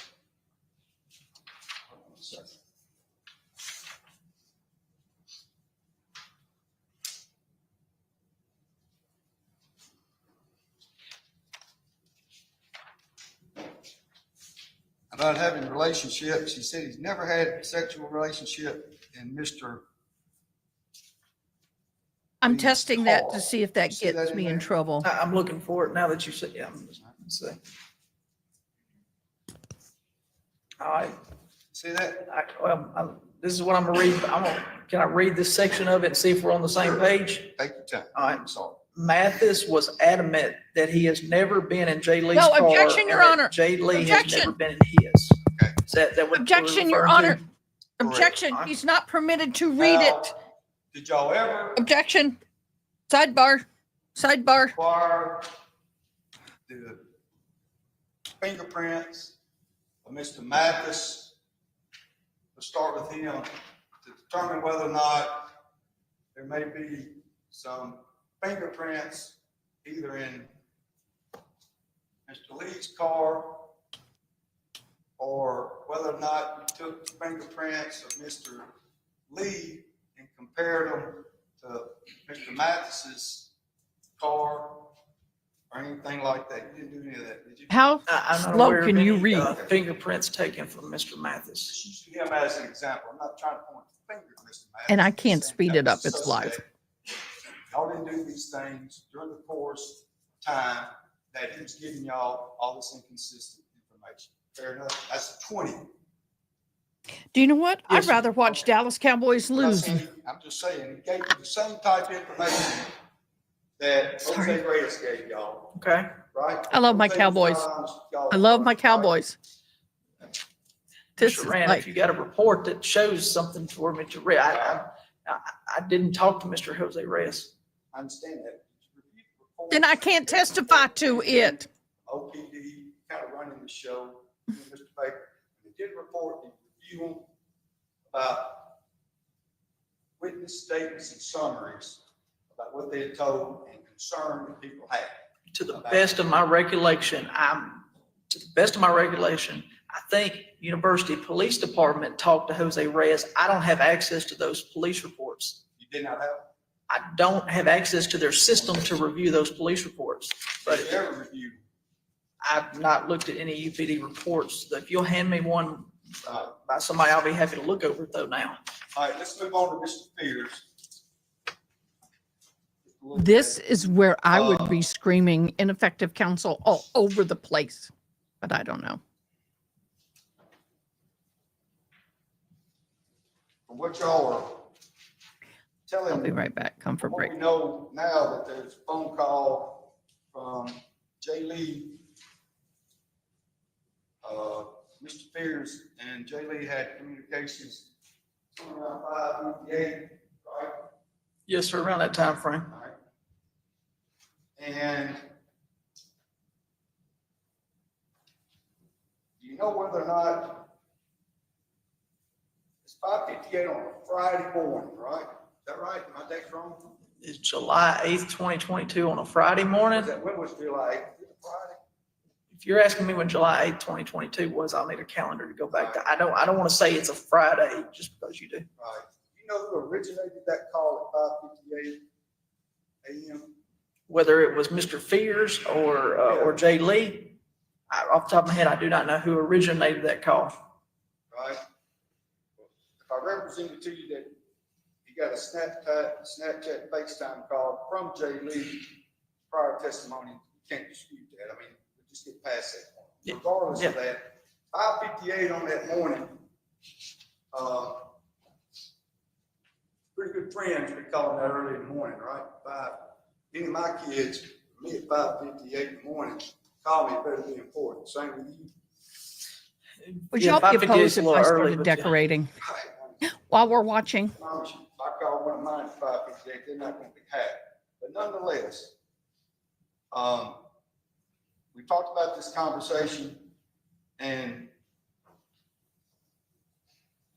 Jay Lee told him he was going out for a hookup with the person whom he had blocked earlier, right? Hookup. That was characterization that he made, right? He was going to meet somebody that he met previously, yes. Right.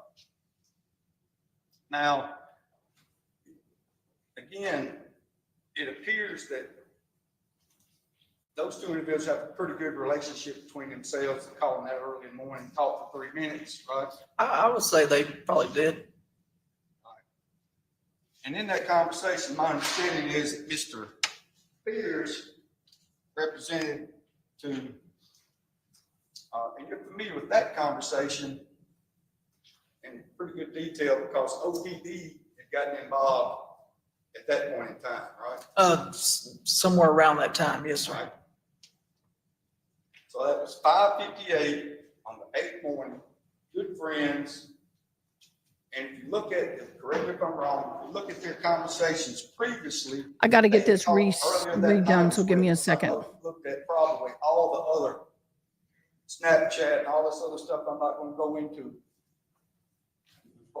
right now.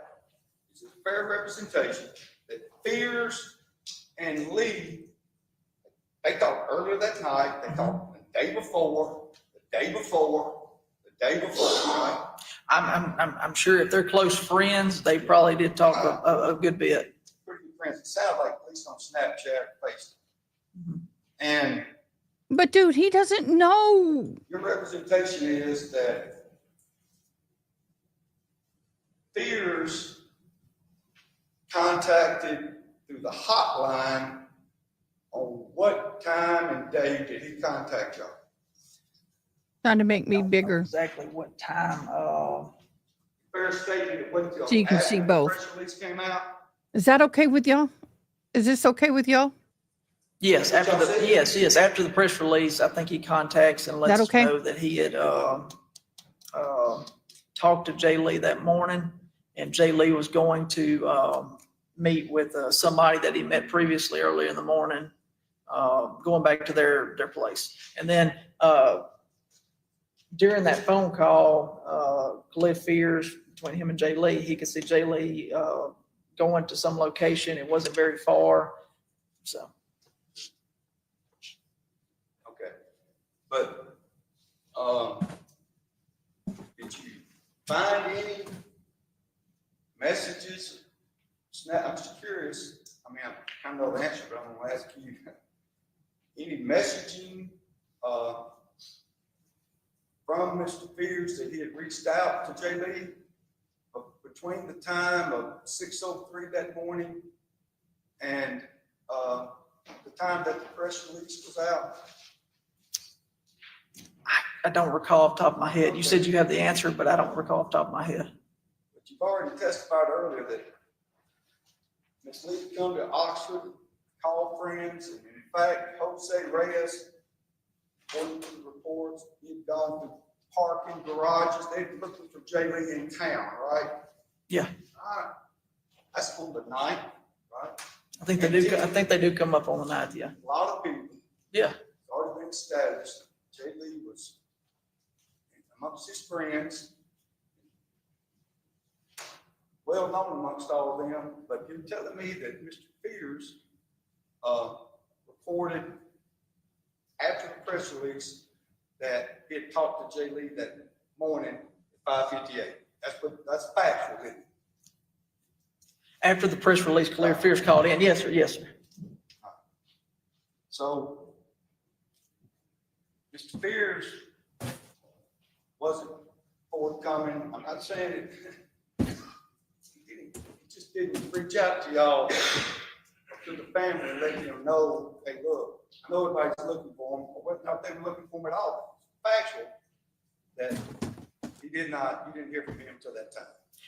Right after the press release, we heard from Mr. Fears. All I think we just need to stop, Your Honor. I'm going to mute.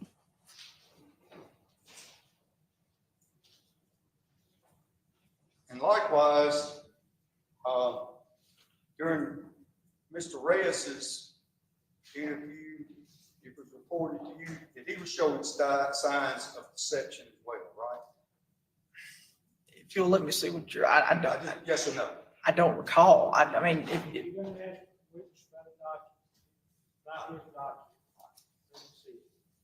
All right, well.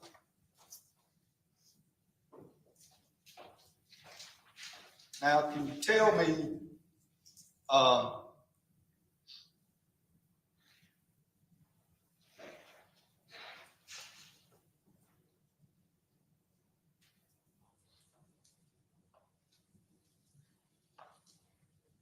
the Walmart situation, when you saw the video at Walmart and what you represent to be a conversation between my client and an attendant, did you go find out who that attendant was and interview that individual? No, sir. Is that the only footage that you have at Walmart on that particular day? No, sir. We have, there's footage of Mr. Herrington driving into the, I'll rephrase my question. Oh. What we've seen today is the basic sum of the footage of the activity, your investigation pertaining to the video surveillance at Walmart, that y'all part of your investigation, right? I hadn't seen the Walmart video. We watched it yesterday, I think. You don't have any more to show this jury, any more video that y'all retrieved? Not a trick question. Not that I'm aware of. Okay.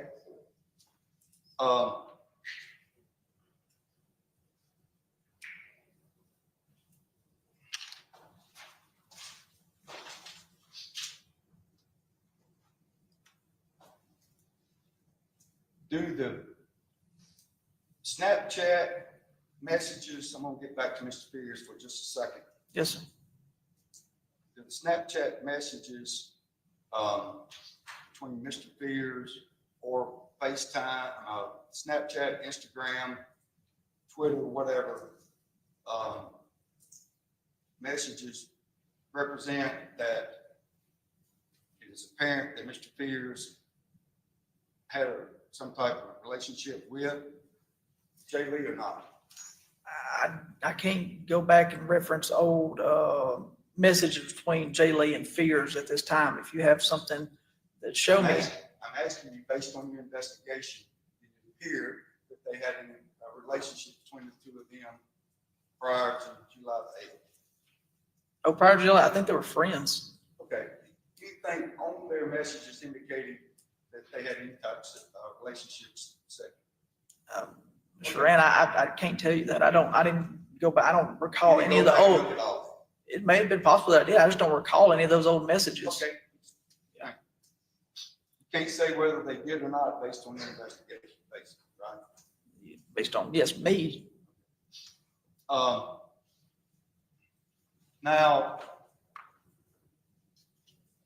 the report on you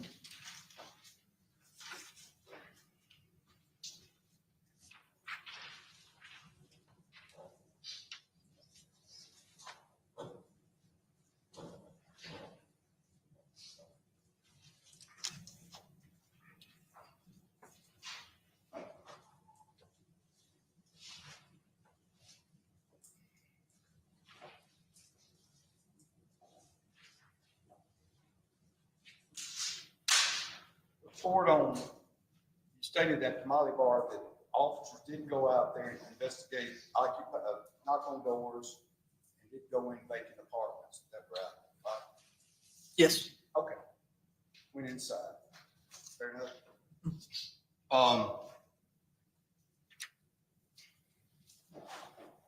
But you did not do any similar search to any of those apartments or in the area of Molly Bar, consistent with the type of searching that you did inside Mr. Herrington's apartment? Not that I'm aware of, no, sir. All right. You viewed the videotape car going in, Mr. Lee's car going in the apartment complex, right? Yes, sir. And on that video, it appears to be a number of cars going out, 3 or 4 at least, going out before the individual, Mr. Herrington, what it's worth, or came out. There are other cars leaving. Sure. Did you obtain those tags and interview those individuals that own those cars that may be occupants of Molly Bar trails, to determine whether or not they had seen anything suspicious of Molly Bar trail? To the best of my recollection, I think we were able to identify one person and talk to them. You identify the cars? I think it was the car and the person that I feel had bad the car, I believe. for the car. That's to the best of my recollection. Other vehicles, you didn't do all the type of video stuff, watching them go down the street, since you could find out tags, see where they went, or anything. People inside Molly Bar trails that left from the time that Mr. Lee's car goes in, and benefit of your investigation that Mr. Herrington comes out. Yes, sir. None of those vehicles were, individuals that own those vehicles were talked to, nor were those cars searched, located and searched in any way. What the hell was I that? said, I think we did one. Other than that, It could have been more. I'm not sure. To the best of my recollection, one. Oh, I know those what that was. individuals, it said it was 9 minutes between the time that the car was parked, Yes, sir. the time that your investigation reveals that Mr. Herrington, based on what your theory is, left the apartment complex, right? 9 minutes, right? Yeah. Not very big complex, right? Not very big complex. So, did you tie any of the vehicles that came out with any of the apartments that you, tie any of the cars that came out to any of the apartments at Molly Bar at all? That's what I told you a minute ago. I think we identified one. To the best of my recollection, I think we identified one car and two being in Molly Bar Trails. All right. It looked like there were about 3, but that's okay. Did you watch the video for a period all day or 3 hours or 4 hours and get all of those cars and see whether or not any of those individuals had been in any of those apartments or in close proximity to the vehicle of Jay Lee's? Yeah, we didn't continue. I don't know how much video we actually watched of Molly Bar Trails, so I can't just confirm for you that we watched hours upon hours of video. We did watch video. You've had an officer testify here what he watched and what he reported, right? So he did that as far as down, right? Yes, to the best of my recollection, I believe it was Detective Mark Hodges that pulled the video, and then he watched and examined it. So as much video as he watched, again, I don't want to say the wrong thing and tell you we watched hours and hours. I don't know how much. So that's individual time frame. Yes, sir. You said a couple hours. Yes. Okay, so as far as the, let's say, area around Molly Bar where y'all found the car, y'all walked out in the area out there, and reports indicate it's a metal detector and stuff like that, right? Yes, sir. Okay. That was done on the 11th or 12th. I don't want to tell you the wrong day, but yes, it was soon after.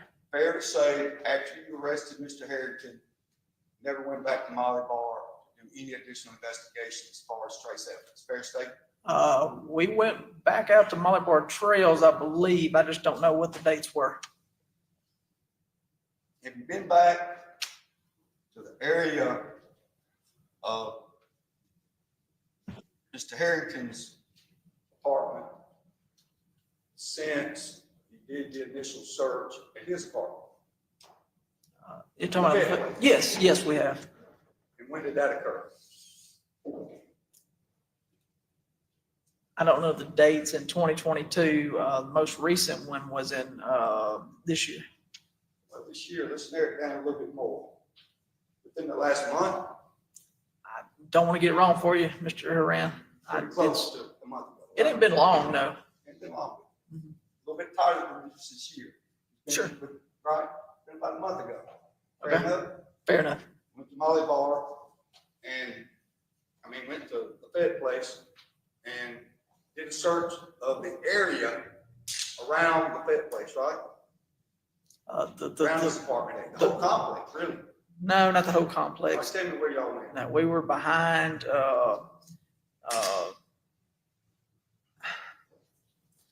there's a fence that, or a gate that runs out. We were in this little wooded area, down below in this little ditch part area. You give me a map, I'll show you where we were, but I'm just asking you. it's just a little wooded area we were in. And y'all didn't have any new information, y'all were just out there looking. I've talked to you about this, correct? Y'all out there looking, right? Yes, sir. And y'all were looking, and y'all looking outside the apartment complex, correct? Outside. You can go back inside. His apartment? Yes. No.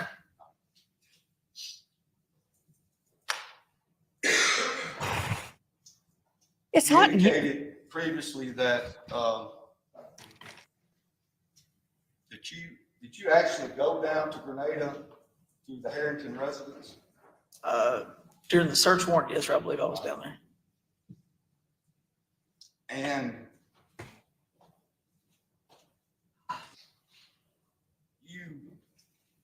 that was 2 or 3 days after Mr. Harrington's arrest, is that right? I do not recall off the top of my head the search Generally warrant. around that. Generally Sure, around yes, that. sir. After Tim Harrington was arrested, yes, sir. All right.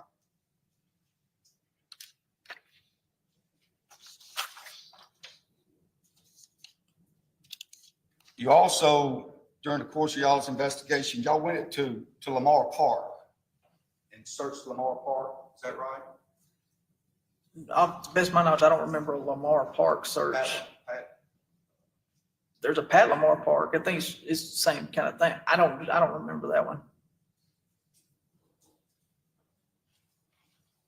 I got a report that Oxford PD searched Lamar Park several times or a couple of times. Is that right or wrong? Like I just said, I don't. Lamar Park is an area that came up during the investigation where, quote unquote, a lot of hookups took place. People would meet at Lamar Park, right? That's what you're telling me. I don't know. I don't know how many times they went out to Lamar Park or. I did not go out to Lamar Park is what I'm telling you. You didn't go, I'm not going to ask you, see, the agency, the department went to Lamar Park because several witnesses told y'all, hey, look, I met, Fears told y'all, first time I ever met him was at Lamar Park, right? I don't know if that's what he told me. 2 or 3 of the witnesses told y'all, made reference to Pat Lamar Park. That's why y'all went and did Pat Lamar Park, right? If there's reports referencing that and then they go to Pat Lamar Park.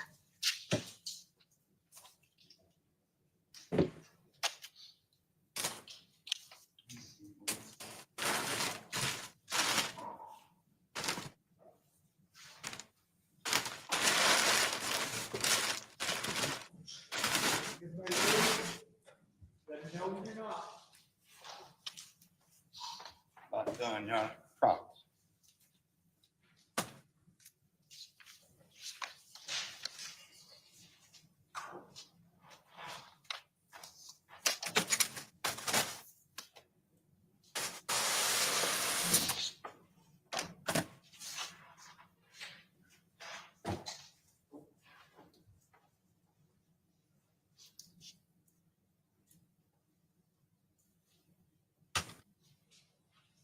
Get back to Mr. Maddox. He was the last, he indicated y'all, he made, I don't know if I asked you this, he had called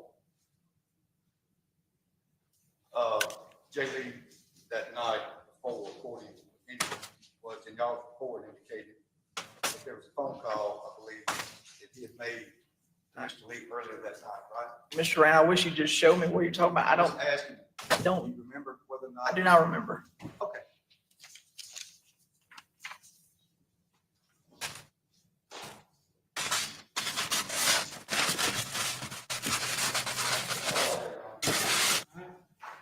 I'm gonna be a little while, so I don't need to read. Let's take a look right now. I can watch that one later.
I am back. Oh, I'm getting a little nauseated. It's so hot in here. Oh my gosh.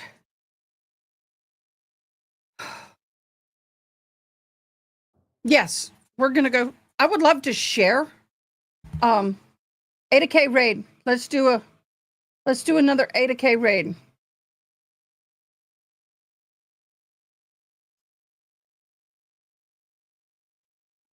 Go. I just announced it. Everybody go say hi. While I try and cool off. He had the heat on in here. And I'm dying. Got a little nauseated. Ooh, I don't do well with the heat.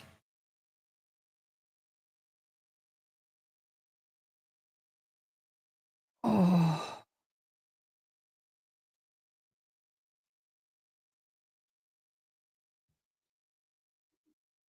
Oh. I don't know if you can hear my fan, but I need it.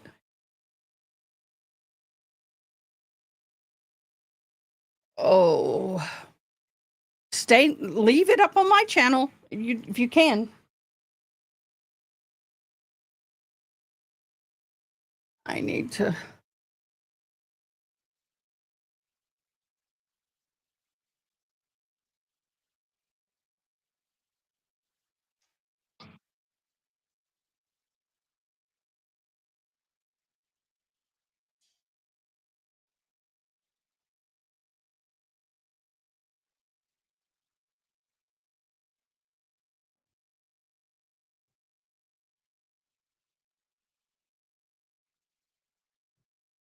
Oh.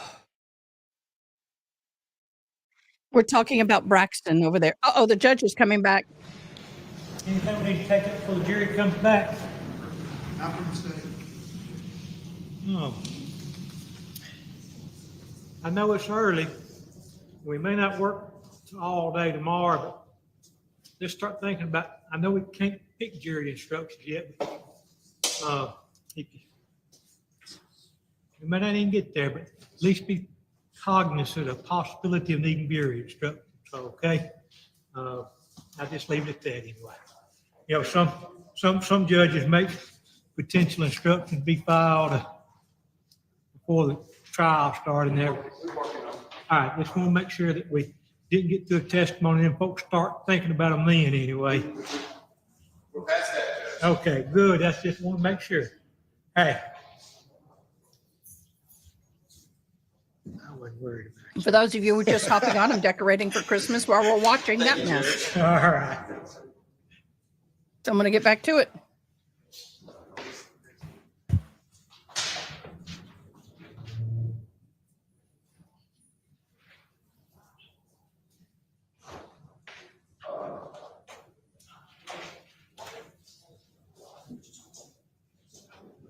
You think the jury's ready or not? Yes, sir. Ready, jury ready.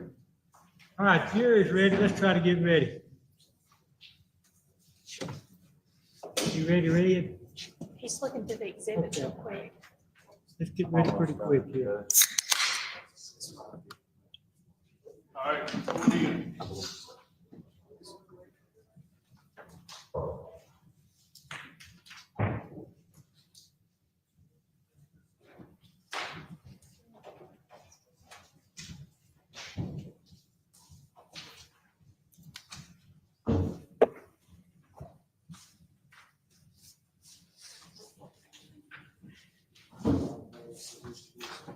I'm just making sure it's not.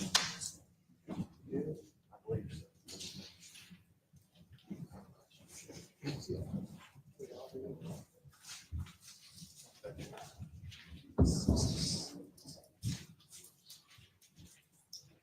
All right. I think I've made it clear, but anything back there for drinks, snacks, any of that kind of stuff y'all want out here, y'all welcome to. I use my sugar in y'all don't even have to have it used, okay? I got people, okay?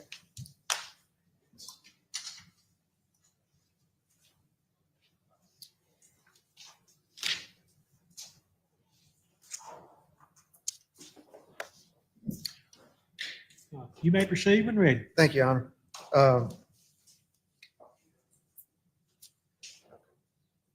You were asked on cross-examination about some text messages or social media, whatever they are, the messages about between Tim Herrington and Emily Watson. Yes. And do you recall that being about the screws that were left at another work site? Yes, it was something about screws that Emily needed to pick up or she wanted to get. All right. Was it your understanding as part of the investigation that those screws were in the box truck or at some other location? My understanding they were in the box truck. Okay. Do you know or have any information of whether you would need the box truck to transport those screws back to Emily Watson? Would it require the use of the box truck? I don't think a box of screws would require a box truck to move a set of screws. All right. And you were asked about messages with Tim Herrington regarding Laura Reed about moving a bed from Grenada. Yes. And I believe that was either on July the 7th or July the 8th, whatever the messages. I don't remember. Yeah, I don't remember when that message was, but I believe the move was supposed to be set for the 19th of July. If I'm mistaken. Were you aware of what Tyson King said about whether they had any moves on that day of July the 8th, 2022? Tyson King told us they did not have a move that day. No move scheduled? No move scheduled. All right. Were there any messages that you saw between Tim Herrington and Laura Reed about scheduling a move that day? No. All right. Do you know, as part of your investigation, whether Tim Herrington would have needed to go get the box truck on the early morning hours of July the 8th, 2022, in order to respond to whatever Laura Reed needed? No, there was no indication of him needing to go get the box truck for anything that day. All right. You were asked about messages between Tim Herrington and Kadarius Love. Yes, sir. That was in regard to, I believe, a toolbox. Yes. Would there be any necessity as part of your investigation for Tim Herrington to need the box truck in order to take care of that issue with getting a toolbox to Kadarius Love? I wouldn't believe so, no, sir. Okay. Now,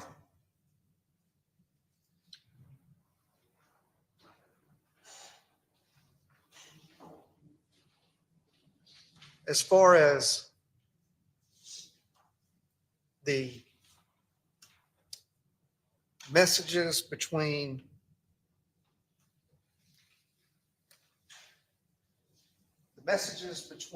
Jay Lee and Tim Herrington that morning. Yes, sir. You were asked about a specific message that came from redeye_24 in the early morning hours of July the 8th, 2022. Yes, sir. All right. Do you recall just the quality of the response from Jay Lee when that first redeye_24 message came in? I was asked about who TF is this. So that who TF is this came from Jay Lee, correct? Yes. All right. Now, can you remind the jury of what the investigation revealed as to why Jay Lee responded that way? Because Jay Lee initially blocked Tim Herrington, so Tim Herrington had to go back and add him on a different account, which is what we heard in the interview. All right, to reinitiate the conversation. Yes, sir. Under a different handle. Yes, sir. And that handle ended up being what? redeye_24.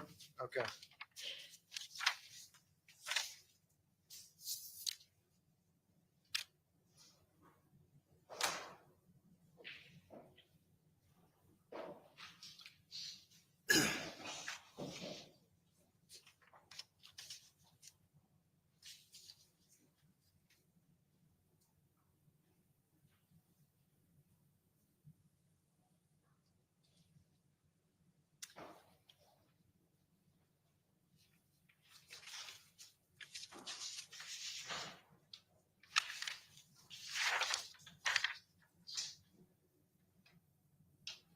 were asked about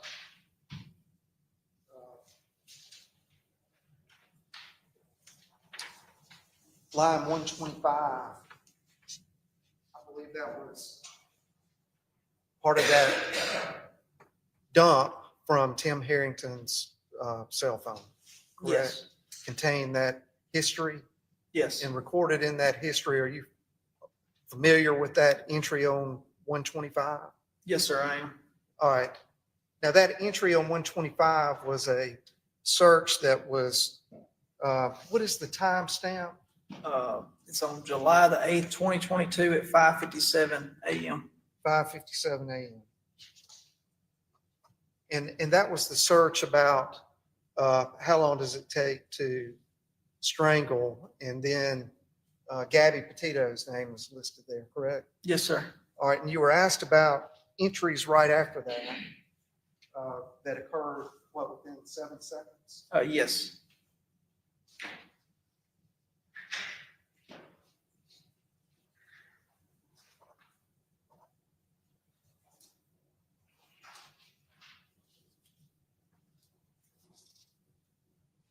Now, as far as zeroing in on that Google search by Tim Harrington, would Ryan Baker have more information about that than you do? Yes, sir. Okay. Why is that? Because he was the one that extracted this information and will be able to provide more. I think Mr. Aran asked me about some of this source file information. I don't understand. I told him originally I don't understand what any of it is. I just see the numbers and different letters. And then item 128. Mine stops at 127. 127. That was about the, does a pre-workout boost testosterone? Do you remember that? I do remember that one. Yes. That's not 128.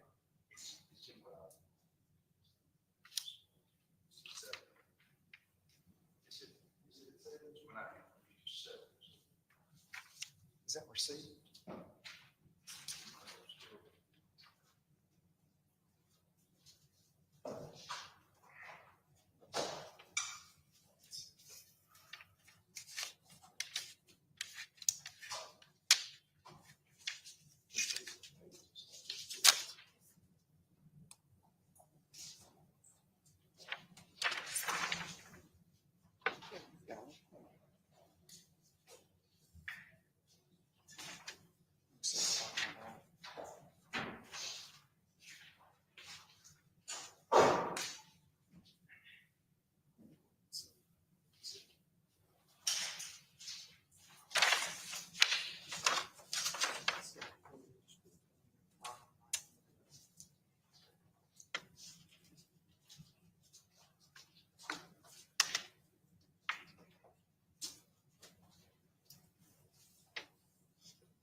All right. Bottom of that, the bottom corner is page 15. 15. And at the top is 128. Yes. And that is a pre-workout boost testosterone. That was at what time? It's July the 8th, 2022 at 5:58 a.m. Okay.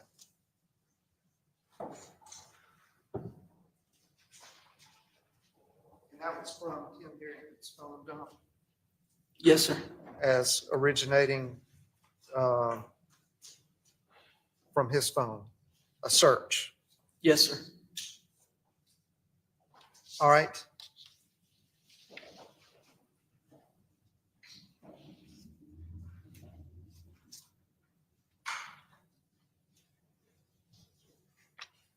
Then it's 128, 5:58. There's a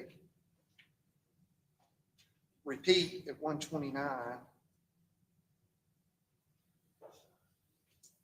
Then there's after 129 at 5:58, the next entry is at what time? 7/8/2022. It's 6:44:12 a.m. 6:44. And then the next line is line what? 131. 131. And that entry is at what time? 7:02:39 a.m. Okay. And then the next entry is at what?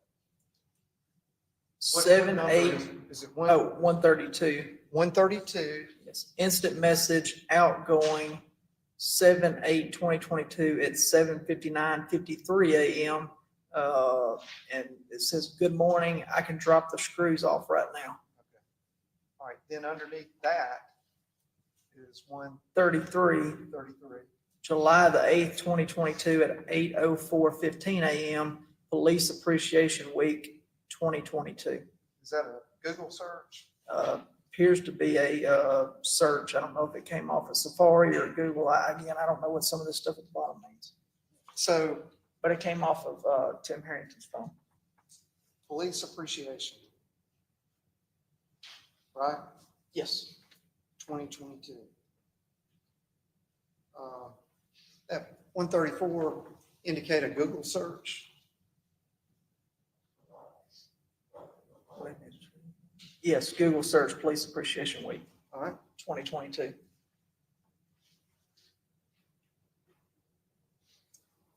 And then right after that, that was at 8:04:15 seconds.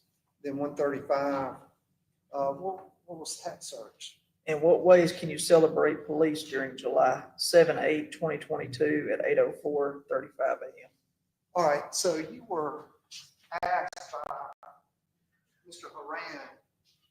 I believe he characterized it as Tim Herrington being cooperative with you and Ryan Tracy Baker was so much when he was better at interviewed. this than me. You remember him characterizing it as his client being cooperative? Yes, sir. What about based on what you knew about the investigation, would you consider the quality of his information that he provided to be cooperating, or would you have a different way to describe it? Interviewing Tim at the apartment and then again at CID, I only sum it up in one word: deceptive. I'm sorry? Deceptive. And that would be based on what? We were able to confirm things that Tim told us, and that what Tim told us story doesn't match up with the evidence we gathered. And you can take a little time and think about those specific bits of information that you knew, that you gave him an opportunity to be cooperative with you.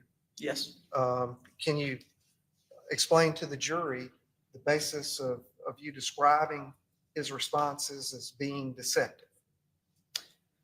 So, Tim would change his answers a lot, and he would not give us anything until we gave him a little bit of something. So once he knew that we had a little information, he would. At the apartment, it was Jay Lee came over. I hope he he's gave not me a on there gift. tomorrow. He left. At CID, Jay Lee came over. He gave me oral sex. He left. We have to talk about a tipster. We have to give him this information for him to come out and say, you know what? Okay, he did come back. He did. He does come back and see me. And then I give him oral sex. Then he just leaves. Well, what Tim tells us is Jay Lee leaves. Okay, what happens after he leaves? How does he leave? I don't know. I just stumbling around. Tim, how does he leave? Does he walk? How does he leave the or your apartment? Well, he's not mad or anything. He just leaves. I don't know really. He leaves. I don't really know. I was in my apartment. Well, later on, he starts talking about Walmart and contradicts himself in the interview at CID, saying, when I go to Walmart, me and Jay, we left around the same time. So which is it? Did he leave? You stayed in your apartment, or did y'all leave at the same time? And, you know, did he provide information about his whereabouts? Tim would tell us things as far as his whereabouts. As far as that day, I didn't go anywhere else after I left Walmart, which we found out was not true. He tells us about he goes on a run that day, which we discussed already, but I think it's worth going through again. Tim tells us he goes on a run from Lafayette Place. He goes down the route he would have took is Anderson Road, goes to Anchorage Road, goes around the back way down to Old Sardis, comes up McElroy by the airport, and turns left at Molly Bar Road, the route he says he goes, because he's got to get to Highland Square. But we reviewed video footage. He doesn't pass Rockets running down McElroy, doesn't come by. He says he goes to Highland Square, turns around and comes back to Molly Bar, or comes back down. And the first time we see him on video is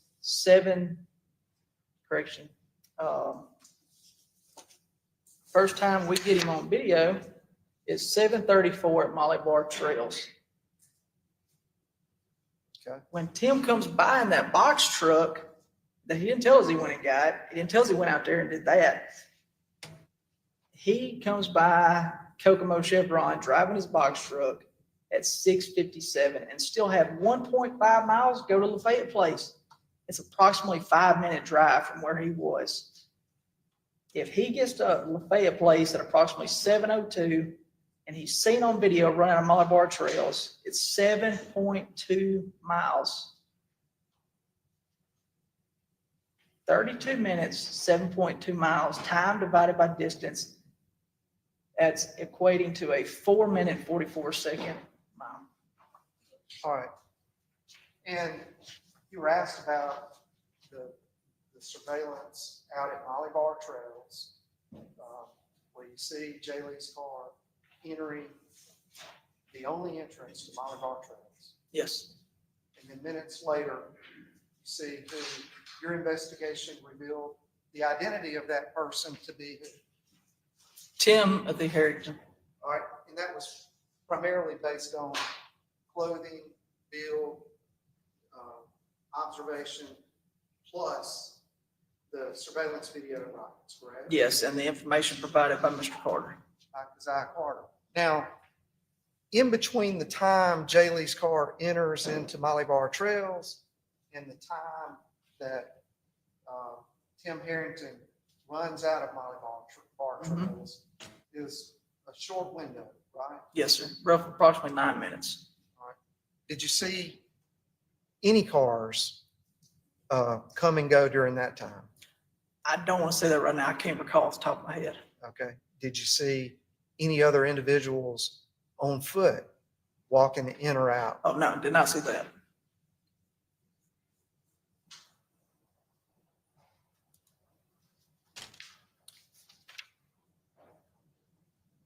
You were asked about trace evidence at Molly Bar Trails. Would you expect to find trace evidence several days later in an open parking lot? No, sir. Why is that? It's the weather. It could rain. The wind's blowing. Any weather related is the biggest thing in an open parking lot. People drive through there, get picked up on a tire. I mean, anything like that. You were asked about a metal detector being used at Molly Bar Trails.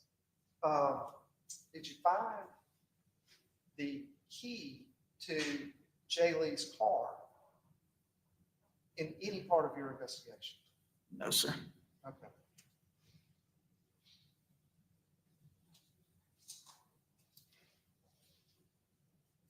And you've seen the video of Jay Lee leaving Campus Walk Apartments around 5:58. Well, there's two times.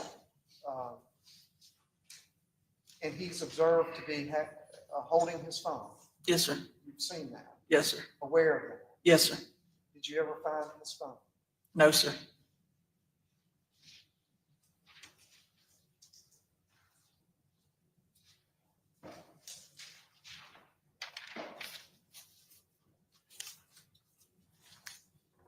You were asked about whether you did anything to find any more trace evidence at Molly Bar Trails after you received the September 5th, 2024 scales report,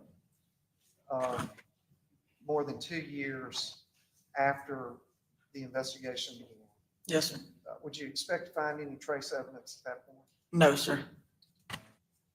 that you could collect? No, sir.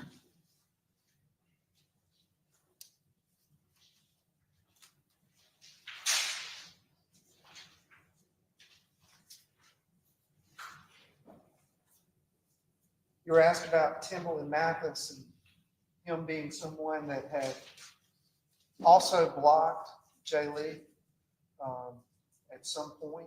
Yes. As a contact. And we've heard testimony about that. And do you know what the difference between that Timble and Mathis blocking Jay Lee and Jay Lee blocking Tim Herrington on July 8th, 2022? Yeah. What's the difference? Tim Herrington had to use another account to reach back out to Jay Lee and get Jay Lee back to his apartment. So Jay Lee goes over there. Tim tells us this, and the last message that we see is open. All right. Now, there was cross-examination of your testimony about Mr. Horan about deception by persons of interest. Now, would you characterize, can you talk about the quality of that information in comparison to the interview at the apartment and subsequently the custodial interview at CID, the quality of the information that was being discussed between Timble and Mathis and Tim Herrington? Yes, I think with Mr. Mathis, it was discussing biting his nails, having a upset stomach. I think there were some other things in there that were told to me. But at the end, they determined he was at his house on camera 104 watching pornographic videos by his phone. So the difference is we go to Tim and we ask him the similar type questions that we ask everybody else. Have you seen Jay Lee? Do you know where Jay Lee is? All that. We get vague, deceptive answers to distance himself away from anything to do with Jay Lee. It isn't until we move to CID that it's okay. It's deeper relationship, deeper friendship. We were sexual intercourse or sexual acts of some kind. So again, like I said earlier, the one word I would describe Tim in both interviews is deceptive. Would you call the types of information that you were seeking from Tim Herrington to be material? Tim, yes, we wanted to see what we could learn from Tim. Yes, sir.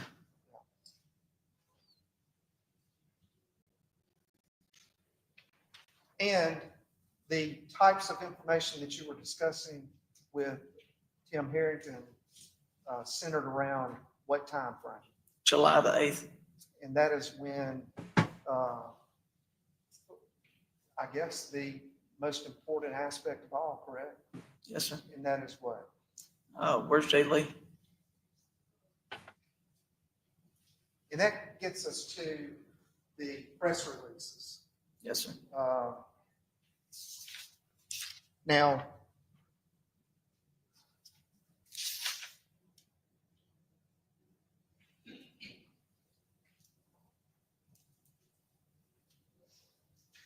you were asked on cross-examination about Khalid Fears Yes, sir. and when he contacted the authorities Yes, sir. about the information that he had. Do you recall that? I do. Yes, sir. All right. Would you consider if the release of that information? Your Honor, I've allowed him to leave him on redirect. I can't stand him before I object to it. All right, I'm gonna ask you to rephrase your question.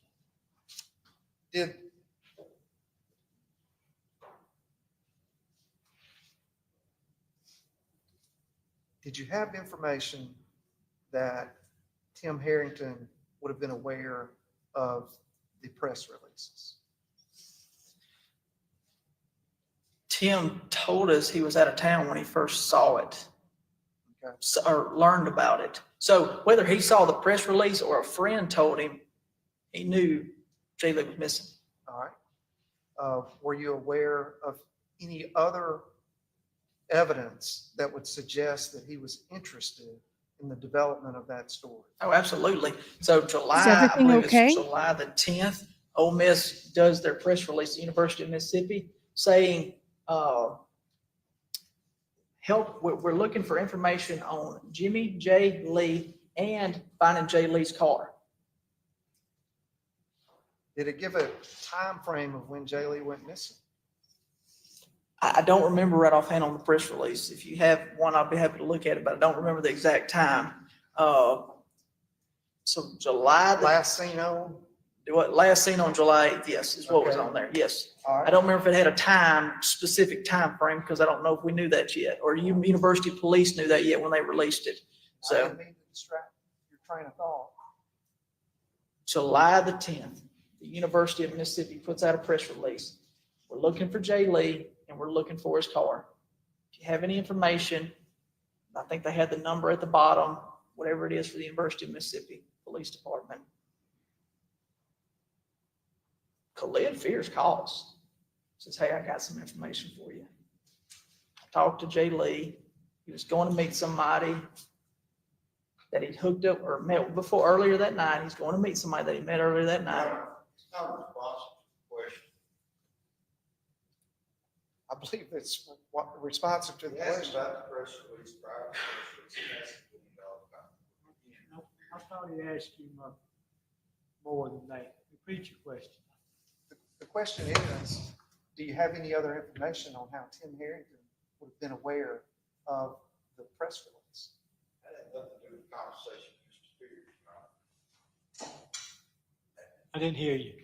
I don't know how conversation with Mr. Spears provided has anything to do with whether or not Mr. Herrington would know anything. All right. If you can answer the question, answer. Repeat your question to the witness, and if you can answer it, you can. Other than him admitting it. Okay. As part of your investigation, did you have any other information? You do. Yes. Remember. July the 10th, the University of Mississippi Police Department puts out a press release. If you know anything about where Jay Lee is, or if you've seen his car, let us know. July 10th, Timothy Herrington searches Molly Bar Apartments, Oxford, Mississippi. And then he continually follows by searching through different Facebook and other social devices, social media platforms. Jay Lee, I am Jay Lee, Jimmie J. He's searching different variations of that. And he's also searching Oxford Police Department. He makes a search, I believe, for Ole Miss Police Department, Molly Bar Apartments, or Molly Bar Trail. There's different variations of how he would use it in there. He searches from July 10th until July 21st, actually 22nd, because he's arrested on the 22nd. And during this time, were there any calls with any information he may have had? Timothy Herrington never called us and said, I saw Jay Lee on July 8th. He doesn't tell us that information till we knock on his door. And you Mr. Moran has characterized Tim Herrington's responses at the apartment and at CID as cooperative. Now, that's a mischaracterization. I said at the time that they went in this apartment, opening up his computer, was he cooperative at that time? That's the second time he's mischaracterized the statement. I'll ask you to be some more specific on his question about time.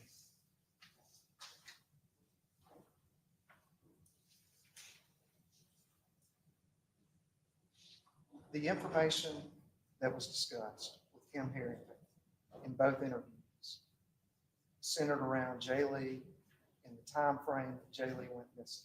Yes, sir. Did Tim Herrington possess a lot of knowledge about those two things? Absolutely. So Tim had extensive knowledge about Jay Lee that night. And we wanted to know the information, but we had to continually pull it out of him. He was deceptive, like I said earlier. He would change his response. He was fumbling around trying to give us a response. And so he's Googling police appreciation, and he's aware that the police are searching for Jay Lee, and he's got this information that would be relevant. Absolutely. About the nature of his contact. Cross-examining the witness. I sustain the objection. And at any point during July 8th through July 22nd, when you knocked on his door, did he ever contact investigators about his information? Timothy Herrington never called us once. He did not make a statement about knowing Jay Lee or the whereabouts of Jay Lee or anything with regard of him coming over, leaving until we talked to him on July 22nd. Okay.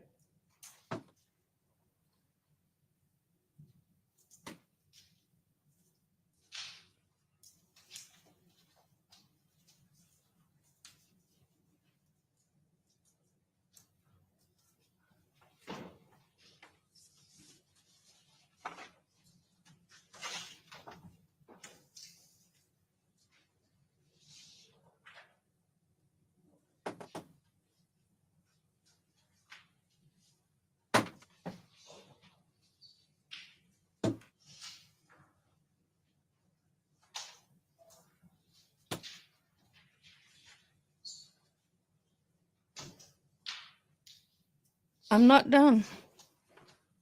Nowhere near done.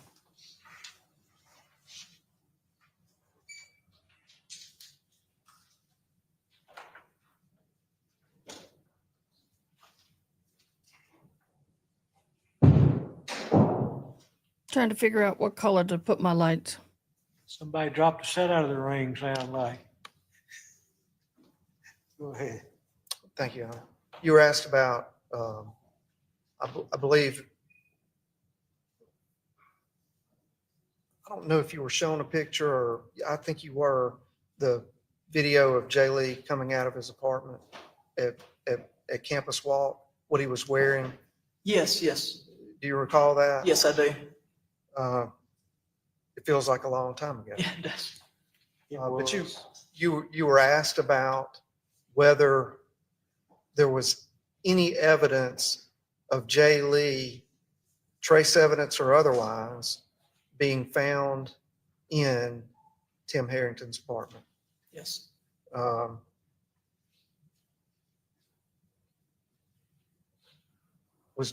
you have information that Jay Lee was in the apartment that night? Yes, we do. Okay. And what is that? We have Timothy Herrington telling us that Jay Lee came back over. All right. And at 5:58, July 8th, 2022, when Jay Lee left his apartment at 5:58 a.m., who was he going to see? He's going to see Timothy Herrington. And later, when he sends a text that says open, who was he sending that text to? I think it was a Snapchat message, but it was open. He's sending it to Timothy Harrington. That's all I have. Yes, which could be. Remain on the. All right, you're gonna be remain on your subpoena. You can't see in the courtroom. I assume these people, these attorneys have your contact information. They need to come to- Don't discuss testimony with anyone at this time, okay? All right, 55, Hood State College is next witness. Everybody good on the jury? All right, United States, we call Rachel Carver. Rachel Carver. Somebody would get Rachel Carver.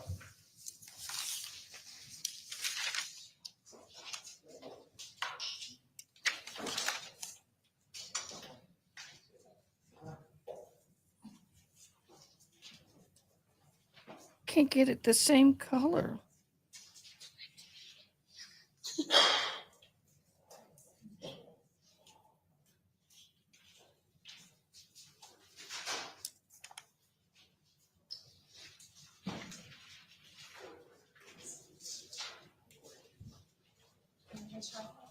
Do you swear affirm the testimony about here? Around, have a seat in the witness chair, please, ma'am.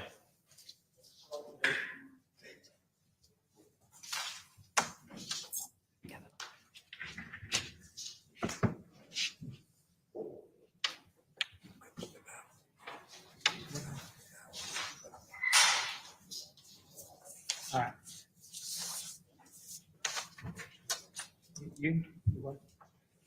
Let's take just a short minute. Just take a break. Y'all just stay right there anyway. We'll be right back. Oh, Lord have mercy. Really?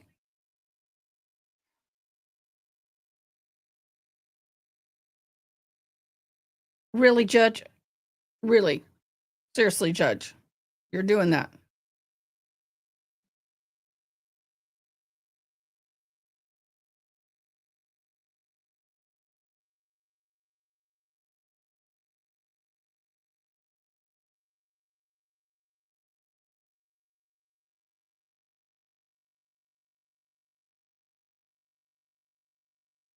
Seriously, Judge? Drive me crazy. I know my camera's high because this is what I hate. Unless I turn my camera angle, you don't see anything.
Now, what did I do to myself? God only knows.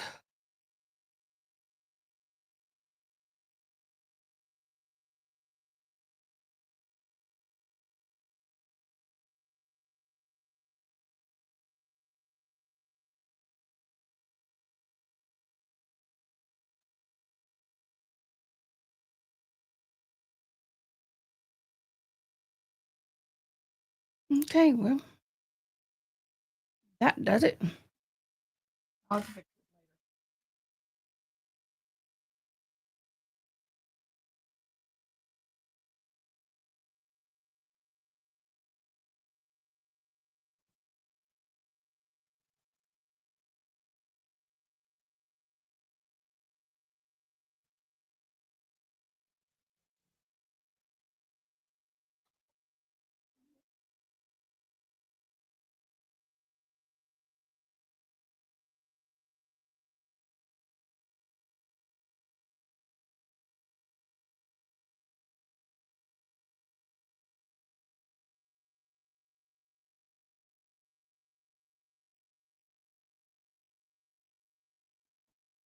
I lost the camera.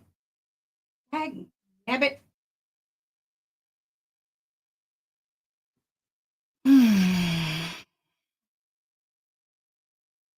I'm here, y'all.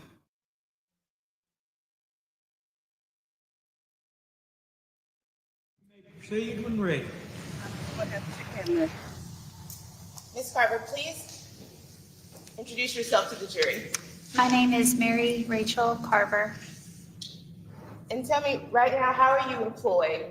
I am a police officer at the University of Mississippi Police Department, UPD. And how long have you been a police officer? Approximately 12 years. And how long have you worked for the UPD?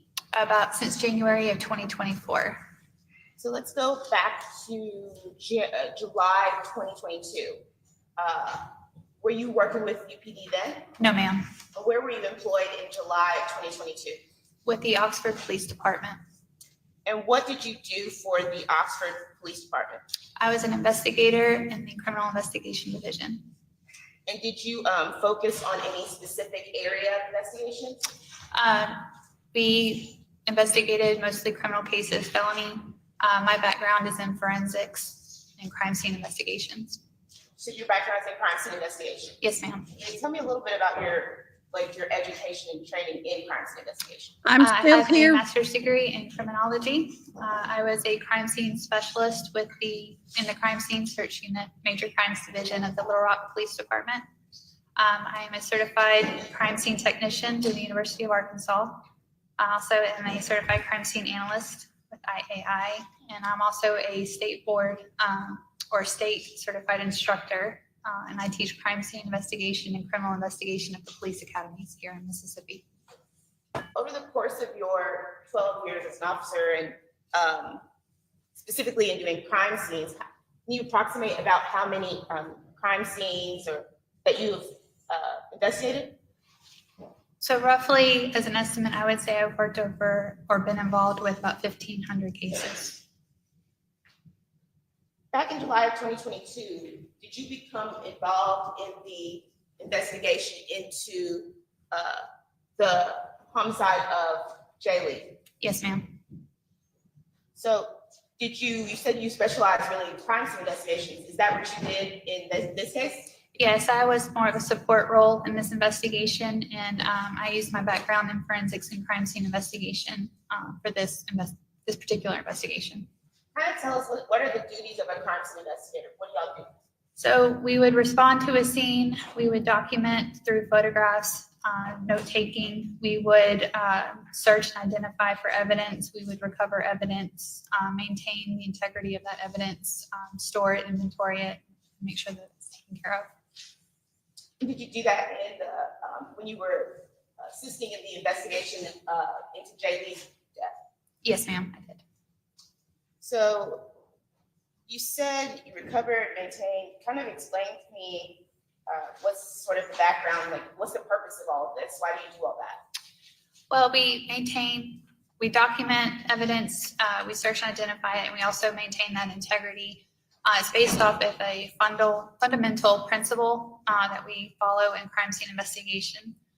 It's based off of Edmund Locard's exchange theory.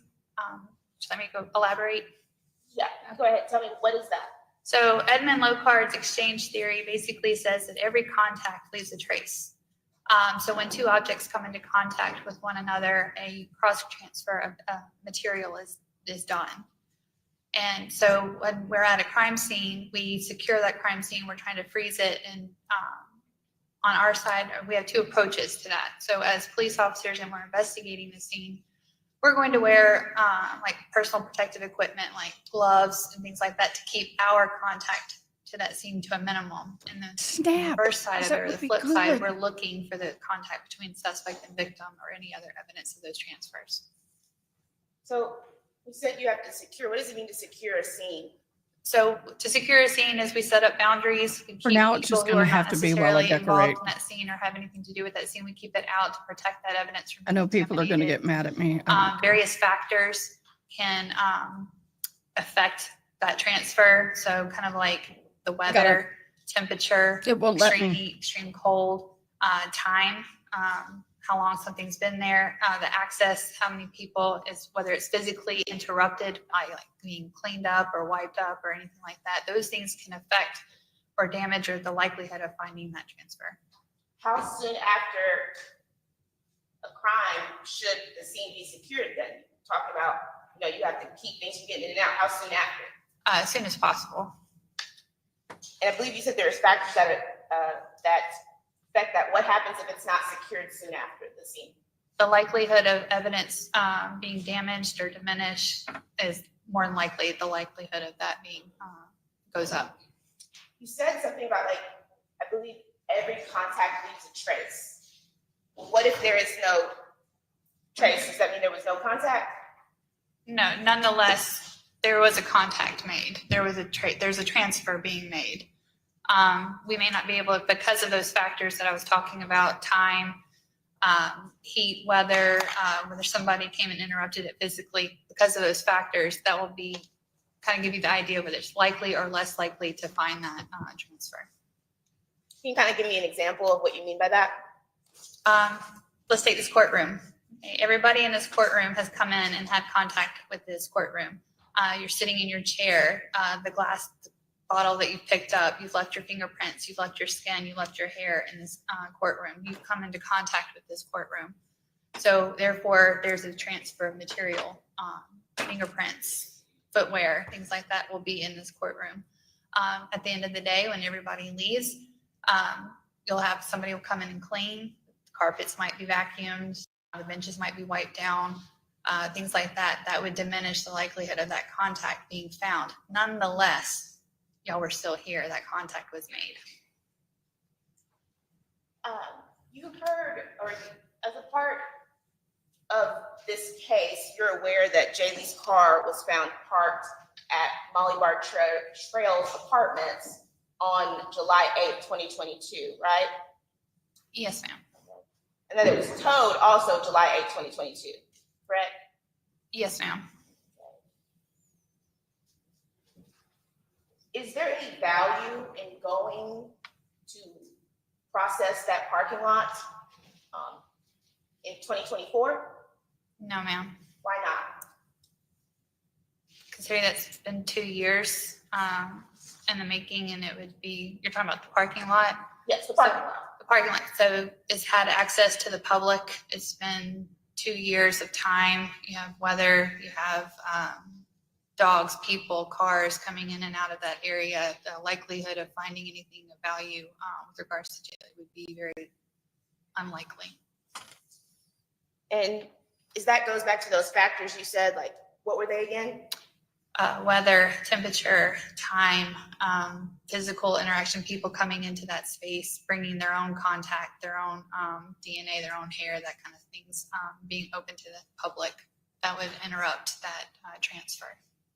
So I kind of want to start, you said you did crime scene investigation in this case with the first place that you searched. What was the first place that you searched? We executed the search warrant on Timothy Herrington's apartment at Lafayette Place. What year and date was that? That was July 22nd, 2022. And when was the date that Jaylee went missing? July 8th, 2022. Was reported missing. Why did y'all go? There was so much time that had passed. I was informed or briefed on the elements that they had reason to believe that Jaylee had been in that apartment, and they had a search warrant for that apartment, and I was to respond and execute that search warrant and collect evidence. So your goal was to find that evidence that Jaylee had been there? Yes, ma'am. Okay. And those factors we talked about, time, temperature, common usage. Yes, ma'am. Would that have affected it? Yes, ma'am. But you all still went to try anyways? Yes, ma'am. If you could please tell me, when you went to Timothy Herrington's apartment, did you take photographs? Yes, ma'am, I did. Would you recognize those if you were to see them again? Yes, ma'am.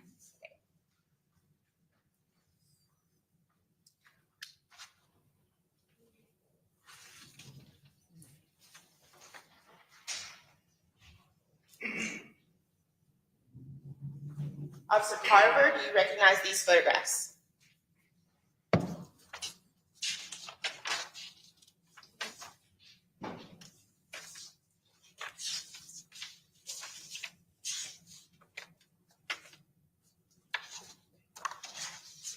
There's a lot of them.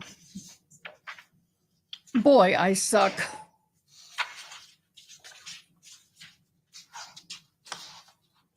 For now, this is all it's going to have to be. I got to fix the camera angles and everything. On with me. Arrgh.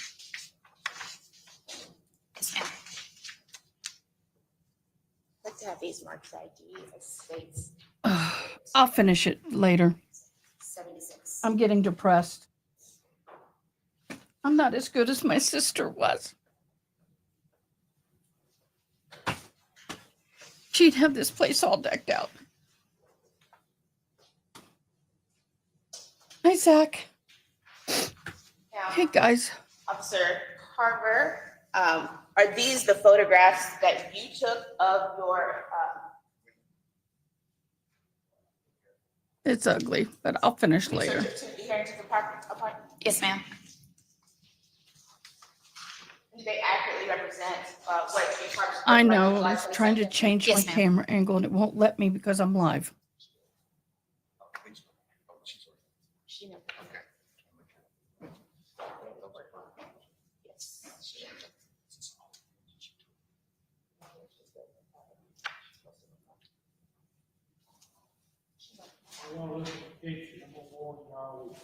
But this is how the testimony should be going right now. Honestly, it should.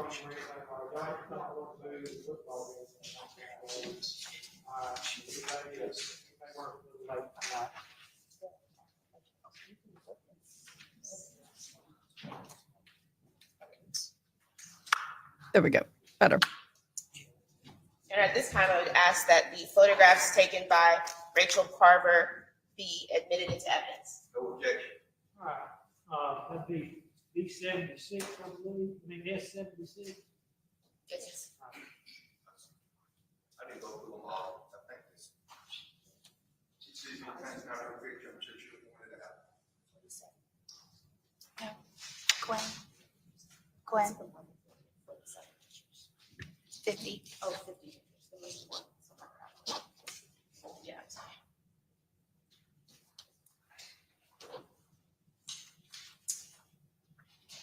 Your Honor, may I publish to the jury? Are you married?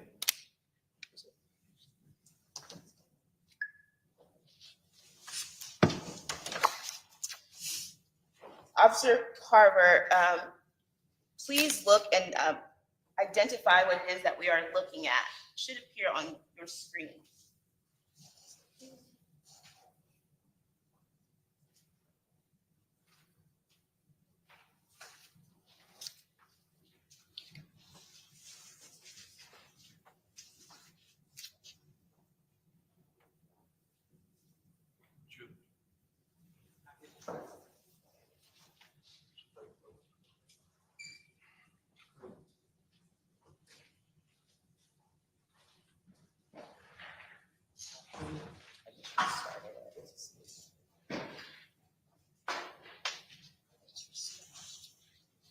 Y'all seeing on your screen over there?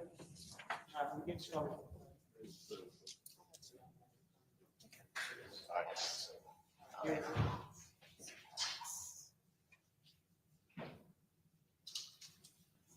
Officer Carver, when taking pictures, is there a particular method that you use? When taking pictures, we try to, not try to, or again, follow the principle that we start from the outside and we work our way in. Trying to do 360 so you get the full view of the area that's being photographed. Okay, and did you do that when going through Herrington's apartment? Yes, ma'am. So where are we starting? This would be the front door of apartment 5202, apartment B. Be the front door.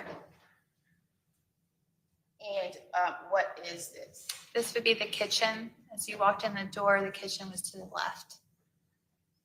How about this? Where did I put my This phone? would be a view from the front door looking. And I noticed that there's a marble counter and it looks like some wood type floors. Do certain surfaces hold trace evidence better than others? It's hard to say, it just depends on the different factors. How about this one? I think that would be the kitchen. And I should announce that I'm showing what has been marked as State's Exhibit 70, and this is picture number 50. And did you collect anything from inside of the kitchen? Yes, ma'am, I did. Okay. I'm gonna go through these photos, and I'm showing State's.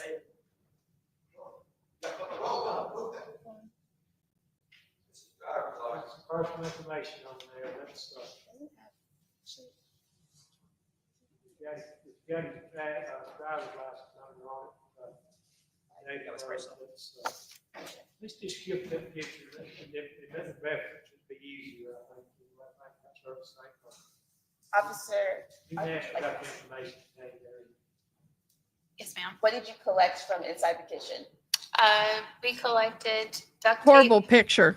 It's We printed on also paper. collected retainers, the plastic tooth retainers, and the MacBook off the kitchen counter. Okay, so I'm showing what Is that kitty State kitty Exhibit food? 70, number 5. Is this MacBook that you collected? Yes, ma'am. And what is that? Oh, below it. A Walmart receipt. And where did you? But before that, what is this next one? That is the serial number to the MacBook And why do you take photos like that? for identifying information.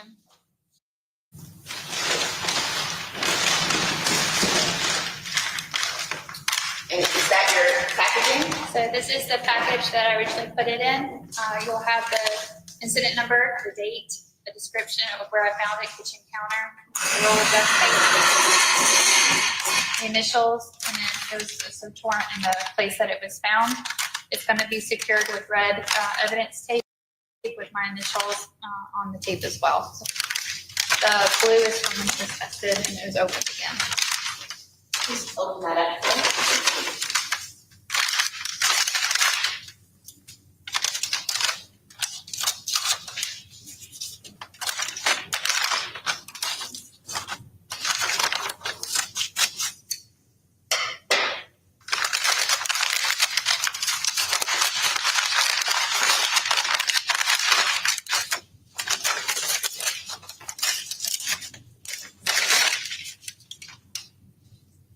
Is that what you collected from Mr. Herrington's department, that duct tape? Yes, it is. And does it appear to be brand new or used? Appears to be used. Your Honor, this time I would ask that the duct tape be marked for identification. It'll be marked as for ID at this time.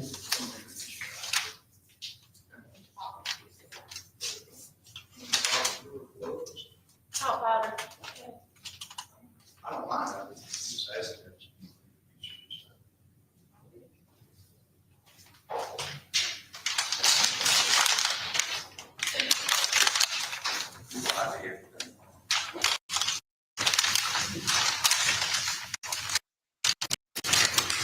We have these States Exhibit 70.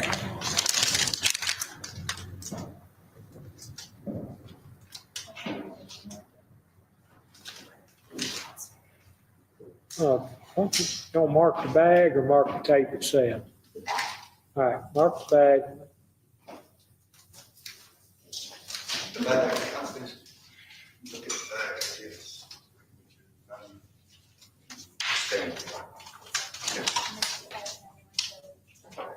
Yeah.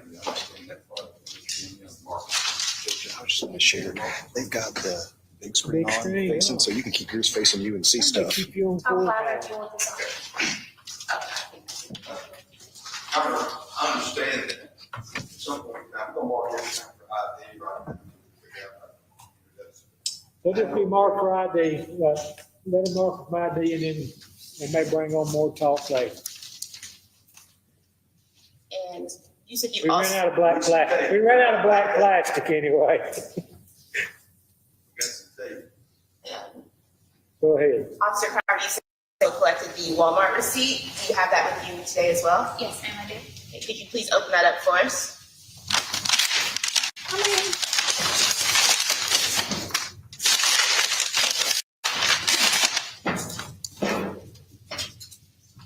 This is the package here as well. How do you recognize it? It has my initials on the tape as well, my handwriting, and as I marked it with the incident number, the date, and the description of the item and where it was found. And I asked that the receipt be marked for identification as well. All right. It'll be marked for identification. So that was 78. It'll be 78, I believe.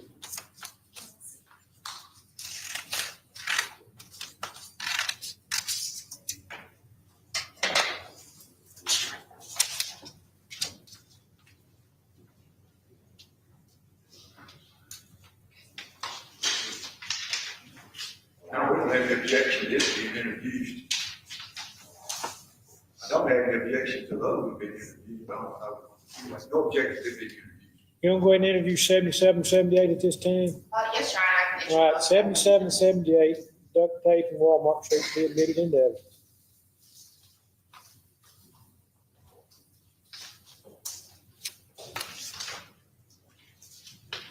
Officer Carver, if you could please retake the stand and take us through the next area that you searched in Mr. Herrington's apartment.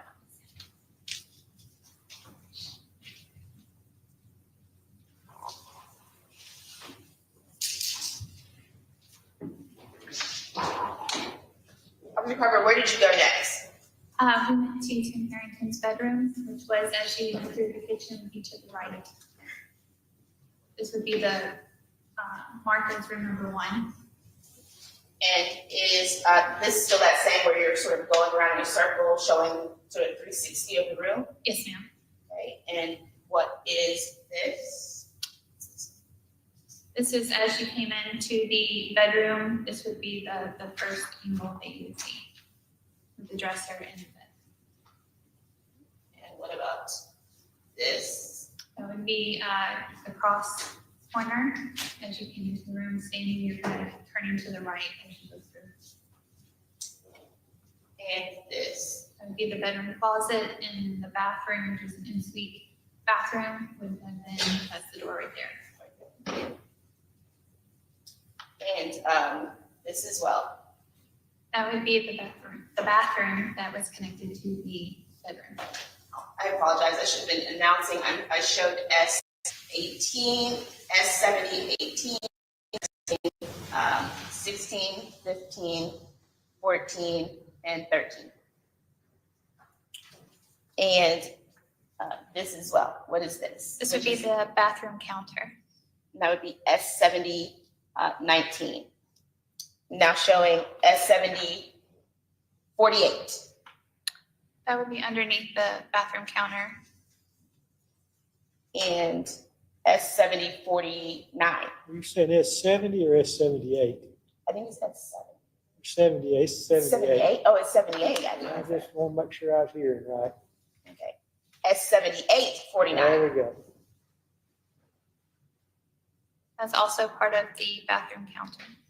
Sorry, that's a drawer, excuse me. And S78, number 20. Be a laundry hamper next to between the toilet and the shower. S78, 21. It's the bathtub with the shower pool. And S78, 22. That would be the bathroom trash can between the toilet and the bathroom sink cabinet.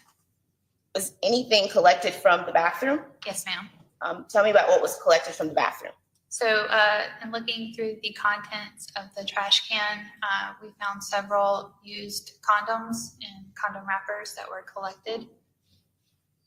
So this is S78, 23 and S78, 24. Do these represent what you were just referring to? Yes, ma'am. And S78, 25. As well as S78, 26. That represent what you're referring to? Yes, ma'am. And what about Mr. Harrington's bedroom, did you collect anything from inside of the bedroom? Yes, ma'am, we did. Okay.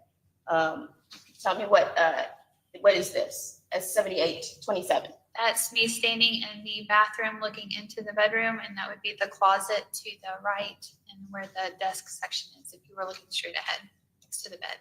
So is this coming back out of the bathroom? Yes, ma'am. And how about this? That would be the area between the built-in desk and the bed. Excuse me. That's S7828. And how about S7829? That would be the desk area that was across from the bed. S7830. There was some written notes that were found amongst the desk, excuse me. And S7831. That would be an artificial fingernail that was found in the bottom of a shopping bag. That was between the bed and the desk. Okay. Did you recover that? Yes, ma'am, I did. And S7832. So going now across the room, this would be that tall dresser as when you first came in. This would have been the top drawer. S7833. That was the handwritten note that was on top of the dresser. And S7834. That's another picture of the handwritten note, just a little bit more for clarification, so you can see. And S7835. This would be on the floor by the bed, be a condom wrapper. I'm showing S7836. So these items on the bed were what was collected from the bedroom, Tim Herrington's bedroom, and the gray blanket, the bed liner, that's what was folded over, the pair of black gloves, the two unopened condoms, and then the one open condom wrapper, a gray Nike zip-up hoodie, and a pair of gray sweatpants. Did you take close-ups of each of those things? Yes, ma'am, I did. So S7837, what is that? That would be the pair of black gloves. S7838. That would be the Nike gray zip-up hoodie. And y'all remember the witness, please step down from the stand. You may step down. Could you please locate the gray Nike hoodie that you collected?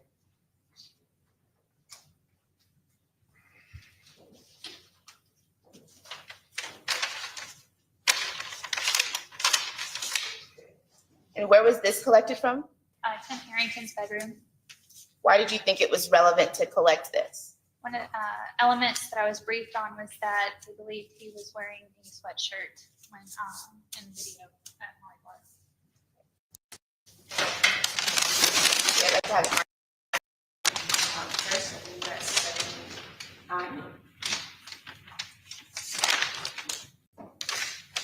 This is a brown paper bag marked E. Oh, I apologize.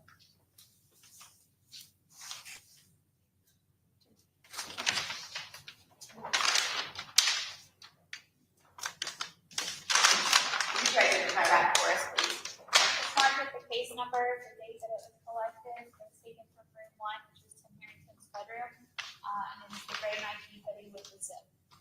Could you open that up for us?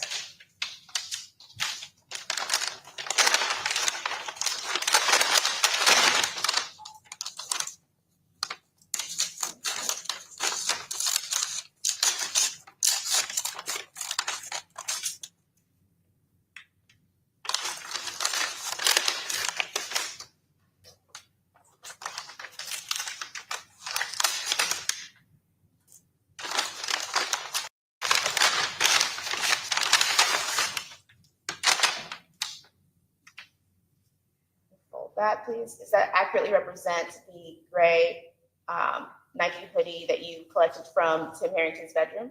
Yes, No objection to admission. All right, this time I move to have it entered into evidence. All right, that'll be admitted. It's 79.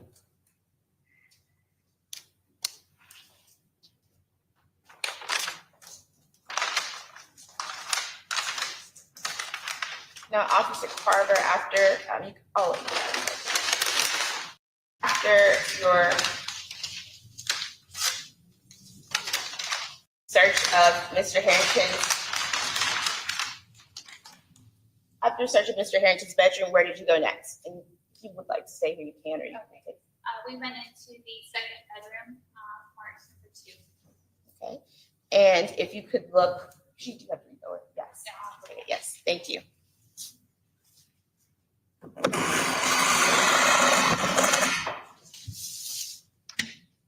I'm showing S7839. What am I looking at, Officer Carver? This would be the bedroom door to bedroom number 2. And why did you go into this room? It was open and unlocked, and we had access, and there were clothing items scattered all over the bedroom. And what am I looking at here, which is S7840? So, a mid-range picture, closer a view of the bedroom with the bed and the clothing items. And S7841, what is that? So as you were going into the bedroom, if you turn to the right, this would be the view of the closet and the built-in desk from the doorway of the bedroom. And S7842? This would be the space from the laundry hamper with the clothes of the built-in desk across from the bed. And S7843? And that would be a picture of the built-in desk and the shelves. And what am I looking at in S7844? That would be as you were walking in the bedroom, right there, kind of the doorway of the bedroom door, the trash can, and the items that were on the floor. And S7845? It's a different angle. The bedroom door would be to the left of this picture, and you see a pile of clothing next to the trash can. And S7846? This was a gray Nike hoodie that was on that pile of clothes from the floor, the previous picture. And S7847? That would be a pair of black shorts with some gray and black striped underwear. That was found also in that pile of clothes that was on the floor. Could you please tell me what you actually collected from the second bedroom? We collected the gray zip-up hoodie and the black shorts with the underwear. Your Honor, may the witness please step down? Come around.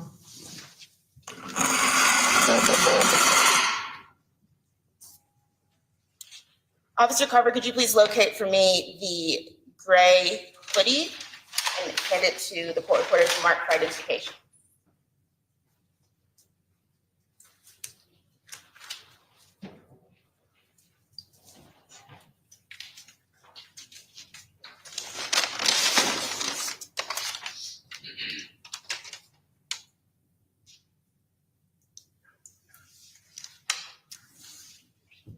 Thank you.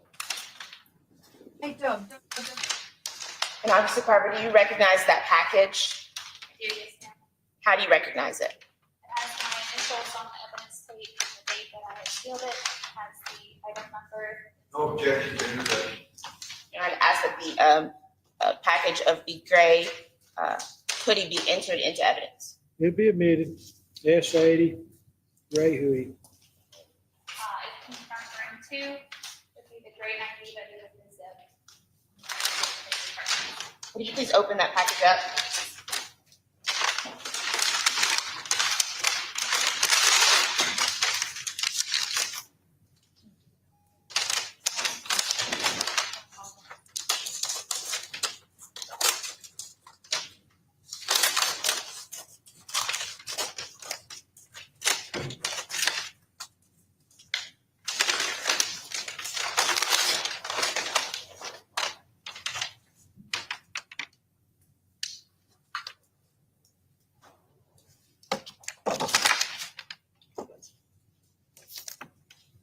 Is that how you remember it, Officer Carver?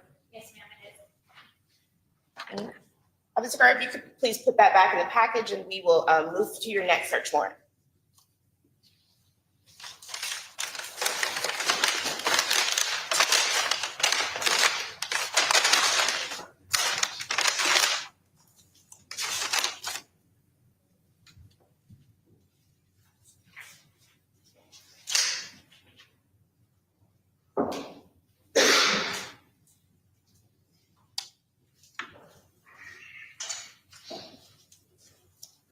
Officer Carver, where did you search next? So after the search warrant of Tim Herrington's apartment, I returned to the Criminal Investigation Division where I executed a search warrant on the white Ford Escape. And did you take photographs of that search? Yes, ma'am, I did.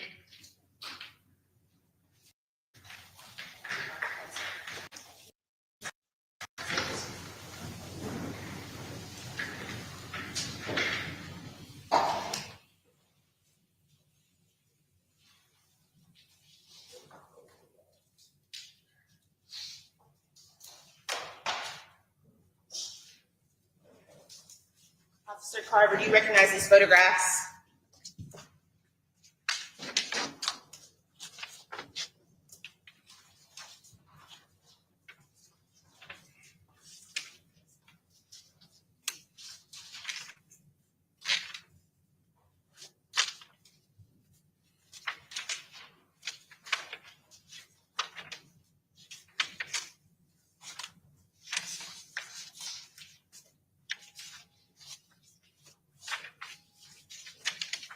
Yes, ma'am.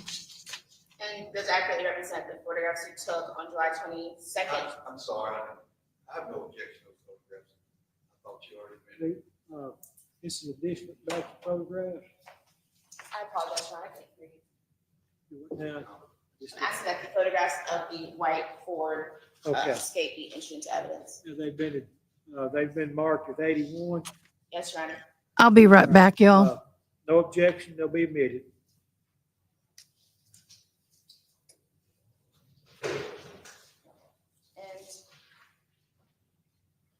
Officer Carver, we're going to go through these and you just explain to me what your process is and what we are looking at.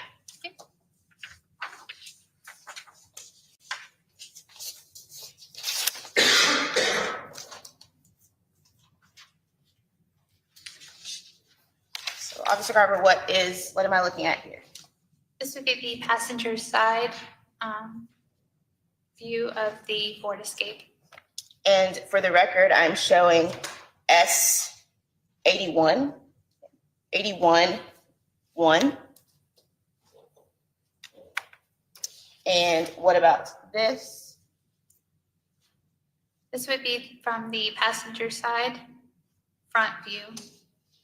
And that's S81-2. And why do you take so many pictures of the outside?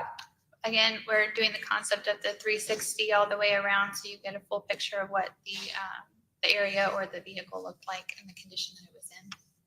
And show S81-3. This would be the front of the Ford White Escape. How about S81-5? This would be the rear of the Ford Escape. And S81-6? So this would be the interior shot of the driver's side area. And what about this? S81-7? That would be the steering wheel. S81-8? This would be kind of a bird's eye view of the cup holders, looking down into the cup holders of the front console. And why did you take so many pictures here as well? So we can document the current state of the vehicle, and we get all of the area that has been documented. And what about S81-9? This would be an interior shot of the driver's side rear seat. S81-11? This would be an interior picture of the interior passenger side rear seat. And were you able to, did you recover anything from the white Ford Escape? Yes, ma'am, we did. Kind of go through that process with me. So once photographs are taken and we've documented the exterior interior condition of the vehicle, we'll search the vehicle for any items of evidence that we might possibly identify. And if we do, we'll catalog those. The next is we swabbed different areas of the vehicle for possible DNA. There were 4 swabs were taken. I'm sorry, I believe there's 5. Excuse me. May I refer to my notes real quick? Yes, you may.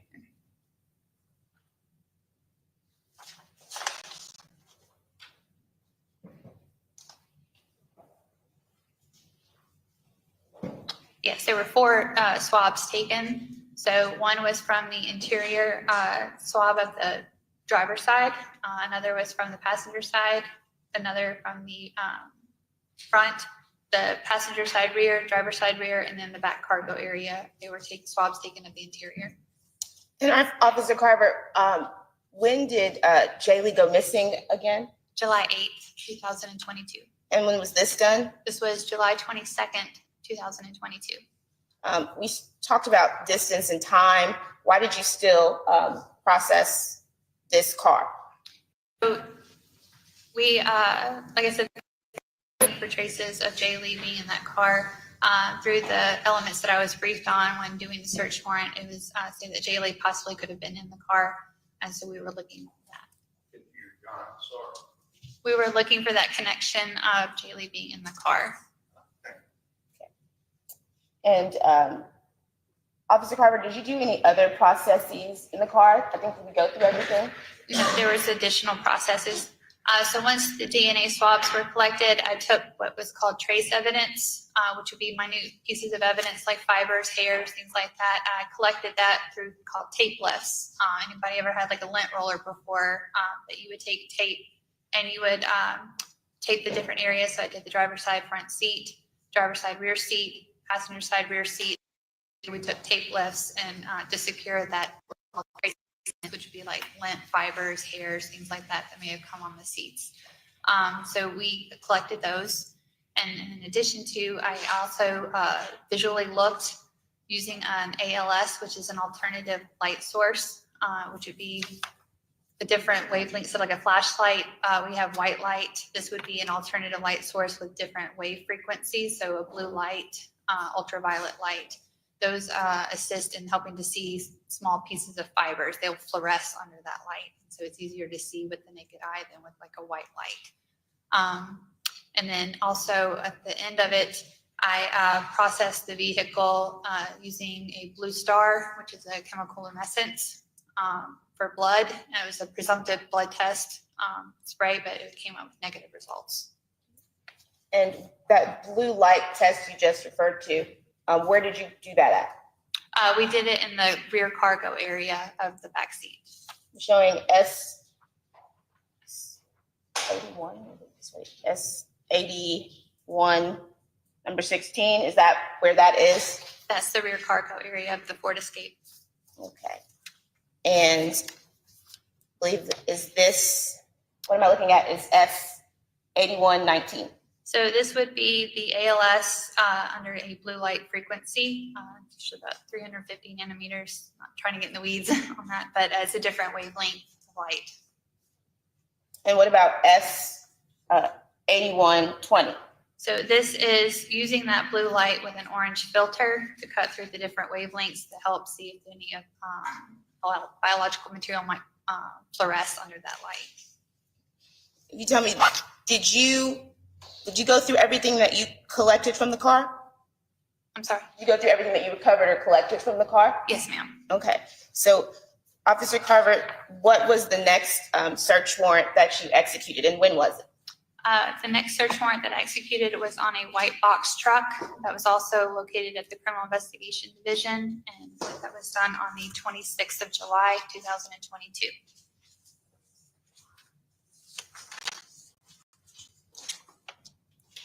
Brief indulgence, Your Honor.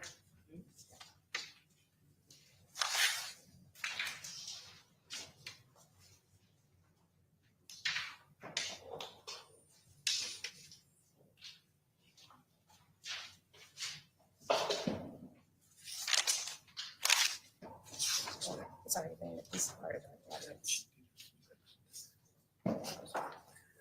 You just look at the outside of the truck.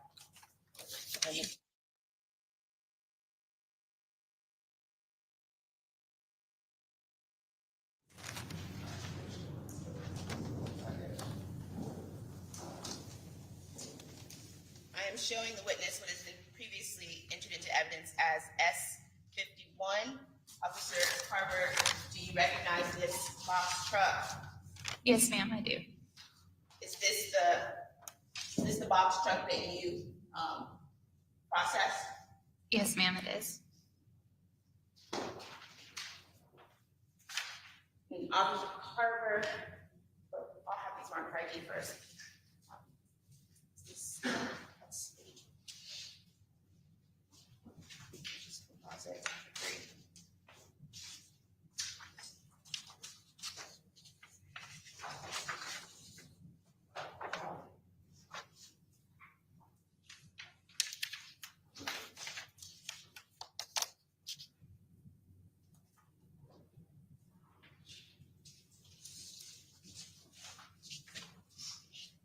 Officer Carver, do you recognize the photographs I'm handing you?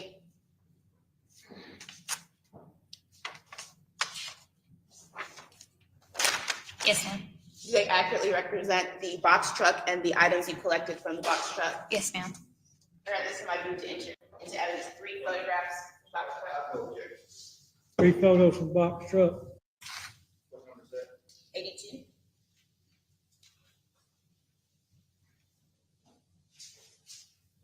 Admitted.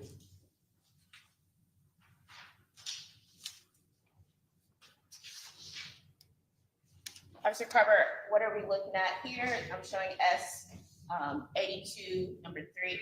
That would be the rear of the box truck. And did you open it, or was it open and you went inside? Yes, ma'am, I did. I'm showing S 82, number 3. Do you recognize what I'm showing, Officer Carver? So it'd be the interior of the box truck. And how about S 82, number, I think it's in 3 before, but this is number 3. What is that? That's the interior of the box truck from a different angle. And what day did you say you were able to process this truck? July 26, 2022. And what did you collect from this truck?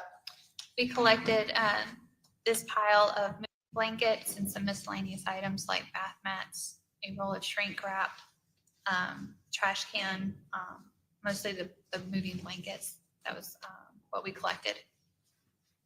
Was that in these, I believe we were speaking before, I was asking if all this was packaged together, or how was it? So I packaged I kind of broke this pile up into 3 groups. So it was marked as T1, T2, and T3. I did not shake or pull out the blankets individually and wrap them because they were already bundled up together. And I did not want to try to lose trace evidence, meaning those hairs and fibers, by shaking them out and moving them around as much. But because they were already all together, I just kind of folded them in on each other, and I packaged them in 3 separate packages, and they were marked T1, T2, and T3 coming from the truck. And Officer Carver, earlier we spoke about the importance of preserving crime scenes and evidence. Are you aware if this truck remained in use between July 8th and when you processed it on July 26th? Yes, it had been in use. And could that affect evidence that could be recovered from it? Yes, ma'am, it can. So these are the items that you recovered from the box truck? Yes, ma'am, this was the condition when I found it on July 26th. Are you aware of the items that are in the box truck there right now? Were in there on July 2022? I don't know, I'm not aware. Now, Officer Carver, did you execute any other search warrants? Yes, ma'am, I did. Now, please tell me what that was. Another search warrant was executed at the residence of Tim Herrington's parents in Grenada, Mississippi. Okay, and when was that? That was July 29th, 2022.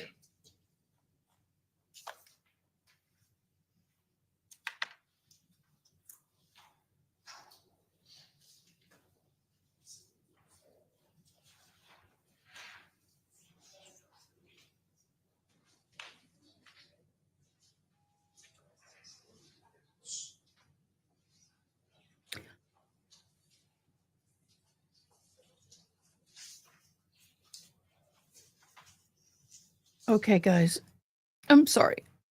That was my sister's husband. He showed up. And we had to talk about some things.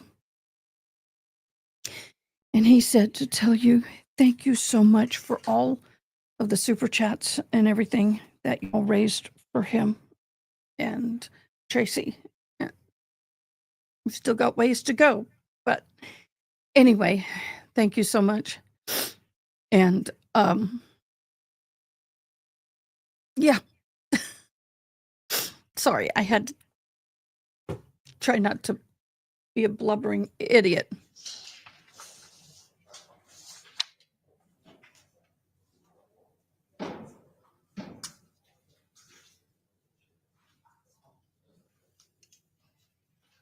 Everybody good on the jury? Let me know when you're not.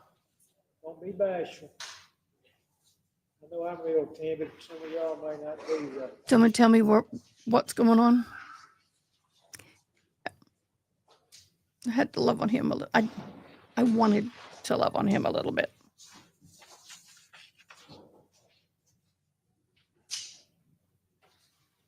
Oh, karate. Thank you. It will go to him. Thank you.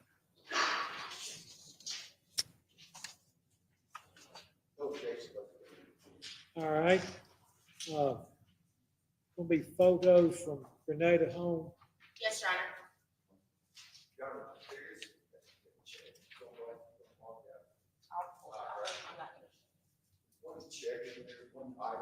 So what is this here, guys? Catch me up, please. Somebody. All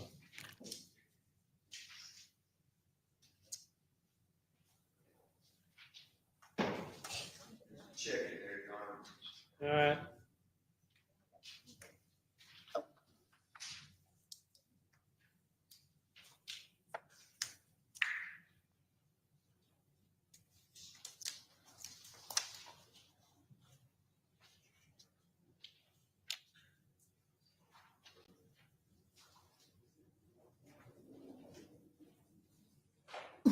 Sorry. It's like.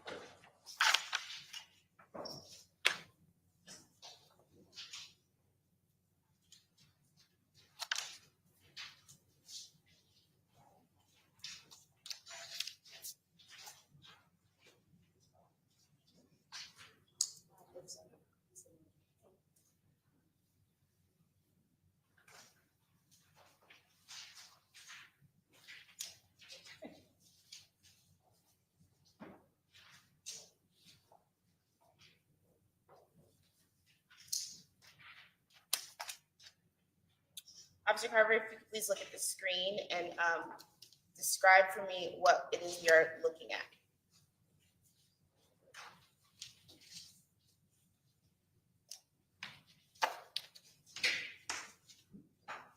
This would be the front of the house off of Broadmeadow, Drive. How about this? This is also the front driveway.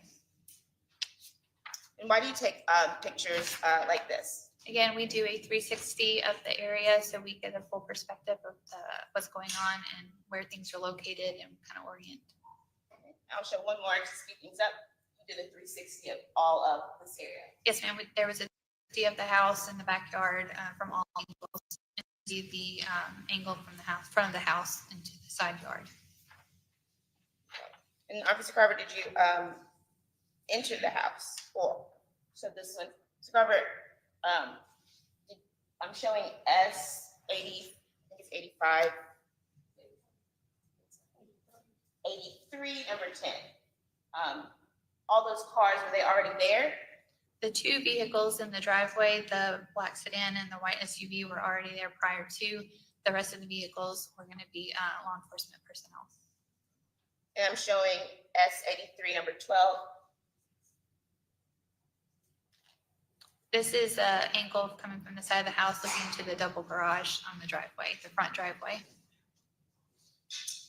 And S83, number 14. And this is the front of the house. To the right would be the double garage. And S83, 17. This is another angle coming from the front of the house looking onto the street. And is that showing the house across the street? Yes, ma'am, it is. And did you enter the home as well? Yes, ma'am, we did. Where did you go when you entered the home? We photographed the entirety of the house, of all the pictures, and Thank you, we Toy. entered into Tim Herrington's bedroom. I'm showing S83, number 18. What am I looking at? This would be the doorway into the room that was occupied or used by Tim Herrington. Showing S83, number 19. Tracy was right. That would be the door closed. S83, number 20. This would be from the doorway looking into the bedroom, kind of slightly to the left angle. S83, number 21.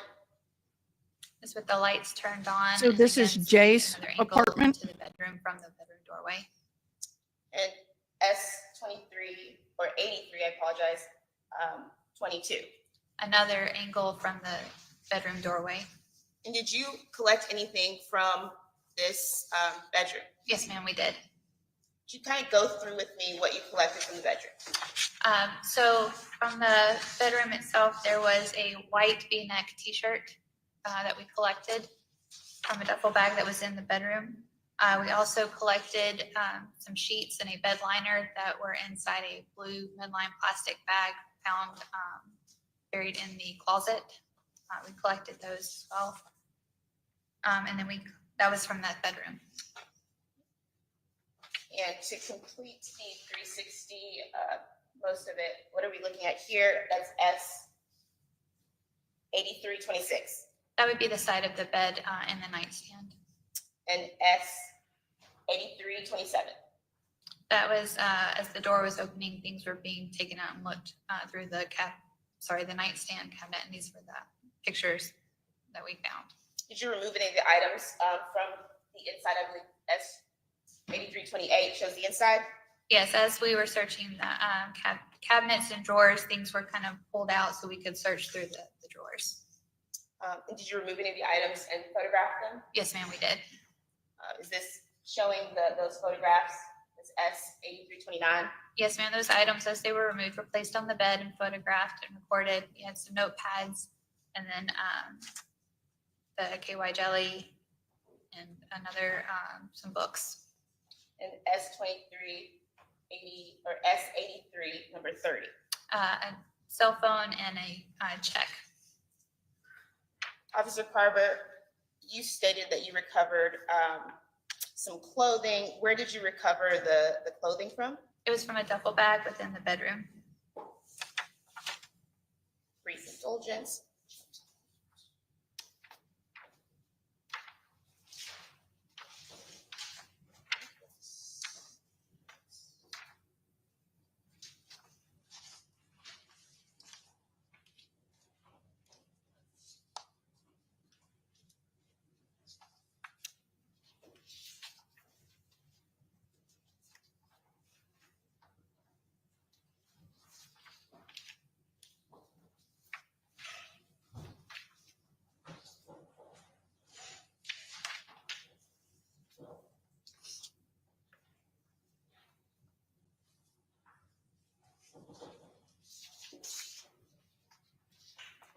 Thank you all for joining. Appreciate it. I was doing a little decorating, so it's a little hot mess behind me. I apologize. Go through some of these. Officer Carver, what are we looking at here? That was the closet in the bedroom, Tim Herrington's bedroom. And how about here? This would be the bottom of the closet. And what did you say you recovered from the closet? You'll notice to the picture is a blue plastic bag. Plastic bag, and inside the contents were bed sheets and a white bed mattress liner. Is that in S8345? Is that plastic bag? Yes, ma'am. And is this what you're referring to in S8348? Yes, ma'am. And Officer Carver, I believe you stated that you collected a gray, or What clothes did you pledge? I'm sorry. It was a white V-neck t-shirt. Is that located in this photograph? Yes, ma'am. And if you could, please step down and identify. Are you that going through my V-neck band that you lists?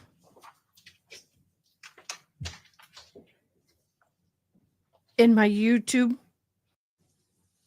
And please hand it to the report reporter to mark for identification.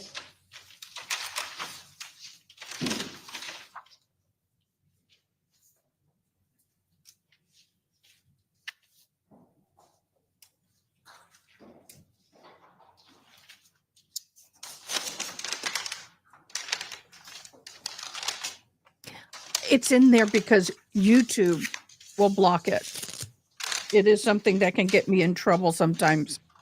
So let's see if I can navigate around it.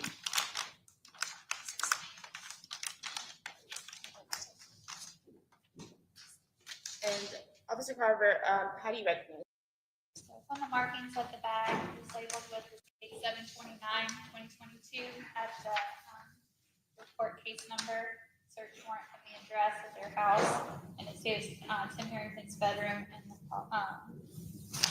left on the list, it's a duffel bag, and it's a white V-neck t-shirt. Okay, do that. All right. That's and then I give it a number though. Yes, sir. 84. 84. That's the right shirt. White V-neck t-shirt, yes, sir. Please open that up for us.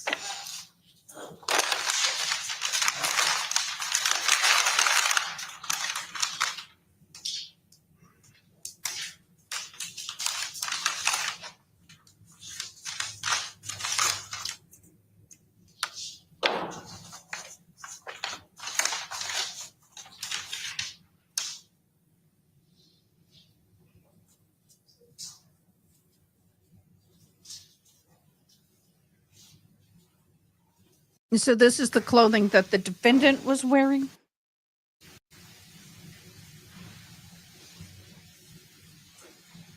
Thank you, Officer Carver. That was a list that I was given Please retake to your put in seat. there. Just a few more photos we identify for us. You can look, you just don't touch.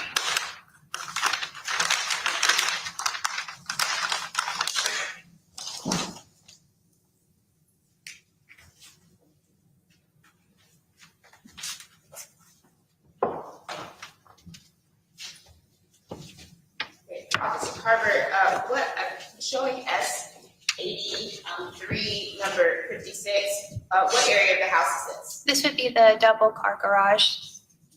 And what did you recover from the garage? There was a black wheelbarrow and gardening tools and shovels. And showing S83, number 63. What is that? That would be the black wheelbarrow that was recovered from the garage. It was behind the cars in the corner. And I'm showing S83, 65. What is this? That would be the garden tools, the rake, the, I guess, hose, the shovels, other gardening tools that were collected. And why did you recover those items? These were items, again, when I was briefed on the elements, stating that Tim Harrington had been seen in a video with a wheelbarrow and garden tools. Please step down and identify the wheelbarrow and the 2 shovels, 3 shovels. If I Let's sign the numbers in anyway. Okay, I understand.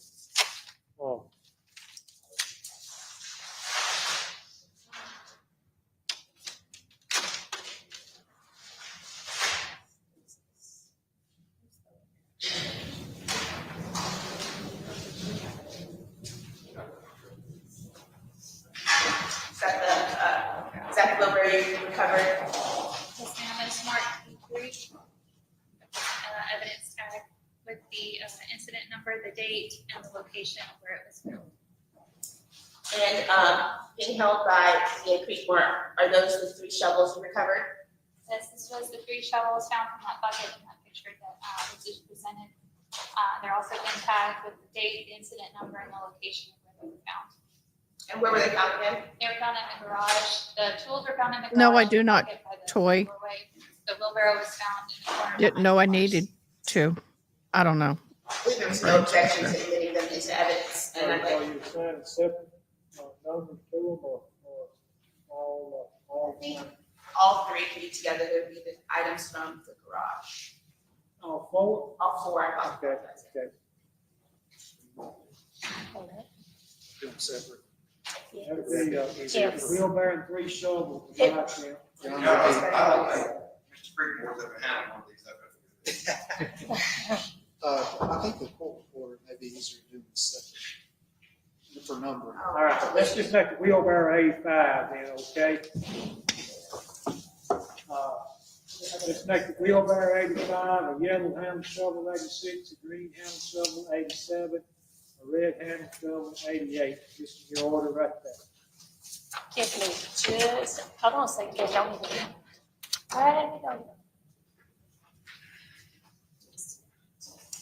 Okay. Where do you want this? Wherever, and you. That looks like this.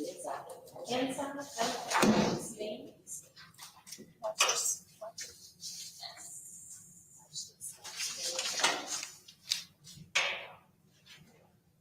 I guess if I ask you that, Toy, it's obviously a no.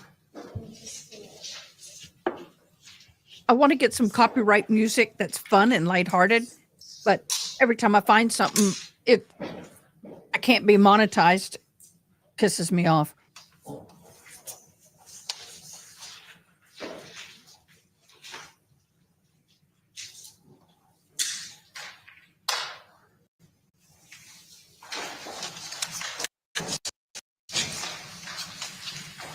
After we're done with this, can all my mods meet me in Discord? I just, for a 2-second thing.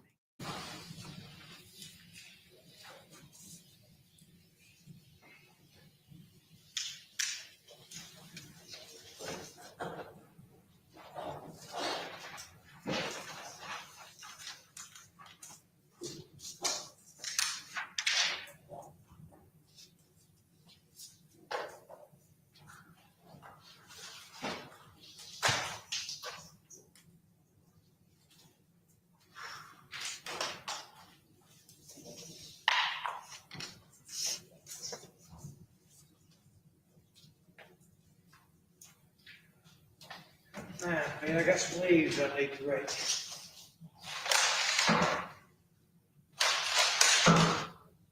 All right, I've admitted the wheelbarrow is 85, the yellow handle shovel is 86, the green handle shovel is 87, and the red handle shovel is 88. They'll all be admitted in evidence.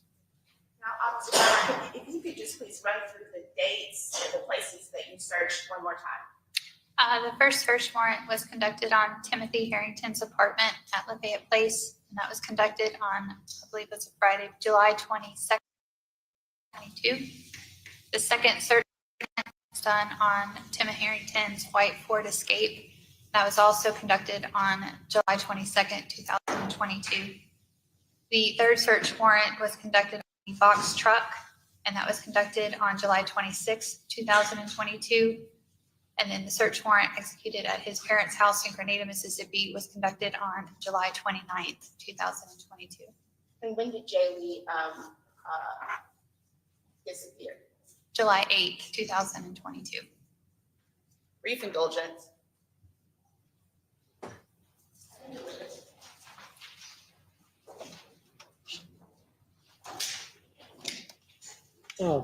Next, are these all up there on the podium exhibits have been admitted? Yes, sir. Unless you're gonna need them, Mr. Oran, you gonna need them or at this point? A couple, I don't want to touch them until they get back in order. Let's get them back in order and get them back to the court reporter. And then we'll start fresh shuffling the deck I'll give her a few anyway. minutes, Your Honor. It's gonna be- Wait, do you want them All right, we're gonna take a break. Oh, Uh, take a break. We're taking a break. Give me a break. Break me off a piece of that It got bar. I can't go that low.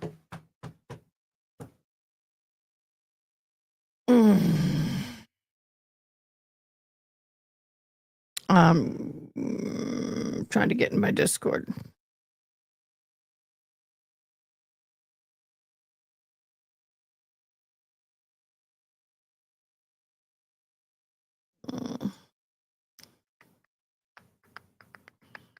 Actually, no, I don't know how long the break is going to be.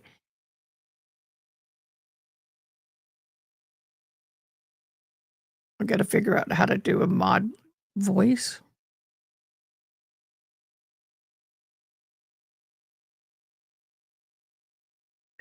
Okay, so meet me in mod voice because I can't do it while I'm live. Just tried. When this is over. How are y'all doing? I've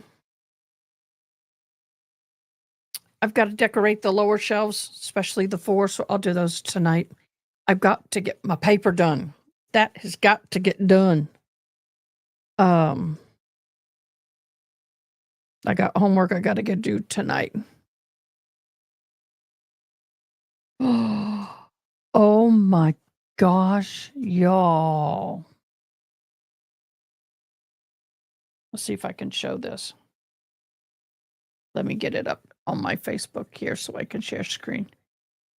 This is on the highway towards my house.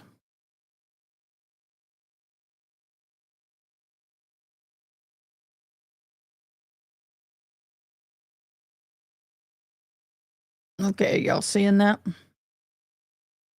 Look at that UP. Is that a UPS truck? Oh, snap.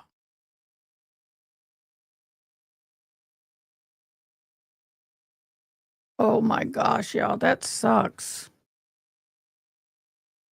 It literally ripped the trailer open. That's a UPS. Snap. That's going that way. Okay, good. I thought I've got a package coming this way and hopefully it wasn't on it. It going into San Antonio at 1604. Oh, that's going to suck. There's that little golf tee place, but this is a big intersection, which is a highway 1604 and I-10. And we're talking, that's going to be backed up for 8 to 10 miles easily. Oh, snap.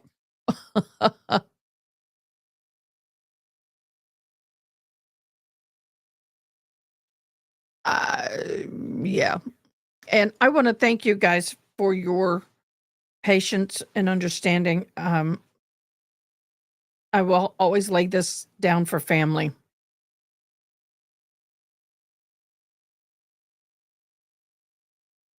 Dope. Yep.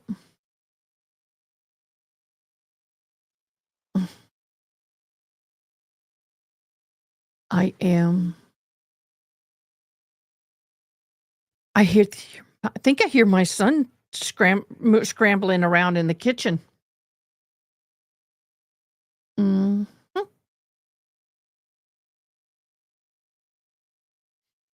Everybody that has puppies is putting them up for Christmas gifts right now.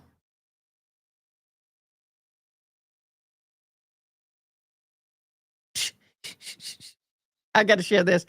I did the same thing, y'all, when I was a kid. Kids nowadays have tablets of rewards. Well, I spent my childhood trying to figure out where the juice went. It went up into the lid. Yep. Oh, I remember that. I remember that.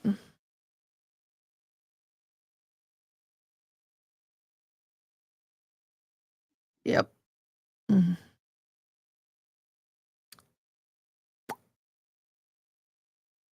Oh my gosh, this is funny. Usted se junta con 5 pendejos, usted va a ser el 6º pendejo, mi pariente. En cambio. I got to turn the volume off because I can't have it on. Look at that. These are supposed to be his boots. Oh my God, the big watch. That is funny, y'all. Ronnie, no offense to anybody in that community, but that is funny. I needed a laugh, y'all. What is it with the boots that the toe curls up like this? Can someone explain that to me? Someone explain to me that. I don't get it. Don't get it.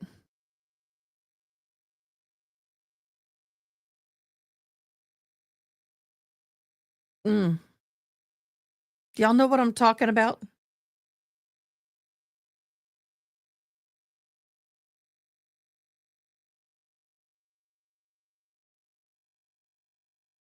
Let's see if I can find an image. What is up with this? Can y'all tell me? What is up with that? That's like, I've seen this, and he's wearing them with with camo shorts.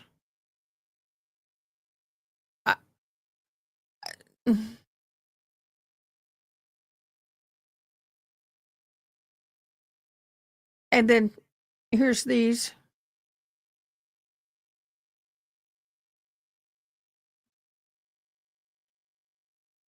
Y'all, I'm at a loss for words on that one. Okay, are we still believing he did it? Those of you who think he did it, let me know. Let me know. Hold on.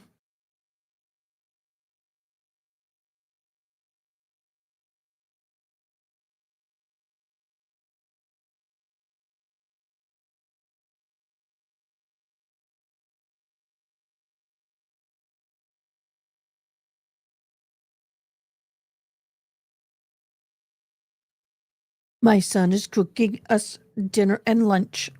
I haven't, other than a few little crackers, I haven't eaten today. I'm finally getting hungry. That's the way it is. Let's do this. I need opinions. Nope, it won't show because of my camera angle. Okay. Ronnie, have you not seen that?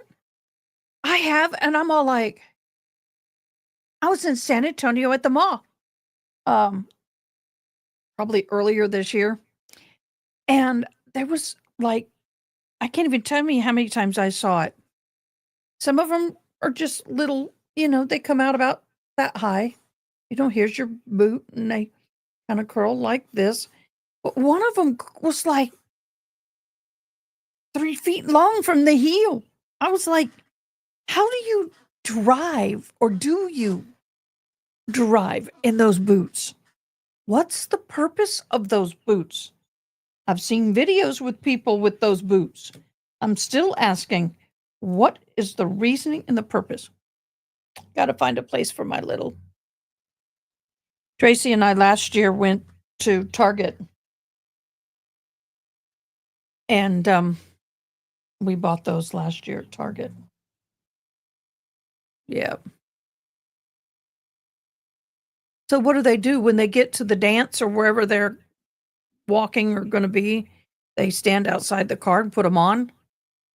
And the thing is they're expensive. They're very expensive, I would think. I'm like, serious? I'm trying to see.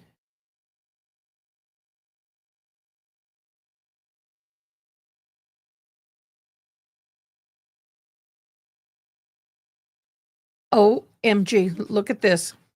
Y'all, look at this. Y'all ready? Look at that.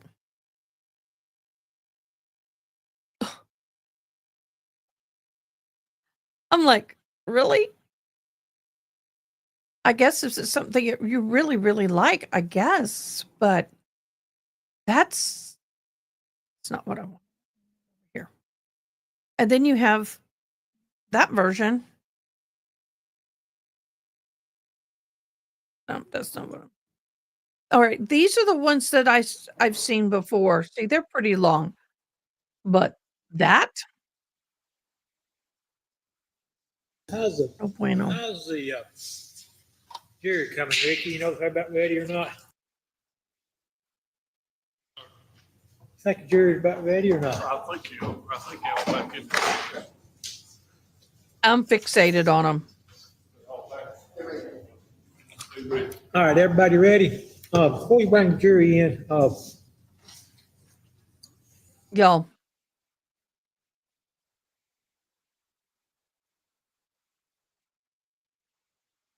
possible, it goes after 5 o'clock anyway. All right, call the jury in. Wait a minute, 1 minute, well, yes, sir, you got something? You said bring the jury? Oh, yeah. I thought you were talking. now I'm Go all ahead, bring it. fixated.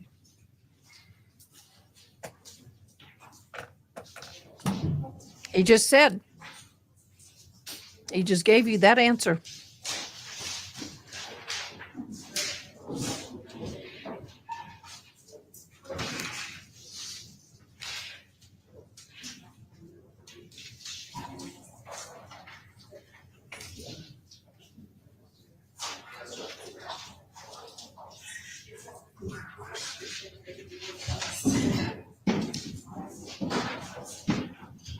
All right, everybody good on the jury? You may cross-examine for the defense. Thank you. Oh, this is where we're getting in trouble. The What's your rank now? Okay, the prosecution does a pretty good job at what they're doing, in and out as much as possible. It's the defense that takes a day and a half per witness. Mind if I just call you? Where you currently employed? I missed it. And what's your rank? I am a police officer at the University of Mississippi Police Department, and I'm a patrolman. Patrolman now? Okay. So why? You indicated that, correct, that you have a procedure by which you, as far as collecting evidence, you put the tapes out, basically, you do the tape strips. Not on my end, I'm collection of sorry. evidence on certain material, whether it be in the crime scene, right? I call it tape. I'm not sure what you mean by taping. As far as trying to collect hair or fiber after you put the light on something, you see something, how do you collect that? Put Blue Star on something, how do you collect that? Are you talking about tape lifts or Blue Star? Tape lift, I call it tape. Tape lifts, it's using strip of the tape and treat kind of like a lint roller. You're pushing it onto the cloth or the area and lifting it with the trace evidence, which is the hair and fibers. Okay, did you do that procedure? I mean, you just don't go on a piece of carpet and say, we're just gonna do lifts, tape lifts. You use Blue Star or whatever it's called. Let me know, tell the jury what you do in an effort to determine whether or not a piece of carpet or a bedding or anything may provide you some evidence of value once you put a light on. Tell us about how that works. Trying to figure out your question. You're wanting, question because is- Blue Star is different from tape lifts. I So, understand that. okay. But how do you determine when you go to a spot whether or not you're going to do a tape lift on a room this size, is what I'm saying? If I was to process this room, how would I determine if I'm going to do a tape lift? Yes. That you're Sure, that's what I'm asking. I would do a visual inspection of the area and search the area visually. And then I could run an ALS, which would be the alternative light source over that area to see if there was any stains or anything visible under that light. And then I would take tape lifts from different areas on the rug. And I assume you did that in Mr. Harrington's apartment, No, I did not. and were there no surfaces based on what you learned about the investigation that you may need to do that? Can There's you a repeat couch. your question? There was a couch there. There was, I think there's a rug, some bedding, beds, stuff everywhere, clothes everywhere. Did you do any ALS investigation or evidence search in Mr. Harrington's apartment? Yes, I ran an alternative light source over his bed in his bedroom. Okay. And did you take any tape lifts? No, sir. You did not. Did you do it anywhere else in his apartment? No, sir. All right. Did you have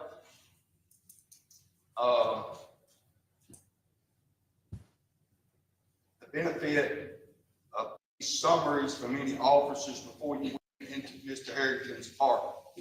What y'all may be looking for?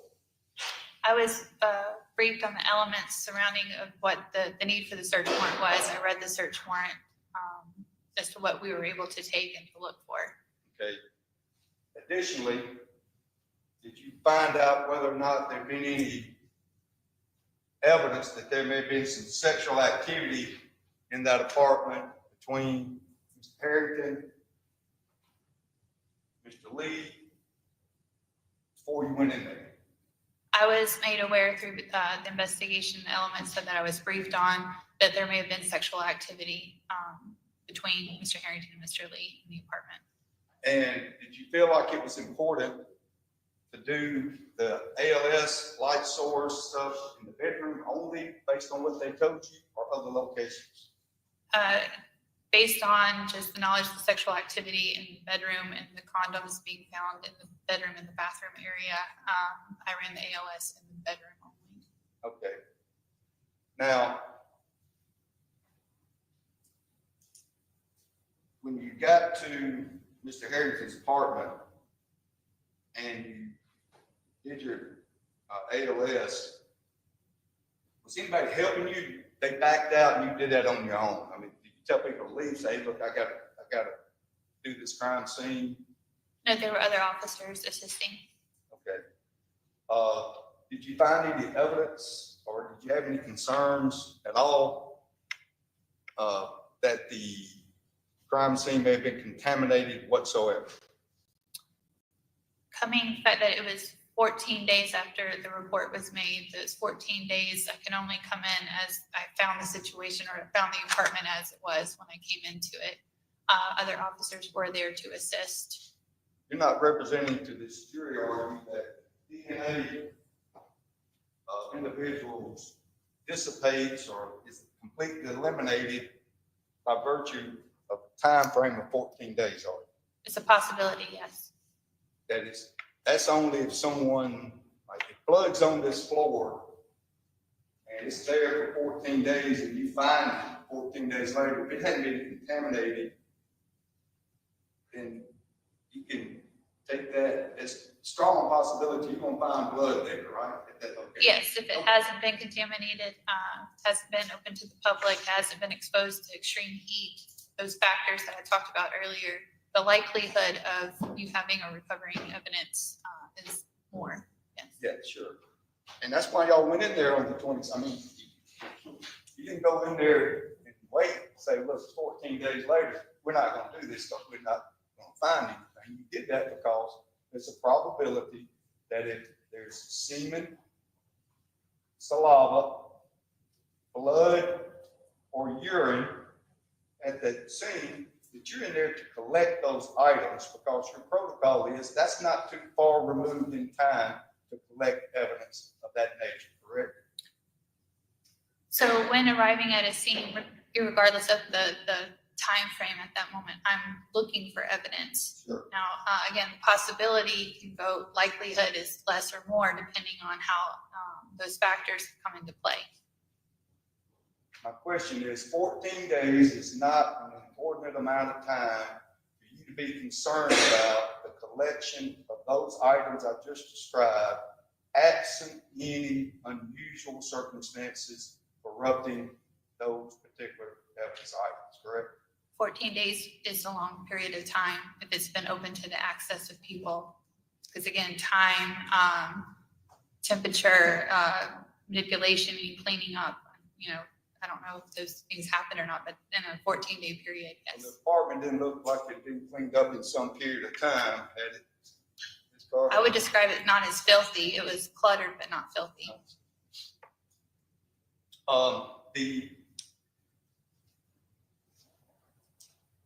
When you went to the house of the Herrington residents in Grenada,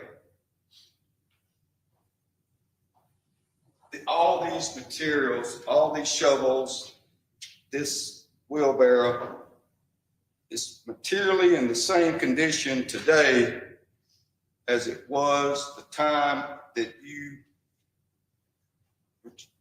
seized them or they were taken, right? Materially, I would say no, because they've been in a different location. They were moved to a different location. I understand, but looking at them, they're materially in the same condition. I know they've been moved. He's on cross-examination. I'll let you keep that. I know they've been moved, but there's nothing about this wheelbarrow and these 3 shovels, the condition of them, otherwise couldn't get them into evidence with them. But nothing about this wheelbarrow and these 3 shovels alarms you that it's not in the same condition as it was when it was seized at the time when you went to the Herrington residence, right?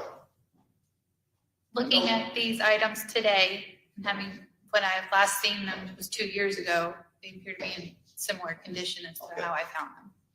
They haven't been materially altered in any way.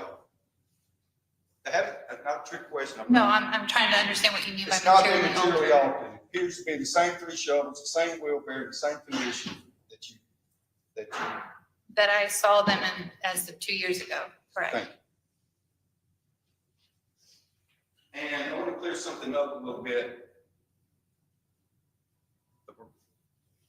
September 5th, 2024 day, you have any idea when the analysis of these items that you testified about actually took place at the either Scales Laboratory or any other location? I cannot answer the questions with regards to any of the analysis done because I was managing those reports. Now, as far as any crime scene or potential crime scene pertaining to the Herrington apartment in Oxford or the box truck or the Herrington house, as far as the submissions that you did on those items, after you submit them, you're basically done with it, right? Yes, sir. My role was to go to the scenes, execute the search warrants, to recover those items, inventory them, and place them into evidence. The photograph that counsel opposite introduced of the box truck, are there any more photographs that you have that you didn't introduce? My understanding there were more photographs that I took, yes, of the box truck. And did you, in this truck right here, I don't know how to work this thing, Your Honor. Yes, Your Honor. Come on. Sorry, a good friend came by. I'm never live on Saturday like this, so sorry about that. They're trying to get all this done prior to Christmas, and I get that. So, but I don't know what time they're going to be live tomorrow, but they will be live at some point tomorrow. They are going to take a little bus ride. So they're probably going to take them to the campus or whatever. Yay. Field trip. Woohoo. Not the kind of ride I want to go on. And then, I will tell you, I like that female attorney. She seems to handle the defense attorney pretty well. Anyway, good. Nice time. I want to show you Man, look at him. He's getting comfortable. Look at the judge. He's sliding up, putting his arm up. which is It's a long day. back of the box truck. This appears to be.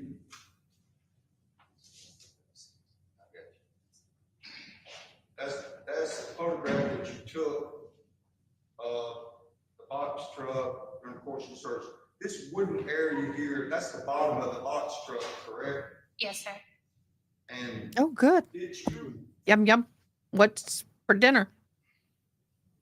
take any of the tape lifts or find anything in the bottom of this box truck that's supported any reason to take a tape lift off of anything in that box truck? I did not do any additional processing in the back of the box truck due to the factor of time having been, meaning the vehicle had been used multiple times. Where? From my The beef. understanding of what I learned Remember through that the commercial? investigation, I did not do Where's the additional beef? tape lifts in the back of the truck, no. But it's possible, is it not, that there could be, if there were blood, urine, saliva, dried items of that nature on the wooden portions of the box truck or the wall or in the interior of the truck, it's possible that evidence could be there through either light source, ALS source, or other mechanisms to get The possibility of that, like we were talking, biological material is what you named, saliva. The possibility of those being present, if there had been contact, yes. The likelihood would be diminished as it had been a very long period of time and multiple people had access to that area. multiple people having access to it, but you didn't take any samples to determine whether or not it had been scrubbed or cleaned or anything like that, right? No, sir, I did not. All right, next item is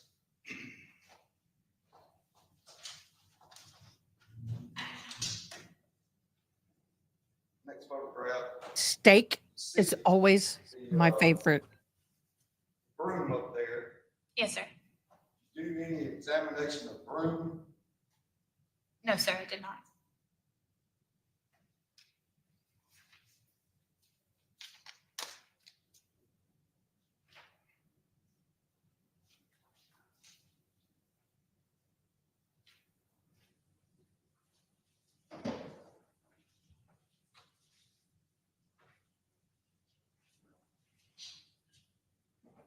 Is it me? Or is this actually moving smoother? I believe S83. Interior of the house, when you went into the bedroom, you took some photographs of the duffel bag, shirt in it. Don't recall, I'd have to look. Well, let me ask it this way. The condoms that you found, that you have displayed in one of the photographs where they're across the tub, that's a display photograph of those, correct? They were laid out. That's not how you found. No, that's previous pictures before that were from the trash can of where they were found. And that was more of a display to understand the number of condoms that were found in the trash can at that time. Of the photographs that you took, correct me if I'm wrong, the ones that have been introduced in the evidence, condoms across the tub and the clothes on the bed were found and put on the bed and photographed them on the bed, correct? Correct. And those are the only two photographs that I recognize, other than one photograph at the Herrington house. It appears that you opened the drawer, took a photograph inside the drawer, then took some items out and took a photograph there. Yes, sir. All right, and we've had testimony about some other items, credit cards, checks, things like that.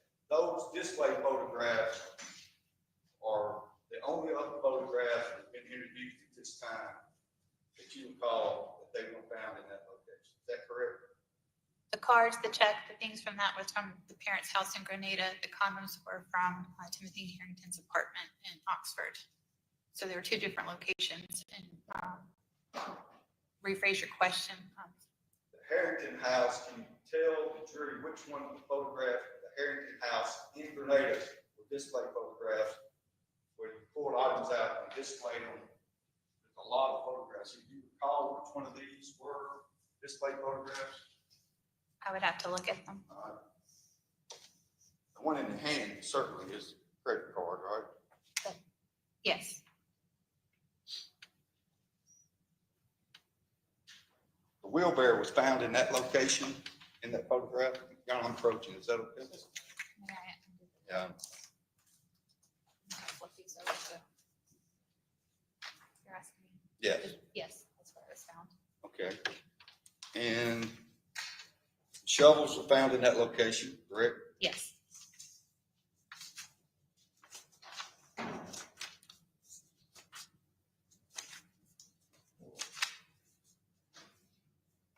Did you, this SW450, you opened up that is the, did you open that up or was it found that way? Another officer opened that because they were assisting in the search. Okay, who was that? I don't recall. But it wasn't like that. It was not displayed open like that. Physician found it. I thought I saw one more. But let's make I sure they got didn't fall. it. I got it. Thought I saw one of the t-shirts that you referenced was taken out and photographed. Is that right or wrong? You remember? I don't recall. I'd have to Thank you. look. I think that's all I have for this witness. I think. Once you gather up the paperwork there and then consult with you, make sure.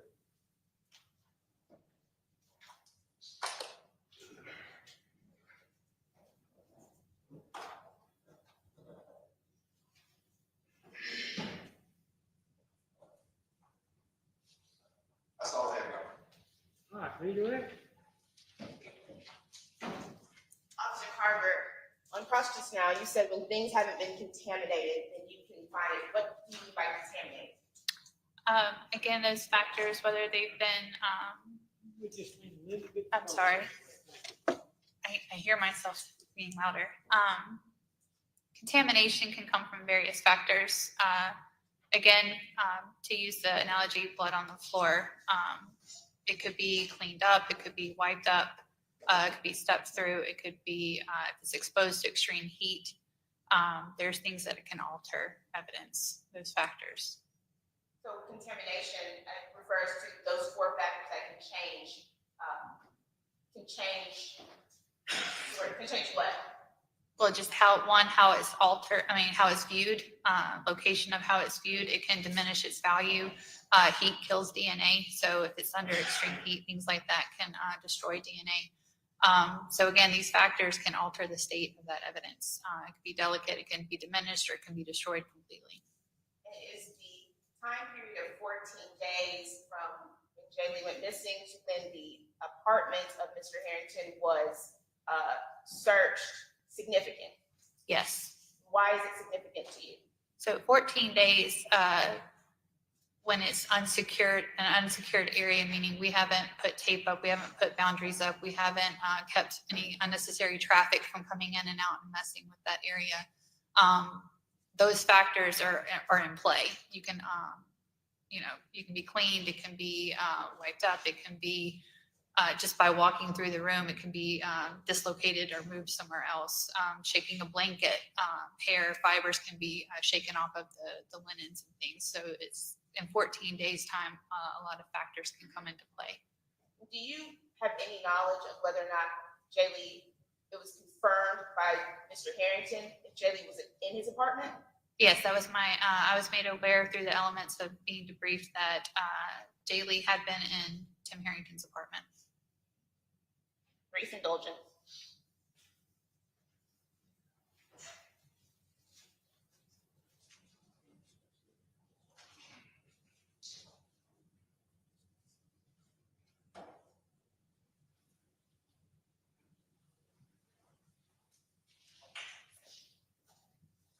You did several swabs and tape lifts, and they were asked about.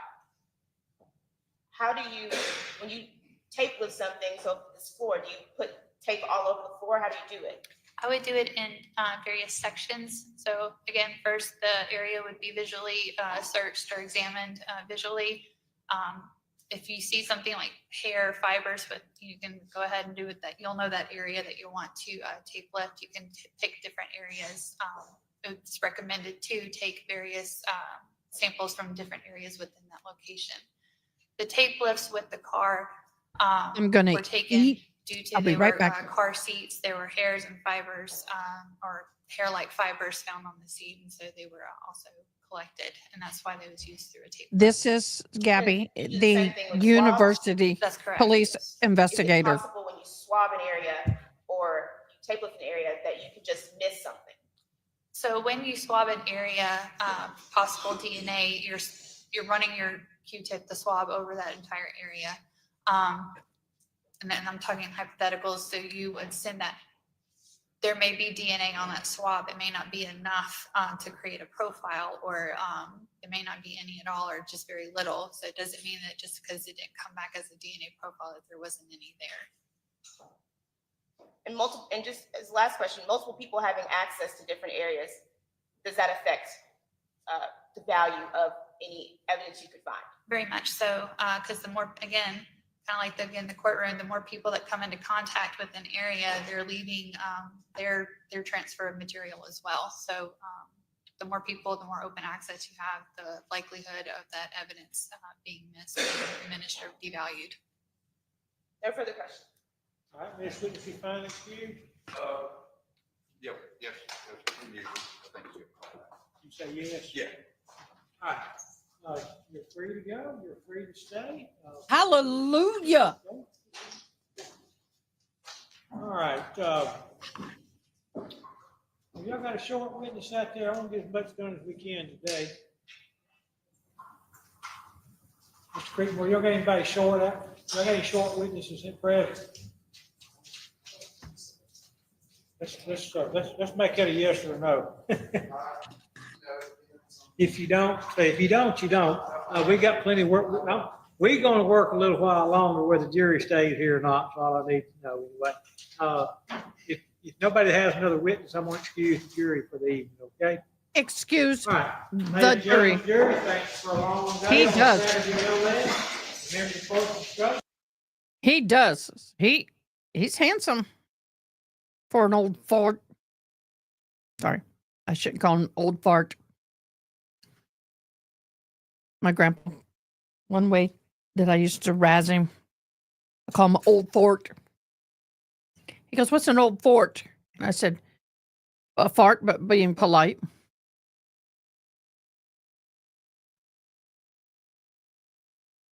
Thank y'all. Let the jury get out.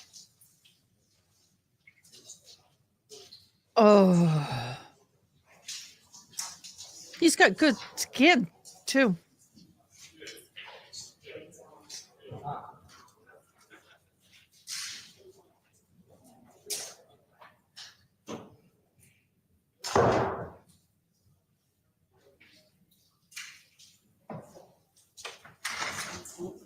I know, right?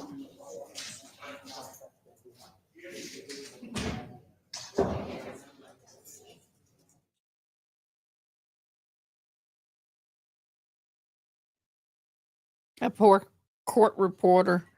She's been fanning herself every chance she gets. Yeah, we got her volume on. Everybody's gone. I want to talk about tomorrow, but if y'all got anything else that we need to talk about before we talk about tomorrow, we can do that anyway. No, sir. Yeah, we did, For the love of the Lord, no. issue of expert disclosure of over 1,000 pages, a couple of days ago. And I don't know when you want to take that up, whenever they're. I don't want to take it up at 5 o'clock on Saturday afternoon. I understand that. They've had 5 days to go. Yeah. They've had 5 days, Judge. 5 whole days. Let's talk about tomorrow. Hang on. Go ahead. No, if you got something else, the reason the prosecution has taken 5 whole days because you and your poor lawyering. Oh my gosh.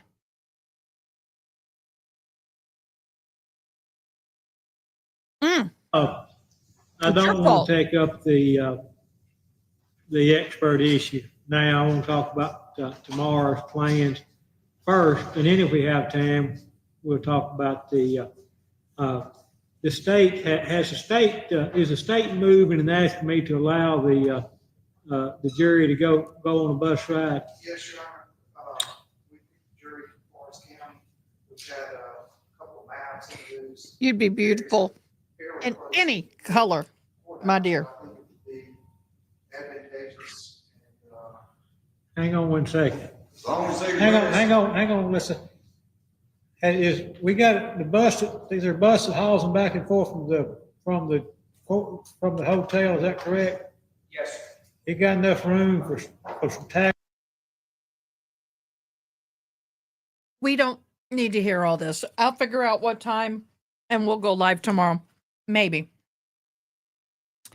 Hey, Mouse, can you give me 5 minutes in Discord? Ronnie, all of the mods, I need 5 minutes of your time in Discord if you're here. And with that, we're going to end it for the day because I don't need to hear all that. I'll listen and I'll set the live up for tomorrow. But thank you guys for joining me. It's an unusual day, none to say the least. But if there's trial and I'm up to it, I'll be here tomorrow. But I do have a lot of things I got to get done tomorrow. So love and blessings, everybody. Mods, please meet me in Discord. Bye, guys. Thanks for watching. Please comment, like, share, and most importantly, subscribe. I hope you have an awesome day. Till next time, take care.